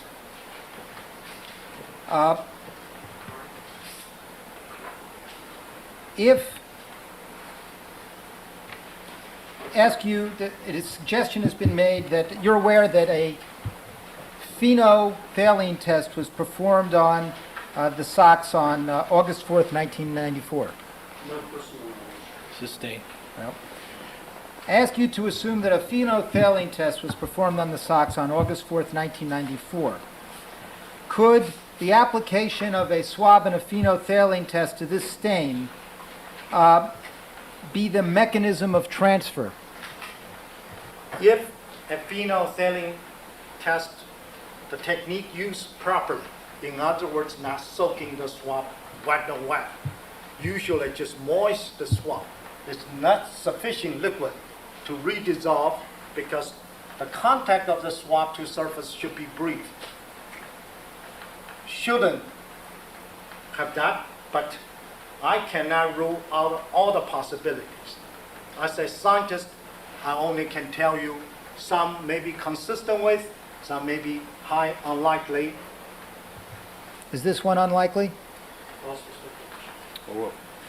It's probably unlikely, but I cannot rule out. I'm not the one did the swabbing.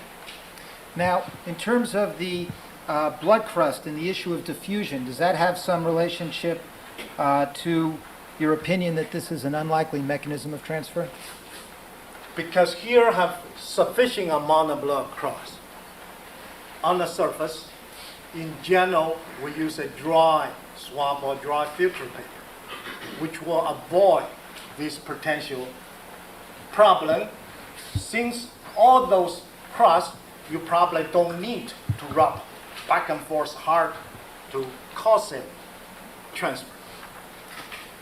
It has been suggested that if a blood stain occurred on this sock and then someone was sweating in the socks, that this would cause the stain to dry more slowly and could be the mechanism of transfer.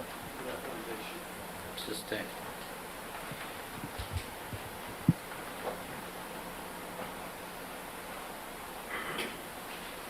Is that to the form of the question, Ron? Foundation is what it is. I'm sorry? Foundation. Foundation. Dr. Lee, let's assume that a blood stain was deposited on the sock. And then 10, 15 minutes later, during that 10, 15 minute period, someone was sweating in the socks. And then the socks were taken off. Could that be a mechanism or manner of transfer that would be consistent with your observations here? No foundation. Overruled. Calls for speculation. Overruled. The blood stain on the surface, still in an intact shape. If a blood stain dissolves, say the socks with a lot of sweat, should become a diffused pattern. But again, I cannot rule out any possibility. Maybe possible, but unlikely. Last question. Assume, Dr. Lee, that the cutout was made of the socks. There was some powdering of blood. The sock was put into a freezer, taken out, and then condensation occurred. Could that form the little balls that you observed? No foundation. Sustain.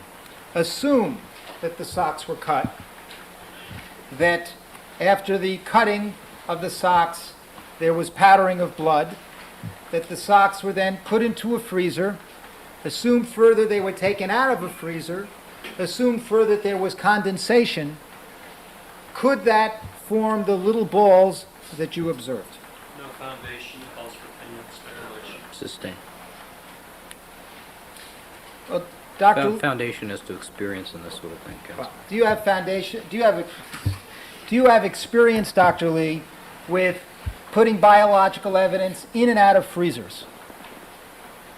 We store our biological specimen in the freezer.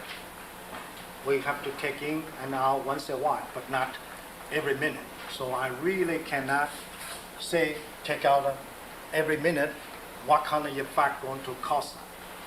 But do you take, when you say every minute, what do you mean by every minute?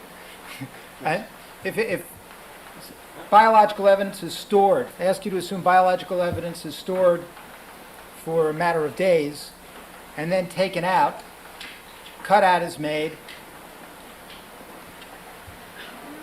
could powdering from that cutout,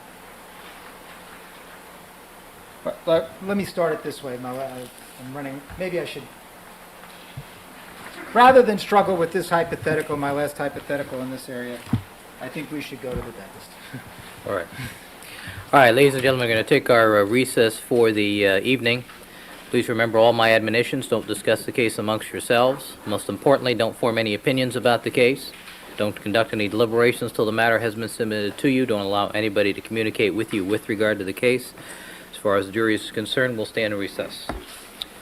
All right, when we regroup, I'd like to see counsel, and we'll proceed to our arguments on the other matters.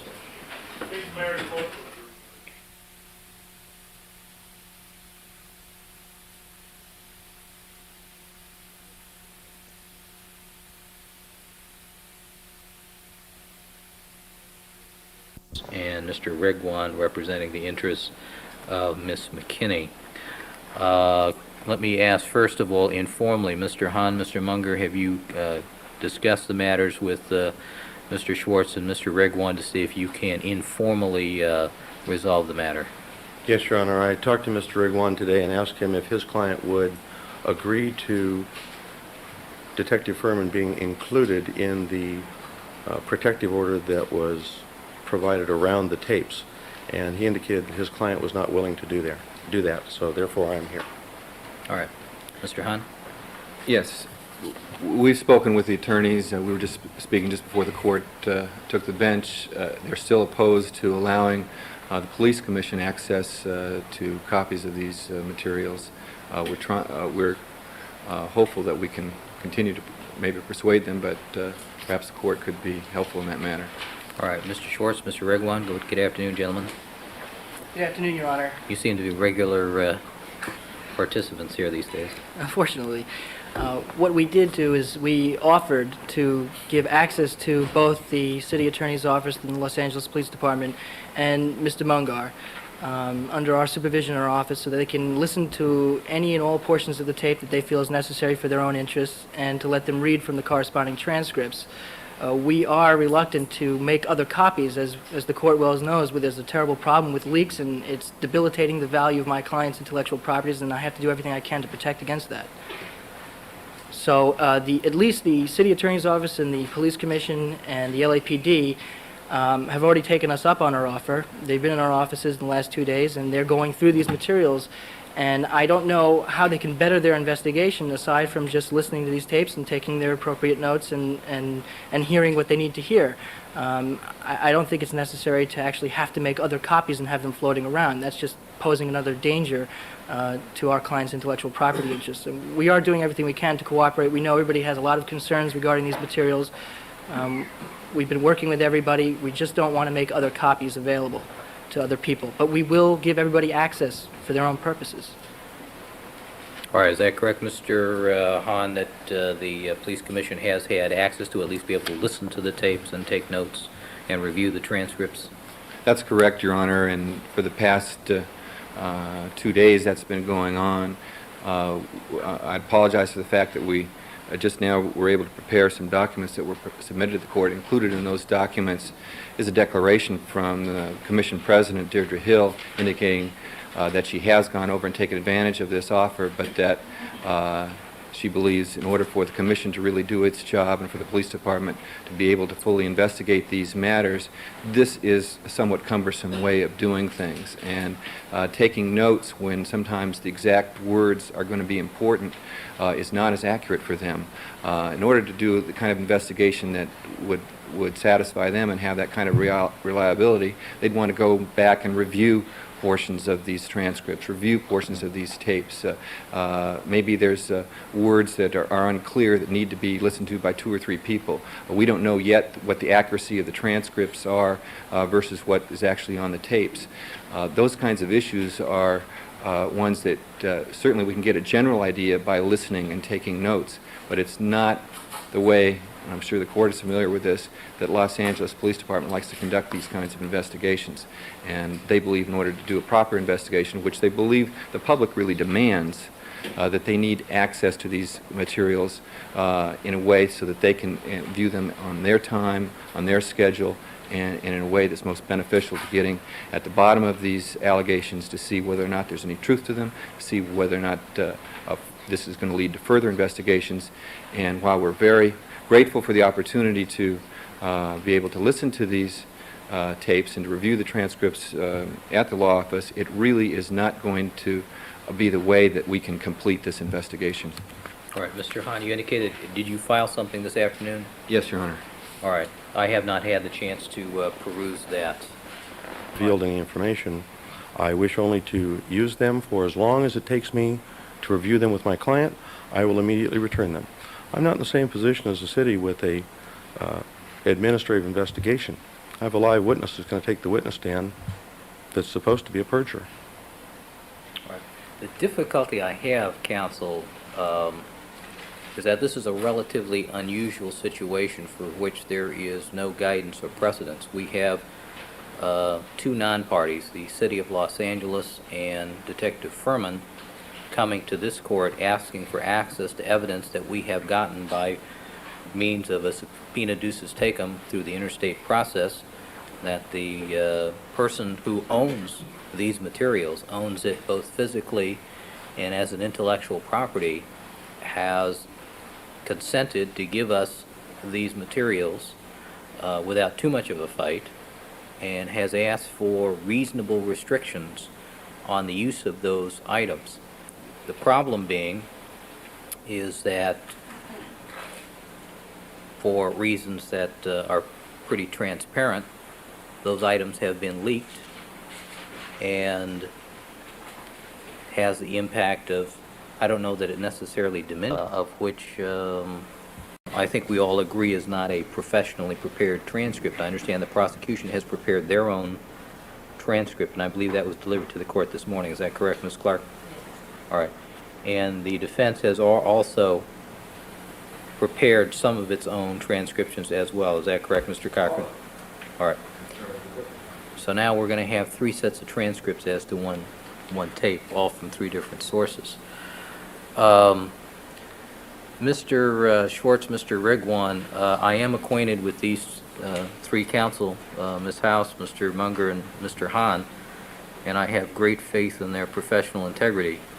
I am inclined to request you to talk to your client to allow the court to give to Mr. Munger and Mr. Hahn and Ms. House 1 copy for the Police Commission, 1 copy for Mr. Munger of the District Attorney's prepared transcript, with each copy with the appropriate do not copy stamp on it, so we can tell if it ever turns up again photocopy where it came from. But I feel confident that I could order both Mr. Hahn and Mr. Munger not to make any copies and to return those transcripts to the court within a reasonable period of time. I understand you would need, however, the consent of your client to do that. And if you could consult with your client, contemplate that. Thank you, Your Honor. I will do as you request. However, I'm sure this court has the same level of confidence with the professionalism of all the other attorneys here. And as we know, something is amiss, and something has been leaked by somebody this court has confidence in. And the more people that have this... Well, Mr. Schwartz, what I said is I have personal confidence in Mr. Hahn, Mr. Munger, and Ms. Howe, since I know these people. That's what I've said. So, Oh, okay, Your Honor, I will ask my client for her permission to do that. We would request, if she's so inclined, reimbursement for the copying costs. actually, what I had in mind is the transcript prepared by the district attorney's office. Okay, that would be fine, as long as it's okay with my It client. would not be at her cost. Subject to my client's approval, that'd be fine. All right, and my staff would do the stamping for purposes of photocopy protection. Okay. May I address the issue of the leaks and the proposed hearing? Yes.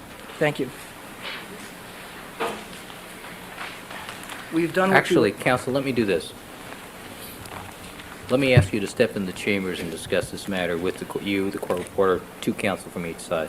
That'd be fine. All right, Thank you, Your Honor.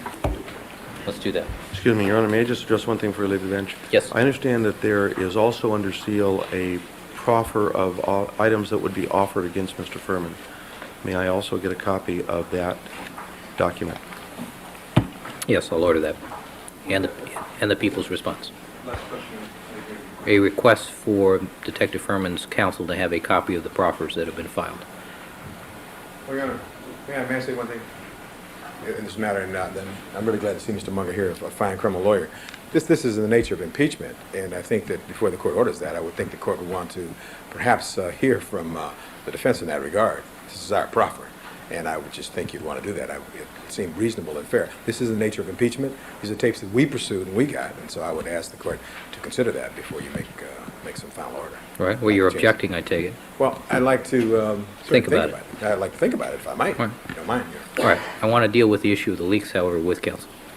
And we asked Ryan that they provide Mr. Munger with a copy of people's, that the court's copy be provided with the number of people's transcript.